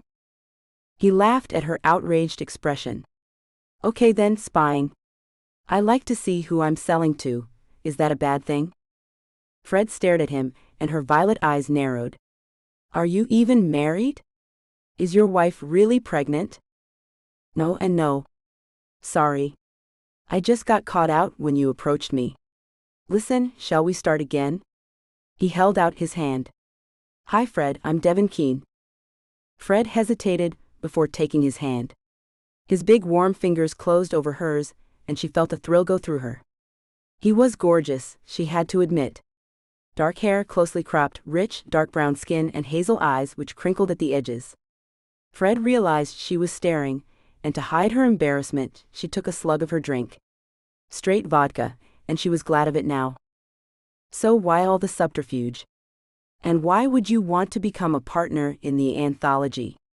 None of us can figure out what your motive is. The waiter came with the wine list and menus then, and Fred balked at the prices. Trying to cover her shock, she handed the menu back to the waiter. I'll just have the gazpacho for my main, please. The waiter nodded, not fazed at all. And for sir? Devin grinned. I'll have the steak, please. Rare. Almost blue. He winked at Fred, who looked outraged. I take it you're a vegetarian. I don't eat meat, she said sniffily, but then relented. Well, not most of the time. I'm not vegetarian, it's just this place. She made a little wow, that's expensive motion with her hands. Devin nodded. As this is a business meeting and of my making, please don't worry about that. I can't let you pay. Fred, the business is paying, not me. All right. Now what would you really like? By the time their steaks came, yes, Fred caved, and she was glad of it. The steak was soft, tender, and to die for. Devin had found out that Fred, real name Frida, if you call me that, I will inflict real damage on you, had been in the States for a few years now and had even taken up U.S. residency officially. Nora and Giacomo sponsored me, she said, almost drunk on the delicious food and the equally sumptuous red wine Devin had picked out. So I could stay here. What about your family? A cloud passed over her face. We don't see each other. I'm sorry. He watched her shift in her chair, uncomfortable. How about you? Were you born in San Francisco? Devin nodded. All my family is here. I have 3 brothers, 4 sisters. Fred's eyes widened. Wow. Devin grinned. And before you ask, that is the truth. She was silent for a moment. So tell me, why do you want to be a partner in our business? None of us can figure it out. Devin sipped his wine before answering. I could spin you a story about how I'm bored with the advertising industry, which I kind of am, but no matter. I could tell you that I love the atmosphere of the anthology that day I came in, which I did. I could even tell you it was a strategic move to get an in with the Contis, which I did consider. Fred nodded slowly. That's honest, at least. You want to know the real reason? Go for it. Devin smiled at her. You? It took a second for that to register, and then a scarlet flush spread over her face and neck. Excuse me? You? I wanted to be close to you. You intrigue me, Fred. Your personality and your unique look. Fred cleared her throat, clearly embarrassed and still not entirely sure where he was going with this. I take my work very seriously, Mr. Keene. Devin. Devin? I've only just made partner. It was a huge step for me, and I don't want to let Nora and Zalika down. I understand. He held her gaze, admiring the soft pink of her cheeks and the full mouth. The atmosphere changed between them. What is it you want from me? Her voice was almost a whisper. Devin reached over and drew the back of his finger down her cheek. Isn't it obvious? I want you, Fred. Fred's eyes flicked to Seb. He was staring at them, openly agape. Then he grinned, gave an exaggerated nod and abruptly stood, muttering an excuse as he disappeared. No. You're my safety net. Left alone with Devin Keene, Fred felt suddenly exposed. Flustered. Vulnerable. Dangerously close to agreeing to anything he wanted. No one had ever been this direct with her. This, unapologetically sexual. And to her surprise, she found she liked the honesty.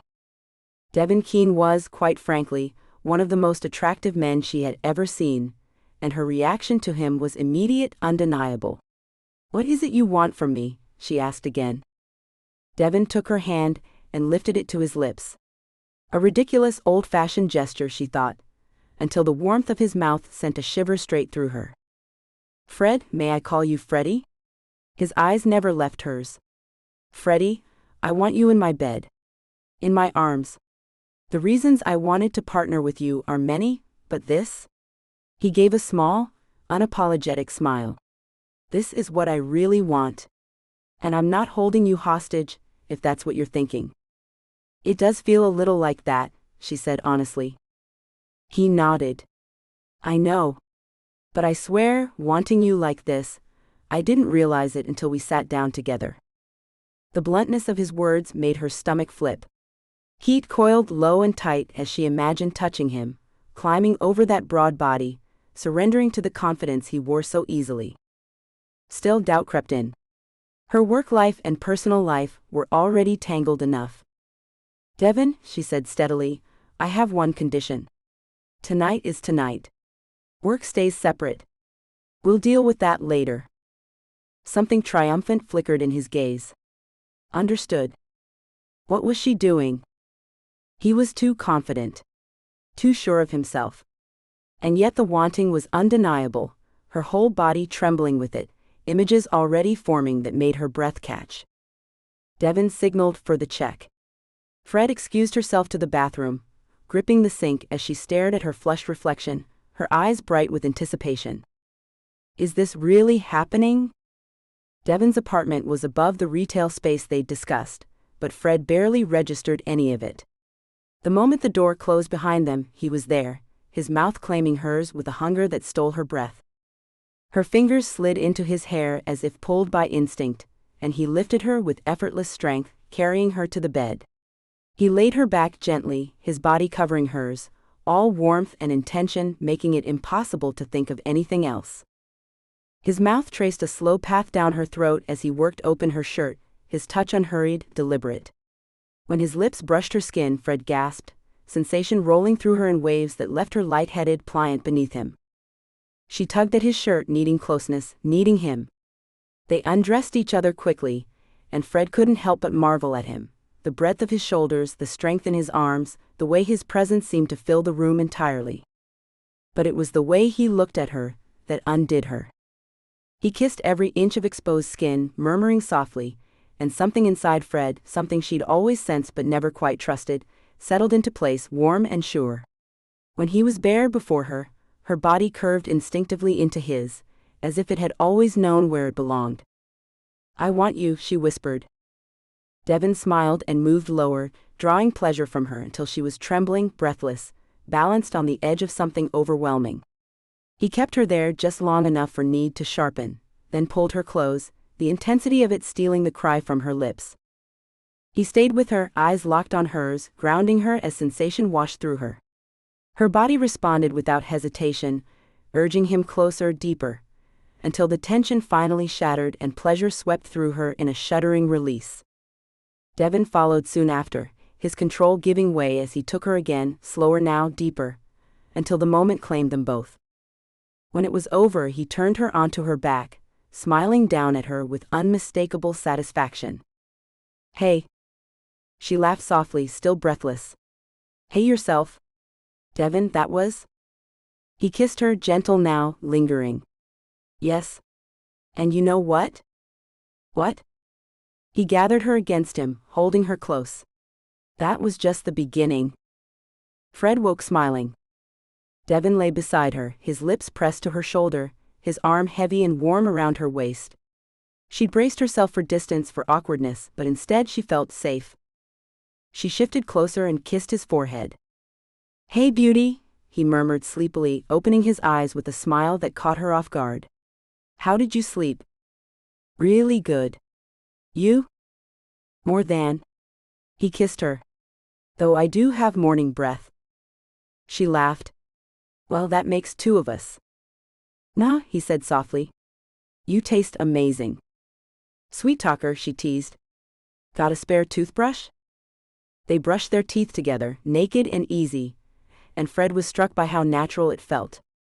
Devon Keene might be a player, but there was something unexpectedly gentle about the way they moved together.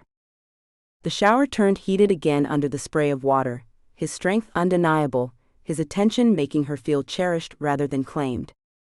Later they made breakfast and sat at the small kitchen bar. Fred glanced around the open-plan space, surprised. "You know," she said thoughtfully, "I expected something more styled. But this feels like a home. Comfortable. Lived in." Devon grinned. "You mean messy? I haven't unpacked everything yet." Fred laughed. "Now that you mention it." "No, I'm kidding. I mean, look." She pointed to a huge pile of paperbacks propped up against the wall and the stack of vinyl on his shelves. "I love it, Devon. It's the kind of home that tells me about you. More so than your expensive suits or your business acumen." She got up and went to look at the photograph frames. "Are they your siblings?" There was a shot of 8 gorgeous men and women hugging and laughing. It made her heart hurt. Devon came over and pointed out each of his brothers and sisters. Danny, Loretta, Blair, Angela, PJ, Lee, Rosie, and Beulah. "She's the baby of the family. She's at Harvard, studying law." His voice was so full of love, and she smiled up at him. "They're wonderful." "They are?" He kissed her forehead as she put the frame back. "So you like what you see?" She slipped her arms around his waist. "Yes, I do. You know what's weird? Seeing this place, I now get why you'd like to be a partner in the business." Devon nodded slowly. "It would mean a lot to me. Yes, I love my job. I love being the boss, but it doesn't feed my soul. That day I spent in the anthology with you all, it made me realize what it was to truly immerse yourself in your passion. To hang out with friends who felt the same. I guess I just wanted, or want to be a part of that." Does that make me sound like a weirdo? No, I get it. I've been working so hard these last few years to make the business a success, and I'll continue to do so, but it has come at the cost of my relationships with friends who have drifted away because I didn't spend the time with them. Same with? He trailed off and looked away. Fred nudged him with her shoulder. Just say it, bub. We should be able to talk about anything. It was weird how she felt she had known him for a lot longer than she had. Devin made them fresh coffee, and they sat on his comfortable couches and talked until late in the morning. Devin told her about Uma. I should have treated her better, but we weren't a good fit, I think, from the start. I miss the dog, though. Fred nodded, understanding. We had a dog at the bookstore for years. Ziggy, a Saint Bernard. When he died, we were all wrecked. Maybe I should ask that we get another dog for the new store, as another condition of the sale? Devin grinned at her and Fred laughed. Maybe. Look, Dev. She felt comfortable calling him that. I meant what I said last night. You and me, that's separate from all of that. It has to be. I don't want to be unprofessional, especially in my first act as a partner. I get it. I do.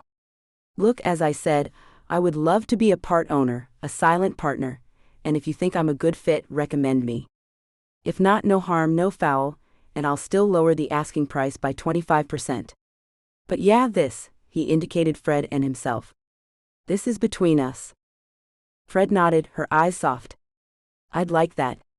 And I'll talk to Nora and Zool, Devin, and recommend we take you on as a silent partner. Devin's eyebrows shot up. You will? I will, but that's not a guarantee. If they say no? Then they say no. But thanks for believing in me. Fred? Yeah. He drew the back of his finger along her cheekbone. Are you working this weekend? She grinned, seeing the mischievous look in his eye. As a matter of fact, I'm not. Good. Would you like to spend it with me? Fred smiled at him, knowing what her answer would be. Where have you been, Miss Thang? Seb demanded, when Fred met him at their favorite neighborhood bar the following Monday evening. Fred sighed, shaking her head. Sebastian, I have so much to tell you. His grin spread instantly. You slept with him, didn't you? She nearly choked on her drink. Well, when you put it like that, yes. Very thoroughly. Seb whooped, pumping his fist, and Fred burst out laughing. But don't say anything to Nora or Zool, she added quickly. I don't want them thinking I've suddenly lost all sense of professionalism. Seb rolled his eyes. Please? Nora lasted what, a week before she caved with Giacomo? And that little incident at the office during work hours? He waved a hand dismissively. She has no moral high ground. But fine, my lips are sealed. He launched into an off-key rendition of a go-go song, earning a few laughs and scattered applause from nearby tables.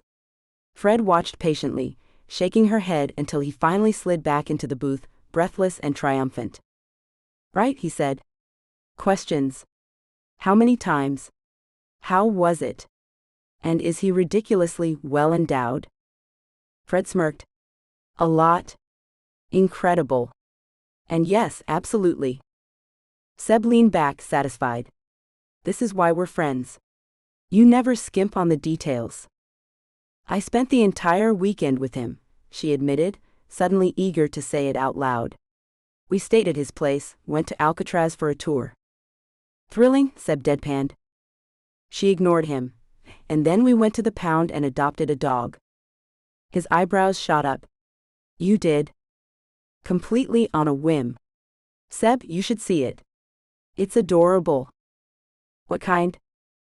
Golden Retriever mixed with Cocker Spaniel. He smiled. Okay, that's unfairly cute. And so are you. You're smitten. Fred laughed. With the dog or with Devin?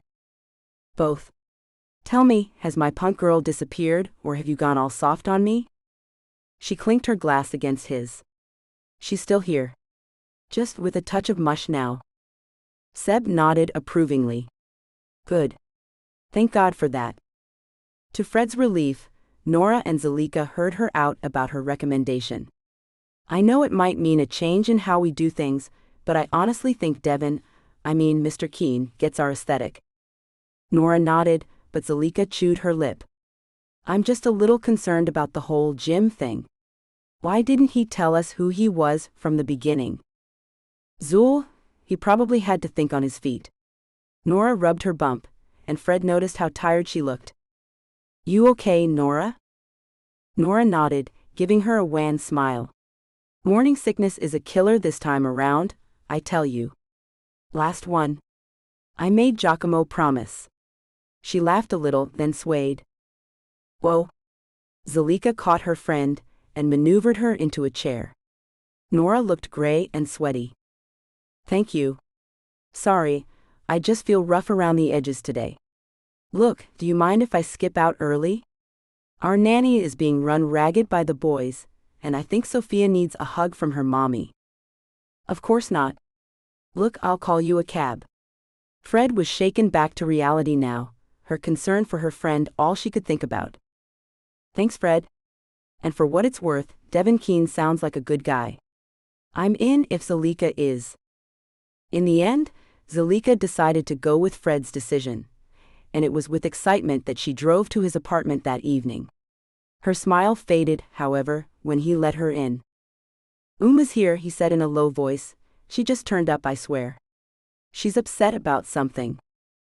I can come back, Fred said, uncomfortable, and Devin, his eyes troubled, nodded. That might be best. Look, I'll try and get free in about a half hour. There's a coffee shop down the block. I'm so sorry, Freddie. Fred touched his chest. Don't worry about it, these things happen. She felt a little deflated as she walked to the coffee shop. After grabbing a soda, she paid and slid into a small table by the window, staring out at the street without really seeing it. She knew she shouldn't read anything into the situation. She and Devin weren't anywhere near relationship territory yet. It was just... damn. She liked him. A lot. The intimate moments were a bonus, sure, but it wasn't the reason the hollow feeling lingered. He was funny. Thoughtful. Smart. Kind in a way that felt genuine, not performative. There you go, she told herself. He's a good man. Of course he's not going to shove his ex aside when she's upset. Still, Fred hated the weight pressing behind her ribs. Don't be ridiculous. You're a capable woman. A business partner. A woman who knows exactly what she wants and how to get it. You do not unravel over a man. Ever. She felt a little better. Her phone lit up, and she ignored the thrill of delight when she saw his name. Hey. Hey you. Look, this is going to take a little longer. About an hour or so. I'm so sorry, Freddie. She sighed. Don't worry. Look, shall we call it for tonight? We can get together another time. Devin hesitated. I hate to say it, but maybe that's a good idea. At least let me call you a cab. No, it's okay. I drove. Look, don't apologize. I hope everything is okay. Again he hesitated, and Fred felt a curl of dread inside her. Time to cut and run, girl.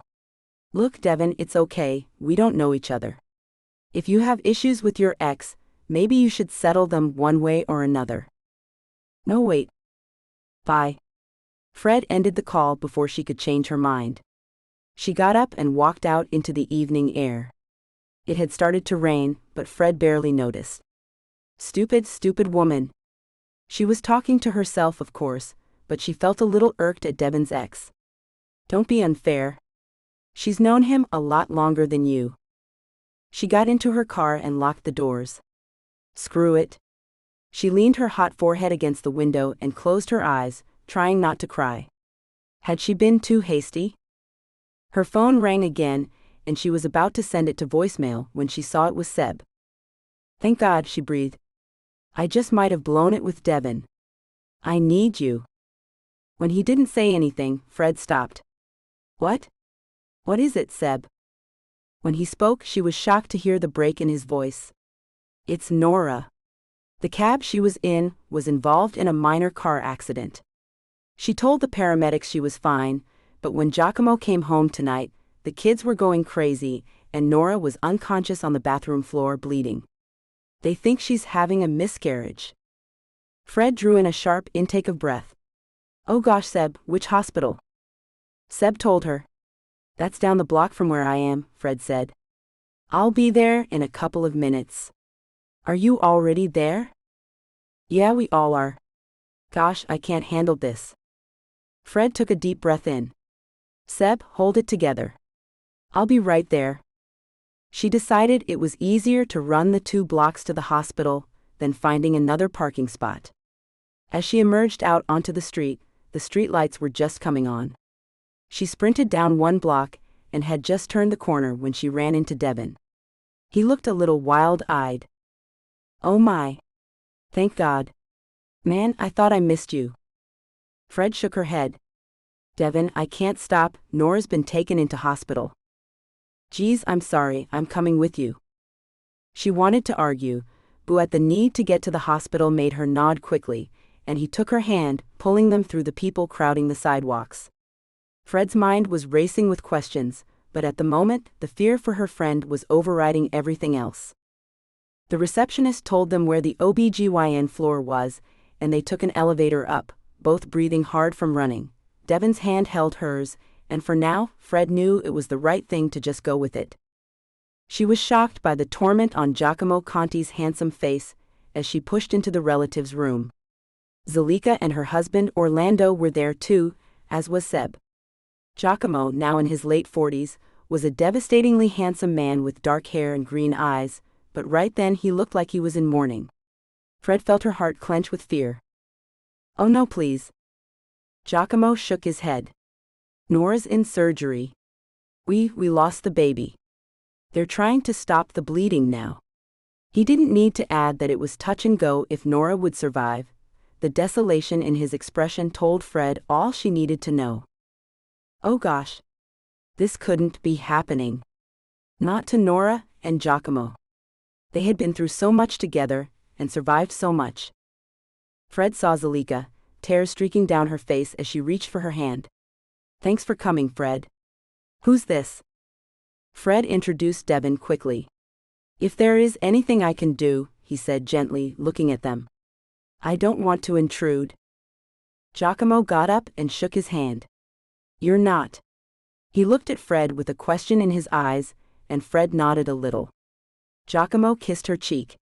This was why she loved the Italian. He always could read a relationship so well.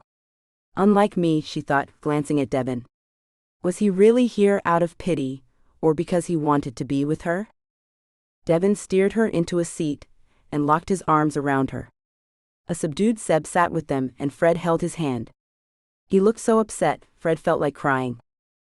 A couple of hours later, a scrub-wearing surgeon came to find them. Giacomo looked gray with worry. The doctor nodded to him and sat down with them. Mrs. Conti is stable now. We've managed to stop the bleeding, but unfortunately, we have had to perform a hysterectomy. I'm very sorry, Mr. Conti, but the bleeding was bad enough that if we hadn't, Mrs. Conti would have died.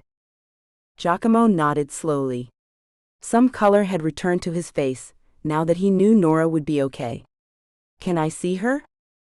The doctor smiled at him. When she's out of recovery. She might be a little groggy for a while. But she'll be okay. Zalika wanted that extra reassurance. Yes, I'm sure she will be fine. I'll come and get you when you can see her. When the doctor had gone, Giacomo collapsed into his seat and let out a long moan of relief. Zalika went to him and hugged him. It's good news, Jack. He clung to her. Thank God. Thank God. In the end, they would only let Giacomo see his wife, and so he told the others to go home and get some sleep. Devin and Fred walked back to his apartment, Fred hesitating only briefly before letting him lead her up the stairs. In his kitchen, he made them both some coffee. You're cold? Give me a sec. He disappeared into his bedroom and returned with one of his sweaters. Exhausted, Fred let him pull it over her head. It dwarfed her, but it was warm, soft, and it smelled of him. Devin tucked her into the crook of his arm as they sat on his couch. So, this is what I propose. I tell you right now what Uma came to tell me, then we get some sleep. When we wake up, you tell me if you still want to be with me. Because gosh, I want to be with you, Fred. I'm not kidding around. Fred steeled herself for whatever he was going to say. Okay. Okay. Hit me with it. Devin, his dark brown eyes wary, hesitated. She's pregnant. For a moment, Fred almost laughed. You're kidding. Sadly not. But Fred, she doesn't want to get back together with me. And I don't want her back. We both agreed on that. I know who I want to be with, even after this short time. He cupped her face in his palm. Fred saw the truth of his feeling in his eyes. I know one weekend means nothing in the grand scheme of things. But this connection we have, not just the phenomenal intimate moments but as friends, I want to see where it goes. He studied her face. I've been doing all the talking. Fred smiled. Honestly, I'm so tired at the moment, I'm not sure how much I'm taking in. So Uma is pregnant, it's yours, but you're not back together? Devin half smiled. You got it. Look, if the whole thing is too weird, I want to support my child. I will support my child and Uma, for as long as she needs me. If that's too messed up for you. Fred chuckled suddenly. Dude, you should know, for the best part of a decade, my family, the family I keep in my heart, has included an Italian billionaire and his wife, who is my best friend, has survived kidnapping and escaped more than one attempt on her life. And now this accident and miscarriage. Then there's Zalika, who survived stage 3 cancer to marry her love, a man whose wife was murdered by Giacomo's ex-girlfriend. And you think this is too weird for me? Devin was gaping at her. Well, when you put it like that. Fred pressed her lips to his. I'm glad for you, Devin, that you want this child. If tonight has shown anything, it's that life isn't a straight line. We need to gather the happiness where it comes. We barely know each other, so it would be very easy to say goodbye. Except it wouldn't be easy for me. I'm hooked. I need to see this out. A delighted smile was spreading across Devin's face, and he kissed her back.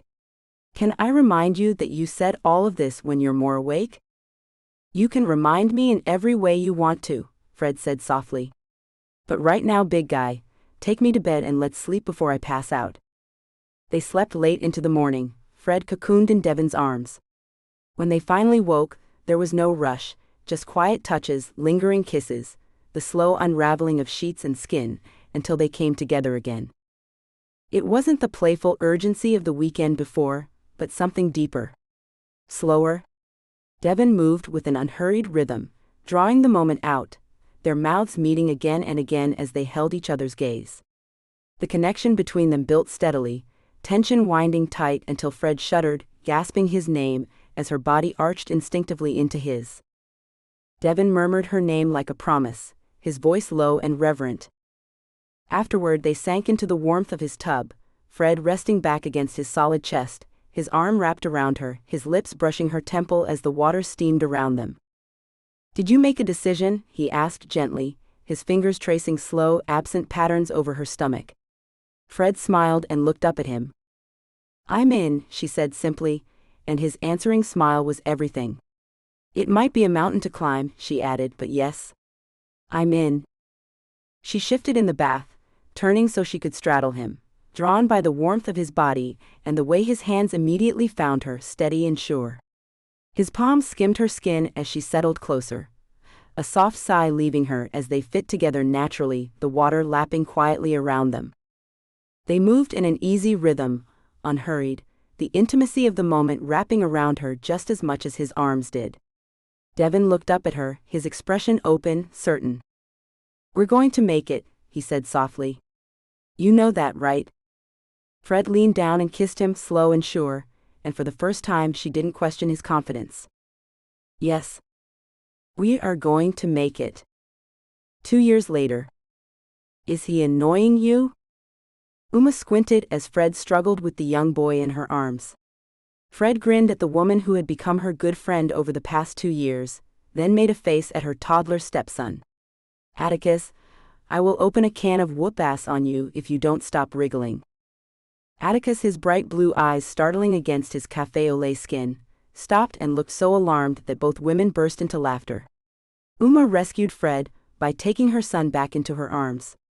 I swear to God, child, no more sugar until you're 30. Fred grinned at her.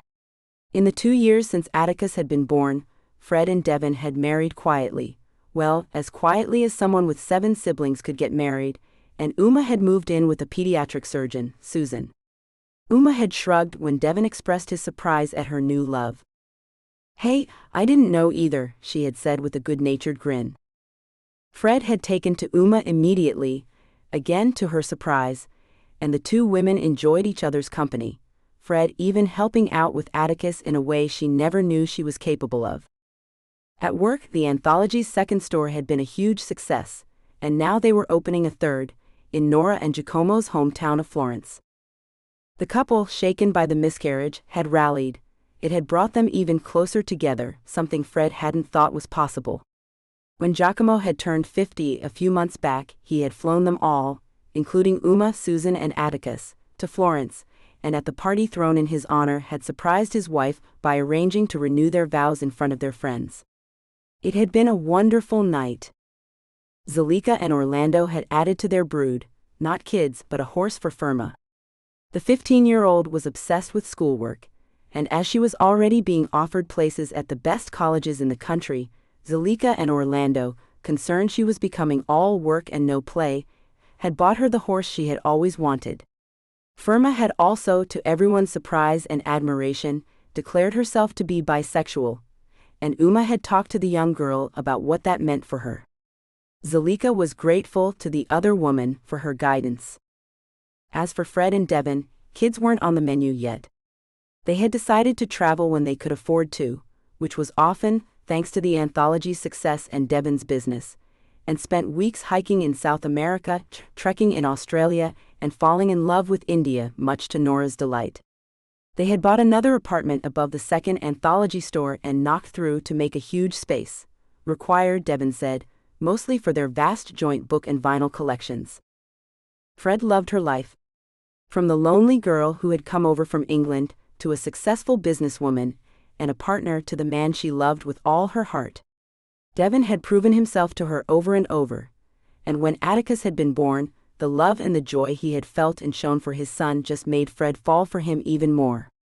She had even, at his suggestion, changed her name from the much-hated Frida to Frederica, and she finally felt like she had a name that suited her. Oh, she still dressed like a tomboy, and still loved her tattoos and her punky hair and look, but she was somehow softer now. Love had softened her. Now, today, they had attended the wedding of Sebastian, who had finally given up the single gay life and settled down with his boyfriend James, a gorgeous Venezuelan who put up with Seb's more flamboyant tendencies and made them all laugh with a sarcastic remark now and again. He had fit into their family easily, and the wedding had been a moving, tender moment in the day. Seb had been in tears, and even Fred, who loathed to cry at anything, felt her eyes get wet. Uma took Atticus inside the wedding venue as Devon came out with some drinks. It was late evening, and the heat of the day had dissipated. Devon put his arm around his wife, and she smiled up gratefully at him. He pressed his lips to hers. "We made it, kiddo." She nodded, leaning into the kiss. "We sure did." He chuckled. "You know what I noticed, baby?" "What's that?" He nodded toward the gorgeous hotel grounds. "There's an awful lot of, how can I put this, private little places in those trees down there. Fancy going on a little adventure?" He wiggled his eyebrows at her suggestively, and Fred burst out laughing. "Do you ever think about anything else but making trouble?" He nuzzled his nose to hers. "Not when I'm with you." Fred grinned and stood up, pulling him to his feet. "Come on then, Magellan, let's go see what we can find to do." And she pulled him across the lawns into the darkest, most private place in the woods. The end. Sneak peek of his beautiful revenge. Thank you for reading Flame by Michelle Love. Now, dive into the complete novel His Beautiful Revenge and experience the full journey. Chapter 1. The phone's shrill ring broke across the bookstore. Zalika waved at the receiver. "Lucian," she yelled across the room. Nora didn't notice the man sitting at the corner table, and his attention was caught by the way he stiffened at Zalika's words. Nora grinned at Zalika as she took the phone from her. "I've told you before, me Nora, him Lucian." Zalika poked her tongue out good-naturedly at her friend. "Ha ha." She walked away, swatting Nora's butt with her hand. "Hey you," Nora glanced at the clock on the wall of the bookshop. "Hey doll," Lucian sang cheerfully. "It's Friday, work's out, and I'm in the mood for some quality time with you. Are you going home soon?" Nora grinned, caught up in his mood. He sounded more cheerful than he had in months. And wanting to spend time alone with her? Rare, she thought to herself, what was up with him?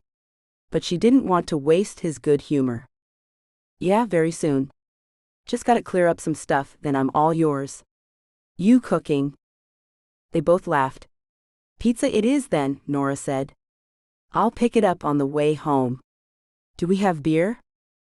There was a pause. "Well, we did until last night." She rolled her eyes.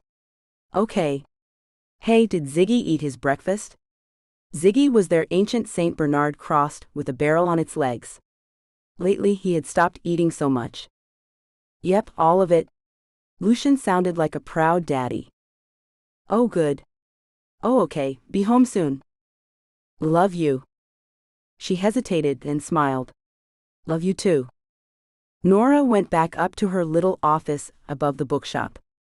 Her freelance graphic design company, consisting of just Nora and her uber-organized work ethic, was beginning to take off, and she found herself spending less time in the bookstore she ran with her almost sister-in-law and best friend, Zalika.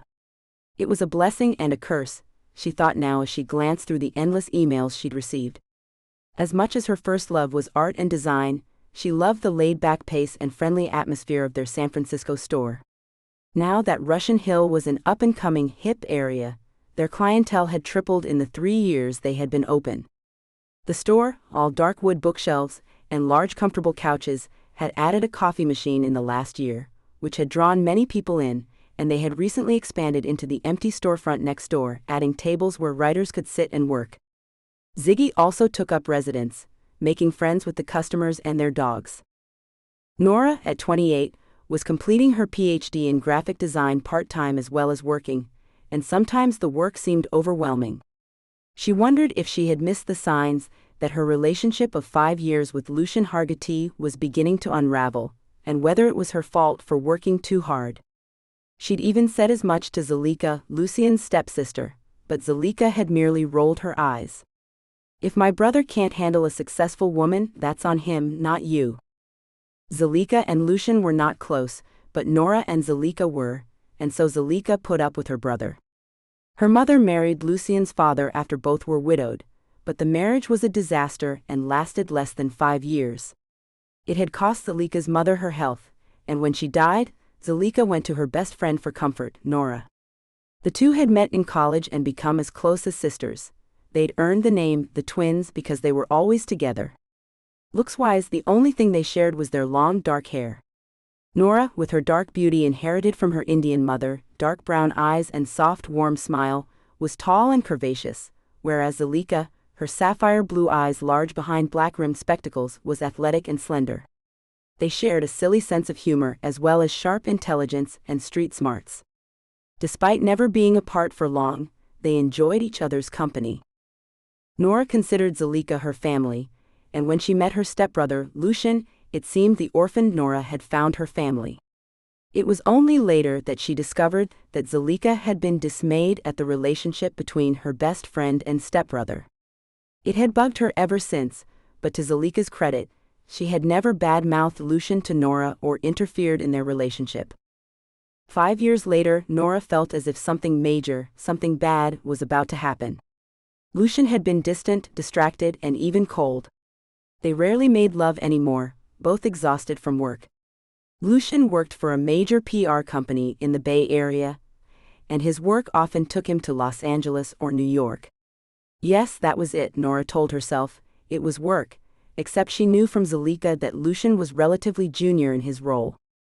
At 31 and not long out of college, where he had struggled to maintain higher marks, he was still working his way up the ladder. Nora wondered if all of his trips were actually work and not. No? Stop thinking about it. An affair? Nora was horrified by her own thought process. She would rather think the worst of him than accept that his trips were genuine. It wasn't fair to Lucian. But she couldn't shake the feeling that he was treading water with her. She pushed the thought out of her mind, something she had a lot of practice with, and it wasn't until there was a soft knock on the door that she looked up from her work. The sun was getting low in the window, and for August that meant it was getting late. Yes? The door opened, and Lucian stuck his dark blonde head around it. Hey you. Nora was surprised. Hey, I thought I was meeting you at home. I thought I would surprise you and say hi to my little sister.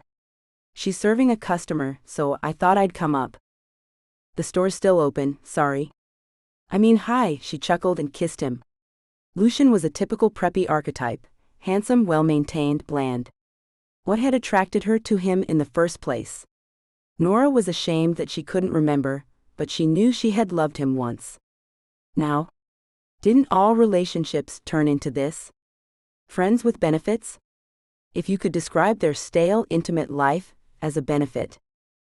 They went back downstairs to see Zalika, finally locking the store up. She grinned at Nora, half ignoring her stepbrother. You will not believe the sale I just made, that complete leather-bound Dickens collection. Sold, baby. Nora's jaw dropped. The $5,000 set? The very one. Holy moly, we've had that for years. Zalika grinned at Nora. You wanna make out with me? Always. Okay, it just got weird. Lucian pretended to be sick. Yeah, but if I wasn't your sister. Dude, stop. You really have no filter, huh? Zalika shook her head. Nah. Not much of one. By the way, I have news. I have a date. Lucian and Nora looked at each other, then at Zalika. Holy hell. Nora's eyes were wide. Did the skies darken? Lucian checked outside the window. Oh, you're both so funny. Zalika gave them both the finger, but she grinned and chuckled. When's the first date? Tomorrow night. Oh, I was going to ask a huge favor. Zalika fluttered her eyelashes at Nora. It would be really nice if, say, I at least attempted to look like a lady. And seeing as I don't own anything. Nora smiled. Zalika was always borrowing from Nora's beloved collection of vintage dresses, and Nora kept a few of them upstairs in her office for emergencies like this one. Yes. Here. She threw her door key to Zalika. Go nuts. Just don't wreck it. Zalika kissed her cheek. You're the best. She and Lucian laughed at the speed with which Zalika scooted out of the door. Lucian shook his head. Poor guy doesn't stand a chance. Nora grinned. Who is it anyway? Not Rufus? She looked hopeful and Lucian grinned. You wish ready. How long have you been trying to finagle that? 2-3 years? Nora tapped her head. I'm telling you, it'll happen. I know things. Lucian hooted. Oh, you know things. Tell me, oh wise one, why do you want them to get together? Because they are perfect for each other. Zalika is gorgeous, Rufus is cute, and he makes her laugh. Lucian's smile was fond, and a little patronizing. Is that really all you look for in a man? Nora flushed at the slight. That, along with kindness and fidelity. She couldn't resist the snark, and she watched something flicker in Lucian's eyes. He didn't rise to the bait, though. Come on, you. Let's get home to the dog. Both he and I are starving. Nora relented a little.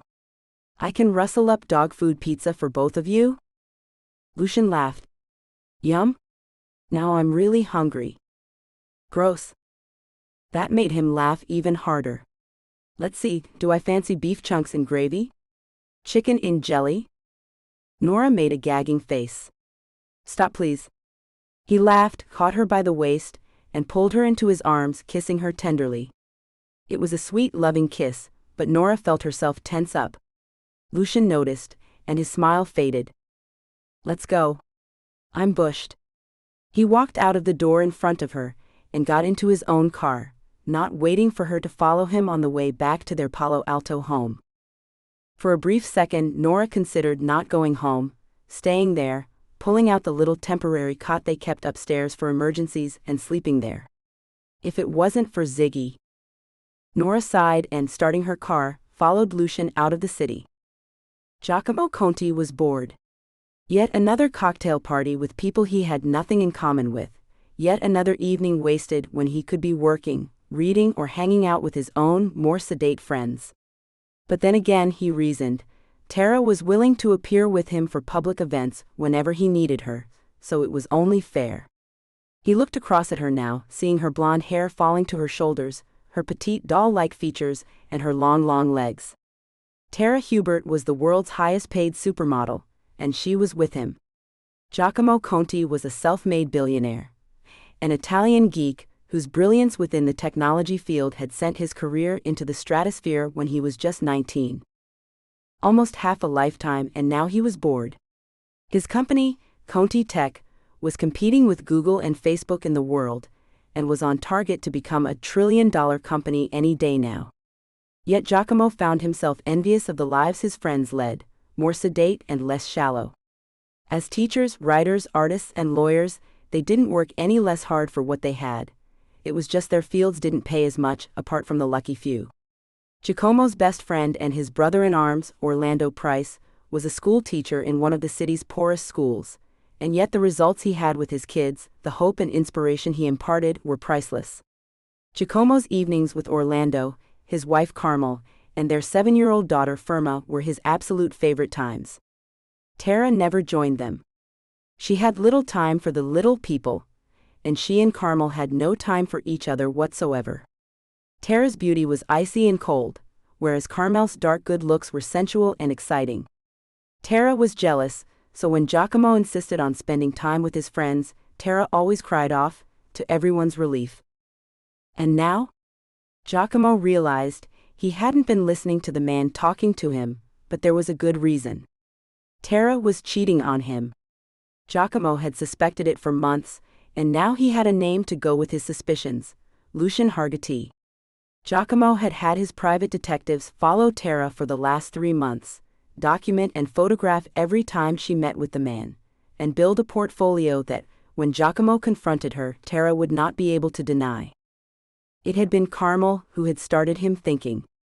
She'd mentioned she'd seen Tara in the city with another man months previously, not realizing that Tara had told Giacomo that she would be in New York for work.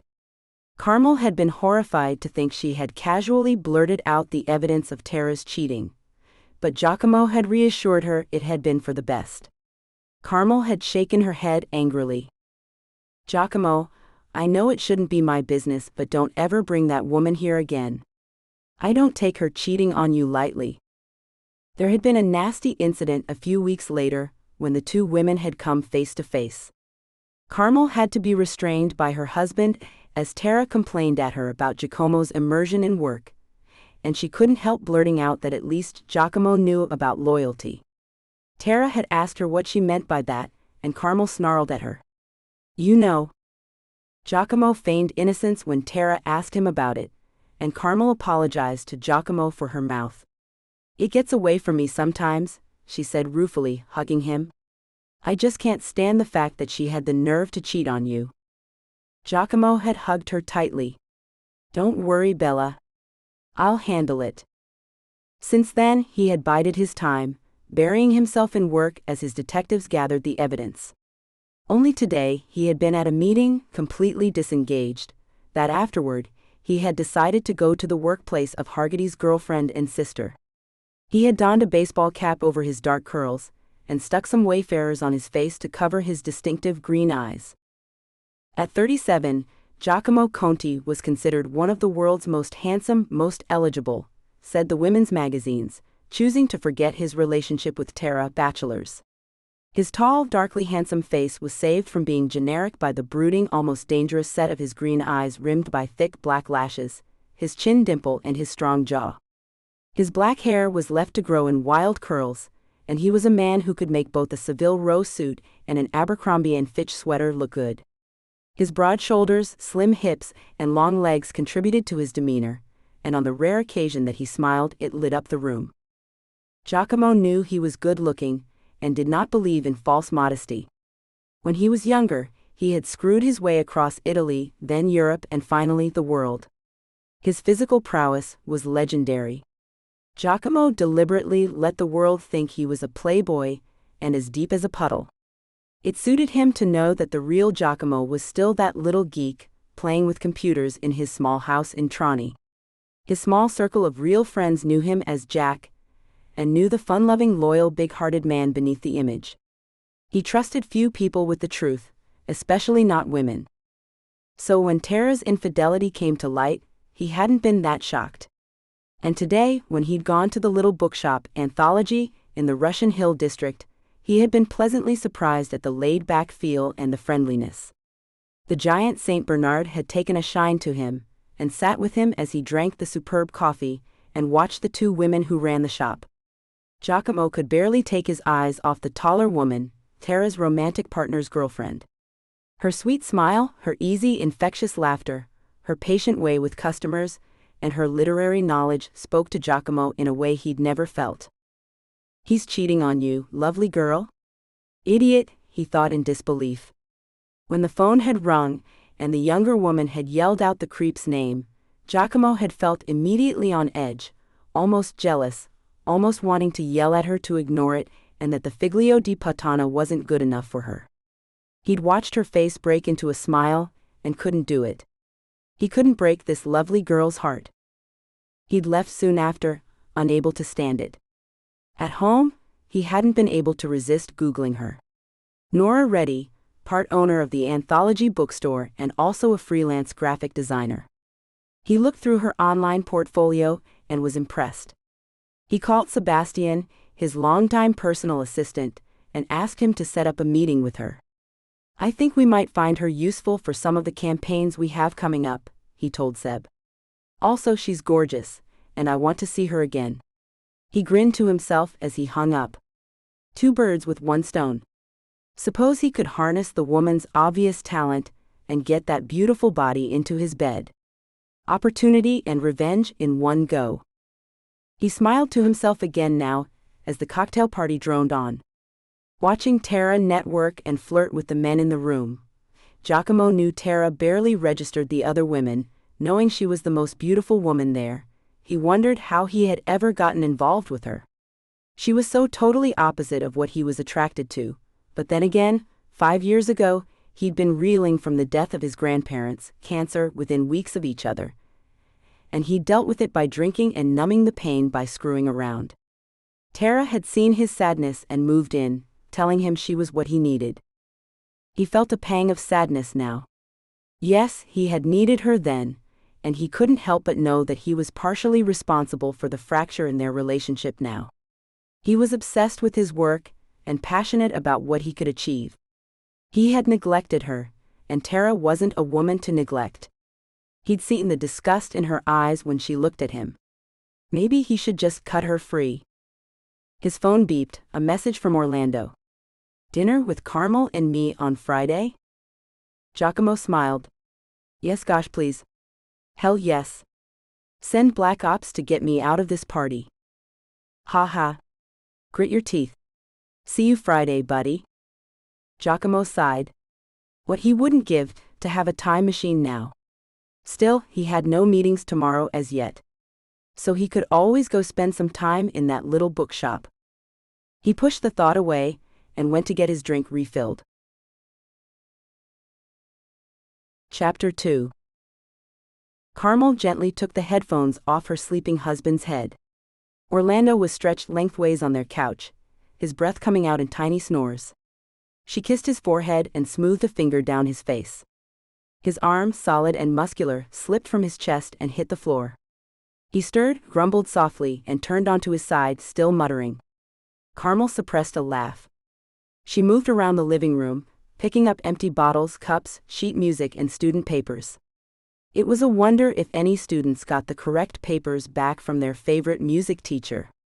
Orlando's organizational skills were not exactly a gift. Carmel carefully stacked everything that looked school-related on the small desk in the corner of the room, catching them as they slipped out of her grip. As she tidied, she glanced out the window of their small home and froze.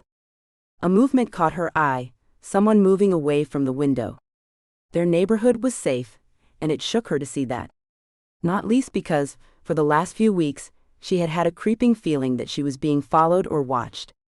Carmel wasn't a woman who scared easily, but it had been insidious, and whenever she had been alone, out in the city, or on her way to work, she had become more paranoid. She hadn't said anything to Orlando, not wanting to worry him until she knew for sure. Now though, if whoever was following her, if they actually existed, was coming to her house. No? No way, Buster. Not with my daughter asleep upstairs. She opened the front door and stepped out onto the porch, peering into the gloom. The street, which was tree-lined and still somewhere the kids could play outside, was empty, except for Jason, the elderly man down the street who waved at her. She waved back, smiling. Jason was in a wheelchair, and hardly likely to be peering in their high windows. Satisfied she was being paranoid, she turned and went inside. Just for once, she locked both doors.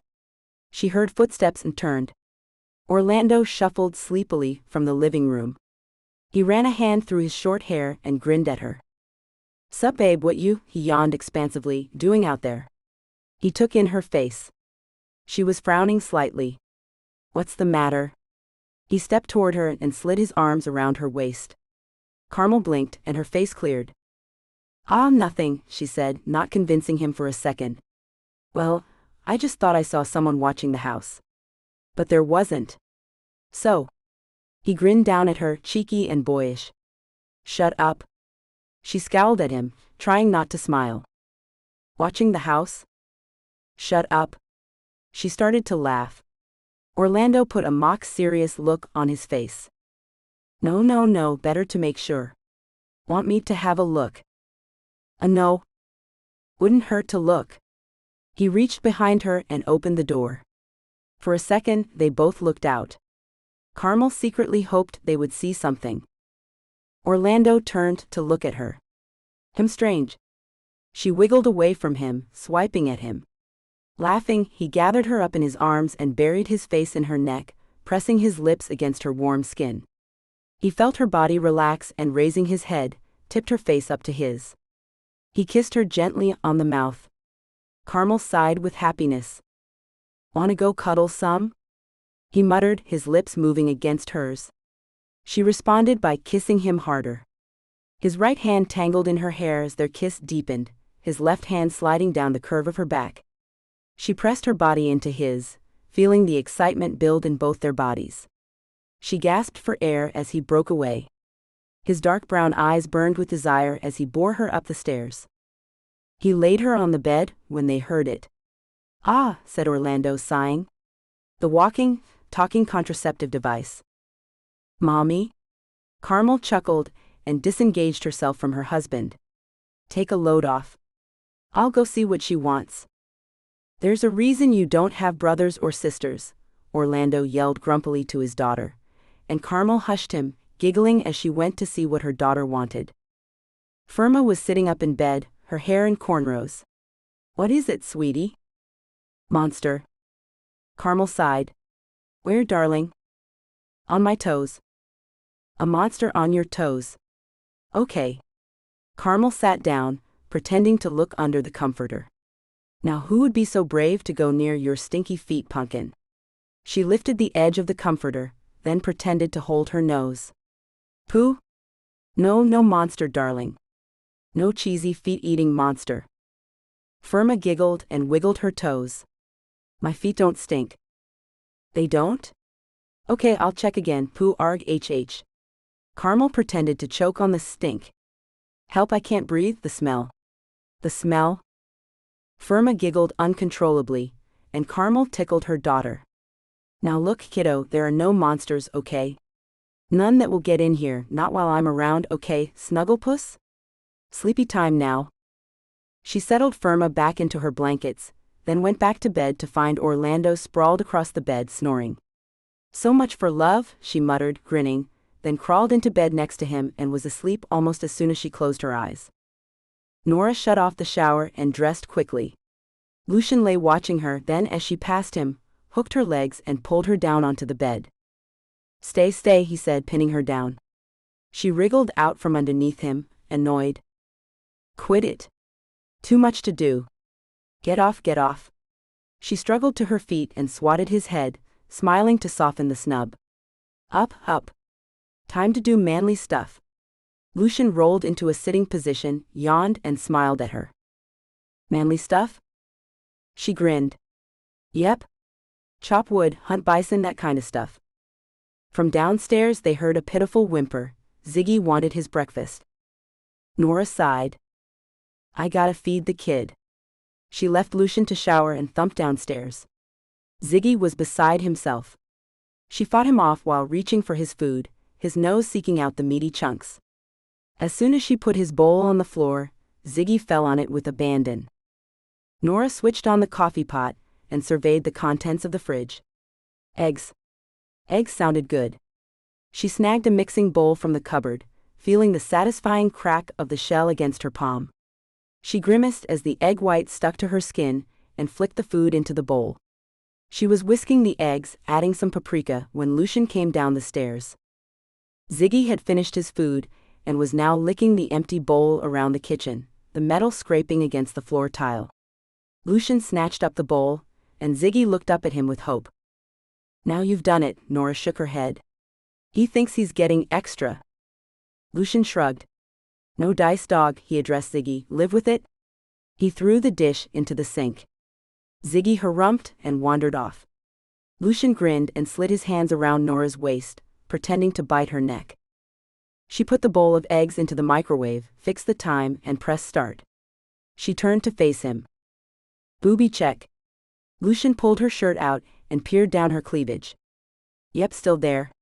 She half smiled, a little irritated by his cheerfulness. Nora was not a morning person. Lucian smiled. You okay? Yeah, fine. Do you want eggs? Please. They were interrupted by the sound of wood being chewed. Lucian grabbed Ziggy and tugged him away from the table. Hey, quit that, Ziggy grumbled, rolling onto his back and biting his own leg, wiggling his body from side to side. Lucian laughed at their dog, teasing him with his toys and playing tug-of-war. Stupid mutt. Don't call him stupid, Nora said and bent to kiss Ziggy's head. You're Mummy's favorite boy. Yes, you are. Ziggy licked her face and she giggled. The microwave beeped. At the same time, a knock came from the front door. Nora threw Lucian the dishcloth. I'll get the door. You deal with breakfast. Okay. I'll let His Majesty out for a run. He's antsy. The postman was waiting with a package for Nora to sign. She thanked him and was opening it when Lucian came back into the kitchen. Anything interesting? Nora was studying the contents, a Conti Tech brochure and letter outlining their future projects. The letter, by the looks of it, handwritten by Giacomo Conti himself, asked her to keep the contents secret and requested she call his private office to set up a meeting. I have studied your portfolio, Miss Reddy, and I think we can work well together. I'd like to hear your vision and see if we can build a professional relationship. Look forward to hearing from you very soon. Yours? Giacomo Conti. Nora felt her body tremble. Conti Tech wanted her. She felt a little breathless. If she landed a Conti Tech contract, gosh, it would send her career into the stratosphere.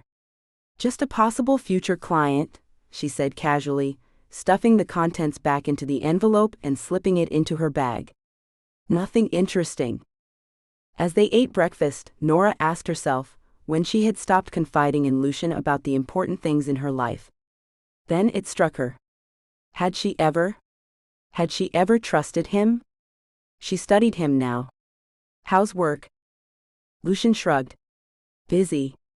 Too many egos at work on this latest job. I tell you, never work with diva photographers or supermodels. A nightmare to work with.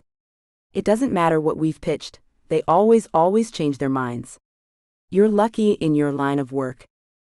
Yes, Nora said dryly. Because clients never change their minds in my line of work. He waved away her sarcasm with his hand. You know what I mean. You don't have the high-pressure work that I do.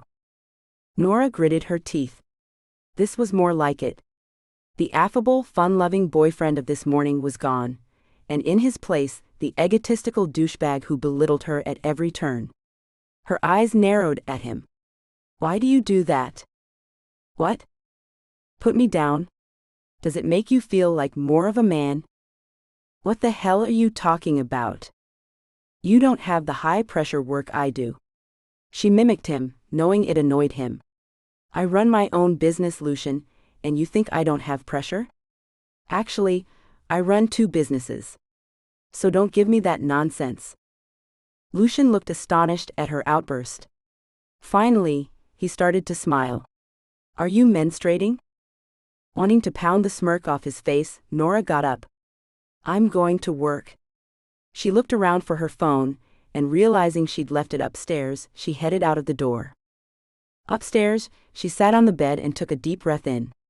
Why was she so annoyed? Maybe because this is what Lucian did. He'd be playful, friendly when it suited him, and distant and dismissive when it didn't. She was sick of it. She dropped her head in her hands. It was Saturday, and she was glad that she had the bookstore to open. Maybe it would distract her. She grabbed her phone, and then saw her pill packet next to the glass of water on her nightstand. Gosh, she'd forgotten to take it this morning. Hurriedly, she swallowed it with some water. No, Lucian, I'm not on my period because I make sure I never have them. She didn't question why she had always made absolutely sure she wouldn't get pregnant, not with Lucian's child. As she walked back downstairs, she asked herself the same question she had asked herself for a long time now. Why the hell am I still with him? Lucian heard her on the stairs, and stuffed the envelope back into her bag. Conti Tech. Giacomo Conti wanted to hire Nora. Coincidence? He didn't think so. Nora came in and grabbed her bag, giving him a short, "See you later." He grunted in reply, then when he heard the front door close, he pulled his cell phone out. Tara's greeting was a purr, but a few seconds later she was much less friendly. What are you talking about? I'm talking about your boyfriend hiring my girlfriend. Does he know about us? No, of course not. How could he? Lucian sighed. I thought you said that a friend of his might have seen us. Carmel?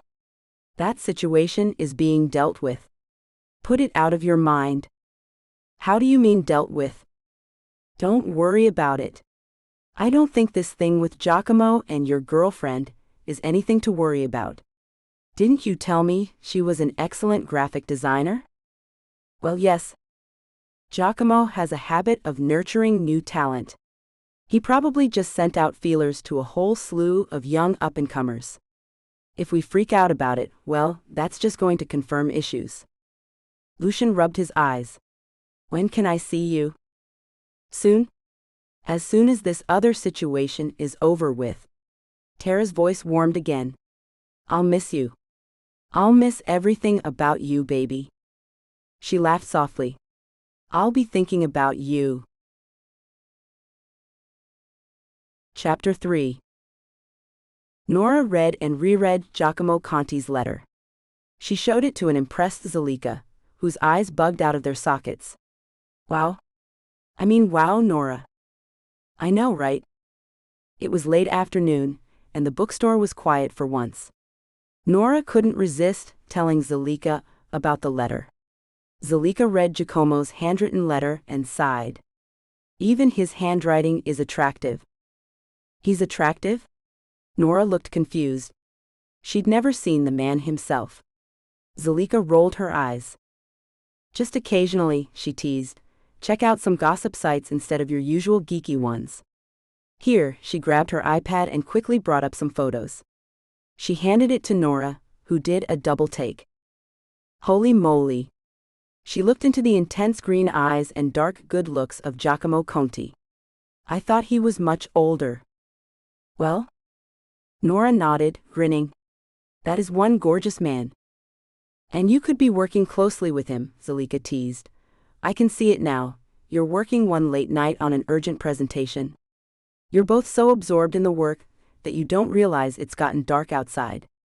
You lean across him, and he smells your perfume.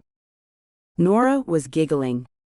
Are you writing some kind of adult movie in your head? Hey, you mentioned it, so who's the pervert? Zalika grinned and Nora flushed. She'd got her there. Nora held up the iPad, trying to hide her embarrassment. Look at this man. Who wouldn't think of an adult movie? True story.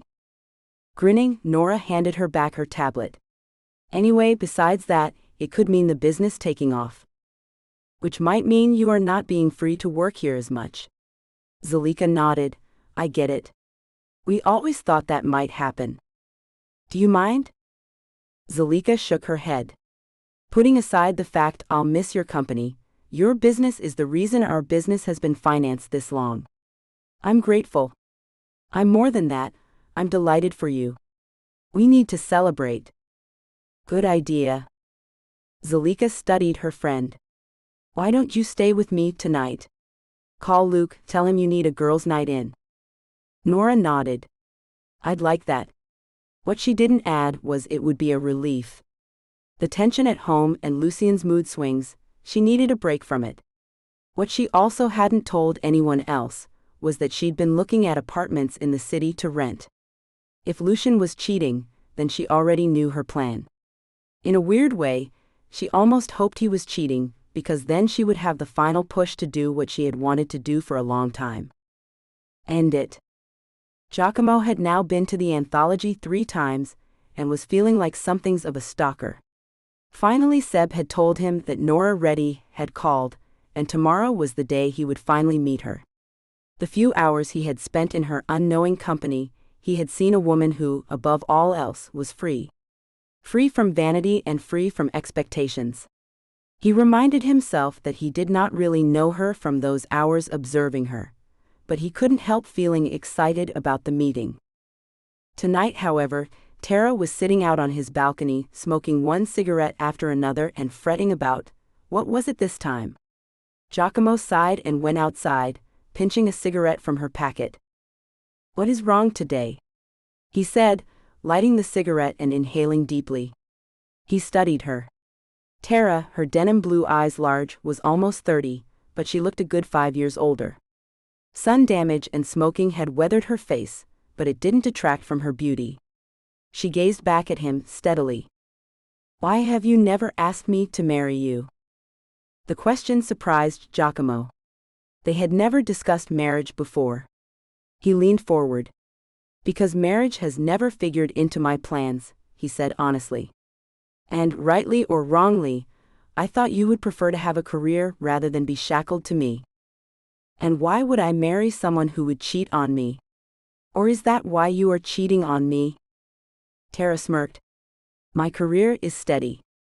I get the work of girls 10 years younger. I know that you do. But I think of marriage, kids. With me? Tara put out her cigarette. Of course you. Giacomo smiled coolly. I'm surprised. Why? He met her gaze steadily, leaving the reason unspoken. Tara was the first to look away. Whatever. She got up, but he caught her hand. You are not happy, Tara. No. Then why don't you leave? She didn't answer, merely pulling her hand away. As she turned to leave, he saw, just for a moment, a flash of hurt in her eyes. Tara? Don't, she said, her voice quivering, and disappeared back into the apartment. Giacomo felt like a heel, but told himself he'd done nothing wrong. You're not the one who is cheating. Not yet, he said, thinking of Nora Reddy's pink lips and sweet smile. Not yet. He dropped his head into his hands and sighed. Che caso di casino. What a mess. Nora straightened her skirt over her hips, and wished she had another suit. As a graphic designer, she'd always been casual, if professionally dressed, but otherwise, she was hardly ever out of jeans and Chuck Taylors. She felt awkward in the dark red suit, but as soon as Giacomo Conti entered the room, she forgot everything else. The photograph on the website did not do him justice. He shook her hand, his large warm hand dwarfing hers, and led her into his office. His very cute assistant, Sebastian, grinned at her. "Would you like some coffee?" "Just water, please," she managed to croak out at him, and he gave a reassuring wink. "Jack for you." Giacomo smiled, and Nora felt her stomach flip. Gosh, that smile. "Water's good for me too." "Thanks, Seb." "He's nice," Nora said after Seb had gone, and Giacomo smiled. "He is, and very efficient. I got lucky. Now, I want to thank you for coming to see me, Nora. I can call you Nora, yes?" "Oh gosh, yes. Especially with the accent." "Of course, Mr. Conti." He laughed. "And that's Jack to you. I hate standing on formality." Nora relaxed a little. "Me too." "Good. Now, as I said in my letter, we have a number of new projects in the pipeline, and I am impressed with your portfolio." Nora nodded. "And thank you for taking the time to look, but Mr. Conti, I have to tell you from the off, I've never worked on a major project before. Not that I wouldn't welcome the chance to work with you, but I have to be honest. It would be a huge step up for me." "I appreciate that, Giacomo." Jack, she reminded herself, said as Seb came in with their drinks. "Then I suppose think of this as graduation day." He grinned at Seb, who rolled his eyes. "That's his favorite saying," Seb said to Nora in a stage whisper, and she chuckled. "It is?" Giacomo nodded. "Yes, but it's also true. Nora, Seb's right in that I do like to nurture new talent, especially from the Bay Area, but it helps when that talent has new, fresh, exciting ideas, and your portfolio shows me how talented you are." Seb made a loud beeping noise. "Too many uses of the word talent. You're out." "You're fired," Giacomo shot back, grinning as Seb made his exit, laughing out loud. Nora was shaking her head in disbelief at the comedy show. "I may be out of line, but I've never been in an office like this," she laughed, and Giacomo smiled at her. "Like I said, I hate formality. Or hierarchies. Gosh, who gets off on power trips? Never a good way to run a business." Nora liked this man immensely, not just because his green eyes were beautiful, but because, if nothing else, he was honest. Rich and handsome, and the world at his feet, but he made jokes with his employees and took their teasing with good humor. "Yeah, you're a good one," Nora thought, and felt sadness that she didn't know more men like him. "Are you okay?" She pulled herself up. "Yes, very. Just wishing more workplaces were like this." He smiled. "I hear you.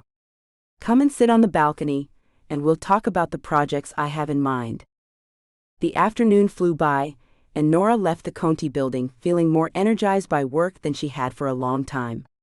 The challenges Giacomo Conti laid in front of her were daunting in their scope, to be sure, but the kind of challenge she had longed for. "I see us working closely together," he said, his eyes twinkling, and she grinned at his flirtatious manner. This man knew how gorgeous he was and didn't mind using it. "You are trouble," she thought now, smiling to herself, but she had enjoyed every moment in Giacomo Conti's company. More than his looks and personality, though, he had treated her with respect, listened to her as she went through some preliminary ideas, and gave her constructive criticism and praise. It was a productive, collaborative meeting, and she enjoyed it. Giacomo had asked her to officially sign a contract with him. She had agreed without even discussing money. She had forgotten all about the money side of things until she got home and read through the contract. She frowned. It must be a typo. She grabbed her phone and called him. "I think there's been a typo," she said, her tone amused. "There are one too many zeros on the end of this check." She heard his deep, soft laugh, and it sent thrills through her. "No," he said. "There's no mistake." Nora gasped. "Giacomo, no. This is too generous." "No, it isn't. You just haven't been paid what you are clearly worth before." I have to tell you, I won't budge on this. Nora was speechless. I don't know what to say except thank you for believing in me. That laugh again. I know you won't let me down. I won't. I promise. Not ever. Were they still talking about work? The conversation had taken a far more intimate turn, and Nora felt her body quiver with longing. There was a pause in the conversation. Nora, I'm having dinner with some friends tomorrow night. Would you like to join me? Nora felt a pang. Gosh, yes she would, but... Giacomo, I can't. I'm sorry. I have commitments at home. Understood. Another time? Definitely. Good night, Giacomo. Sweet dreams, Bella. A few minutes later. She heard the front door slam, bringing her back to reality. She turned over in the bed, not wanting to talk to Lucian as he stomped up the stairs. Nora?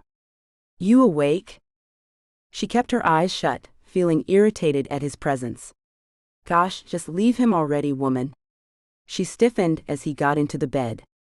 He smelled of booze and perfume. Creep? She felt him reach for her and kept her body stiff and unresponsive. Come on, baby, he slurred, wake up for daddy. She wanted to throw up. He knew she hated it when he got like this, drunk and sloppy, and he did it deliberately. The daddy thing had always revolted her, and it was a new thing too. Did his other girlfriend like it? Lucian's hand was on her leg now, and finally she reacted. What the hell are you doing? He laughed. Just getting mine. Come on, honey, we haven't been intimate in weeks.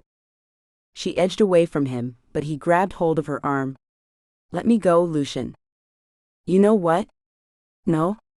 You're my girlfriend, damn it. He moved quickly, pulling her back onto the bed and covering her body with his hands burrowing. Get off me, she growled at him, getting more annoyed, but he didn't let her go. His fingers were seeking her now. He kissed her roughly, and she bit him in retaliation. Damn it, he snarled, striking her across the face. The impact left her stunned and numb. Lucian proceeded to overpower her, his actions fueled by rage and possessiveness. A minute later, he groaned and buried his face in her neck. Don't ever leave me, Nora, he growled, his voice laced with a chilling threat. You ever leave me and I'll take your life. Frozen, Nora lay under him, and after a few minutes, Lucian was snoring. She shoved him off her. He didn't wake as she slid from the bed. She got dressed, pulling her hold-all from the closet and dumping her clothes and toiletries into it. Downstairs, she attached Ziggy's lead, grabbed her laptop and phone, and got into her car. Without looking back, she drove into the city and straight to Zalika's apartment. When Zalika opened the door, she was shocked to see Nora's face, wan and pale. Dry-eyed but obviously devastated, Nora let Zalika lead her into the apartment, then said very calmly, I need you to take me to the nearest police station, Zul. I have to report the attack. Giacomo smiled at his friends as they sat around the outside dinner table. Firma was perched on Giacomo's knee, showing him how to draw the perfect spacecraft, and Carmel was leaning against a reasonably drunk Orlando. Lando raised his glass. To my family, my beautiful wife and daughter, and my brother Giacomo. Giacomo buried a grin, and Carmel rolled her eyes. Fourth time tonight, hun. They had enjoyed sizzling hot fajitas and 2 or 3 bottles of red wine, and now it was getting late. Come on, fruit bat. Carmel lifted her daughter up. Time for bed. Give Jack a kiss. Firma threw her arms around her godfather's neck and kissed his cheek. Giacomo chuckled. Night, mio caro. While they were alone, Lando studied his friend. You look different. Upbeat. Giacomo smiled and ran his hand through his dark curls. And if I told you why? Lando laughed. Please make my day and tell me it's a woman. It is, Giacomo admitted wryly. And not the one it's supposed to be. I figured. Who is she? Her name is Nora Reddy. She's a brilliant graphic designer, and she has a boyfriend. That would be okay. After all, I couldn't date someone who worked for me except for one thing. What's that? Giacomo hesitated for a long moment. I think Nora's boyfriend is the one sleeping with Tara. Lando was sober then. Oh gosh, Jack. I know. What a mess. He gave a humorless laugh. I've been saying that a lot lately. Lando sighed. Man, does she know? I mean, this Nora girl? Does she know? I don't think so. Hell. Yup. They sat in silence for a few minutes, then Lando leaned forward. You like her? Giacomo nodded. Very much. She's the opposite of Tara. Man, I think it's time you ended things with Tara. You haven't been happy with her for years. She asked me the other night why I had never proposed to her. I gave her some guff about not wanting to settle down and hurt her career. Did she buy it? No. I think we both know it's over at this point. Gosh, I knew she was cheating, and my instinct was to find out who she was, but now I wish I never knew. I wish I had just had the guts to finish it. They sat in silence until Carmel came back down and rejoined them. Men? Have we moved into serious territory? Jack's got a crush. Carmel grinned at Giacomo. How many times have I told you, Jackie? I'm married. Sucks, my mistake. He grinned at her, but then his smile faded. Carmel, I met someone. Someone special. But I also know something that could break her heart. Do I tell her? Carmel didn't have an answer for him. Chapter 4. Zalika took her friend to the police, then accompanied her to the hospital for the crime evidence collection kit. She saw the burgeoning bruise on Nora's face, and her stomach roiled with fury. When she was sure that Nora was asleep, back safe in Zalika's apartment, she called her stepbrother. He was still asleep. Creep, she hissed down the telephone at him. Lucian was awake then. Zul, what the hell is going on? In the background she could hear sirens, and she smiled grimly. Hear those blues and twos? They're coming for you. I saw what you did to her. I saw the bruises on her face. You attacked Nora. What the hell? Attacked? I was intimate with my girlfriend Zalika, not that it's any of your business, and where the hell is Nora? Nora? She heard him call out for his absent girlfriend, and it made her growl. You don't even remember, do you? You struck her, Lucian, and then you took advantage of her. An attack is an attack, dear brother. Gosh, I could kill you. What? Lucian's voice had changed from confused to scared now. No. I couldn't have, gosh. Zalika heard the knock at Lucian's door. Better get that jerk. It's time for your walk-in perp irons. You'll never see her again. Do you understand? Neither of us. Don't come near either of us ever again, or I'll have you arrested. Zul, please call my lawyer. She heard the police inside his apartment now, telling him to hang up the phone. Go to hell, she said and hung up the phone. Tears began to fall down her cheeks, and trembling, she buried her face in a pillow to muffle her sobs. The shock of what happened was hitting her now, but she knew it was nothing to what Nora must be feeling. Zalika couldn't believe it. She had never liked her stepbrother, but had never thought him capable of this. She felt an arm slip around her shoulders, and looked up to see Nora was awake. They hugged each other for a long time. Don't cry, Nora said gently, which of course made Zalika cry even harder. Why are you comforting me? You've been through hell. Nora opened her mouth to argue, but her body slumped and she nodded. I guess it's just hitting me. Ziggy, his eyes mournful, padded over to the two women and stuck his snout between them. Nora gave a little laugh and hugged him. The only man I can rely on, she said, stroking his silky head. They sat up until dawn, talking about what she would do next. Stay with me, Zalika begged, and Nora agreed. Just for now, she said, and told Zalika about the apartments she had already scouted out. I was lying to myself for so long, Zul. It's been over for months, maybe even years. Zalika nodded. I think we both needed to break up with the jerk. It's not as if our parents are even married anymore. Nora didn't know what to say about that. I can't thank you enough for being here for me. Zulika hugged her again. You are my family, Nora. It's you and me against the world. You, me, and this furball. She scratched Ziggy's ears. Monday, you start your new job with that gorgeous man. Gosh, that seems like a million years ago. Was it really only a few hours?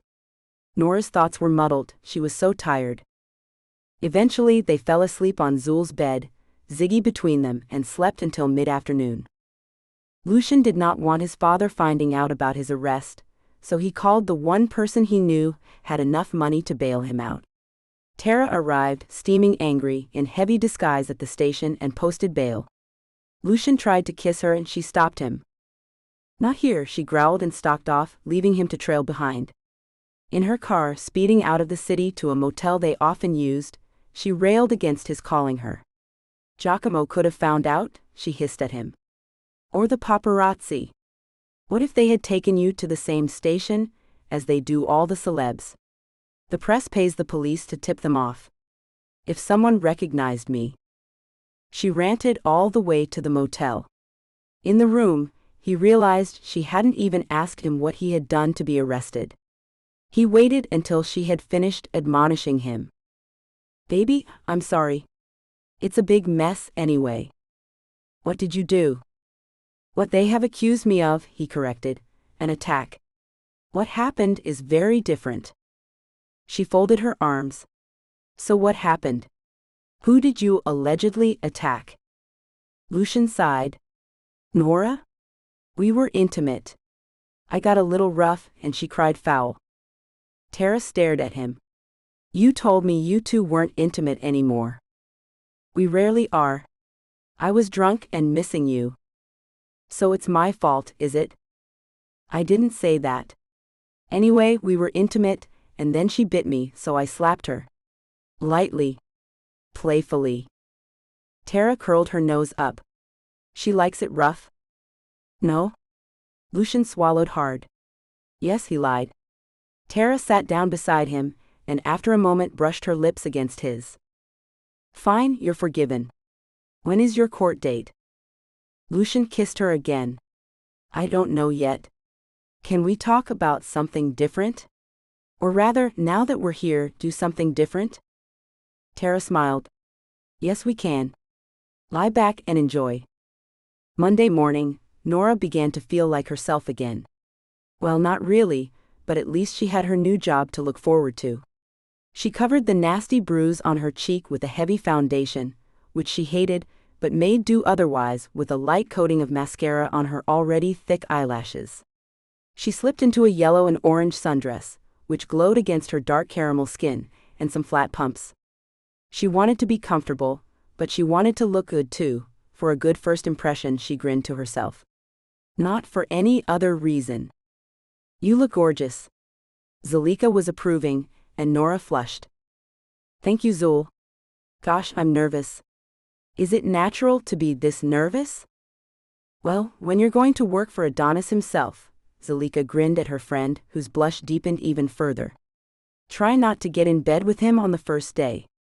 Gosh, Nora, I'm sorry. I didn't think, she said when she saw her friend's stricken face, then quickly got up to hug her. It's okay. Nora's voice was muffled.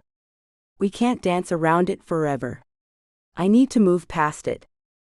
Nora was pushing the attack to the back of her mind as she got into her car, but a second later, she jumped out of her skin as Lucian knocked on the driver's window. Go away, she yelled, locking the doors and windows. I just want to talk, Lucian called, holding his hands up. Look, just open the window an inch so we can hear each other. That's all I ask. No. Anything you have to say to me, you can say to my lawyer. She started the car and he backed off. Nora, I'm sorry. That's all I wanted to say. I'm sorry. Nora watched him turn and walk away from her, getting into his car and driving off. She drew in a deep breath and started the car. The Conti Tech buildings were out in mountain view. She would have to drive past her old home. Tears pricked her eyes then, but she pushed them away. You don't get to win this, Lucian. You don't get to ruin my big day. She pulled the car away from the curb and drove towards her new life. Seb came to get her at reception an hour later, grinning and nudging her with his shoulder in a conspiratorial way. Nora was already half in love with him and chuckled. You look more excited than I do, she said. I'm really not that interesting. I beg to differ, Seb said. I need a new pal around here. He lowered his voice. All the guys are so straight and so nerdy it's painful. And I told Jack the other day, he's getting old now, so I need a new playmate. Nora felt her spirits soar, only for them to plummet again when Seb continued. Jack's just having an argument with the dragon at the moment. Sorry, I mean his girlfriend. Hopefully he's dumping her, we can but hope. Right on cue, the door opened, and a beautiful but icy blonde stalked out. Nora recognized her but couldn't place her. The blonde met her gaze, and they sized each other up. The blonde's eyes narrowed and she stalked out. Seb cheerfully gave the finger to her retreating back. Seb? Giacomo was at the door of his office, trying to hide a grin. Seb shrugged good-naturedly. Sorry, I have finger Tourette's. Anyway, here she is. Seb indicated Nora flamboyantly, and Nora burst out laughing. Gosh, how did these two ever get any work done? Giacomo shook Nora's hand. Come on in before you're scared off by this lunatic. Sebastiano, can I trust you to field calls for a little while? Take as long as you need, Seb said, a wicked gleam in his eyes. Nora couldn't help but grin at the man. He was fun, and she loved that he had already singled her out to be his friend. And as for the man in front of her, gosh, she would have to try hard not to be distracted by his sensual presence. He was wearing a light blue shirt tucked into dark gray trousers that fit him perfectly. Giacomo smiled at her. Ready to start work? She grinned back at him. His smile was like sunshine. You bet. End of sneak peek. End of sneak peek for his beautiful revenge, A Billionaire Romance. Please like and subscribe to support this channel, it helps more than you know.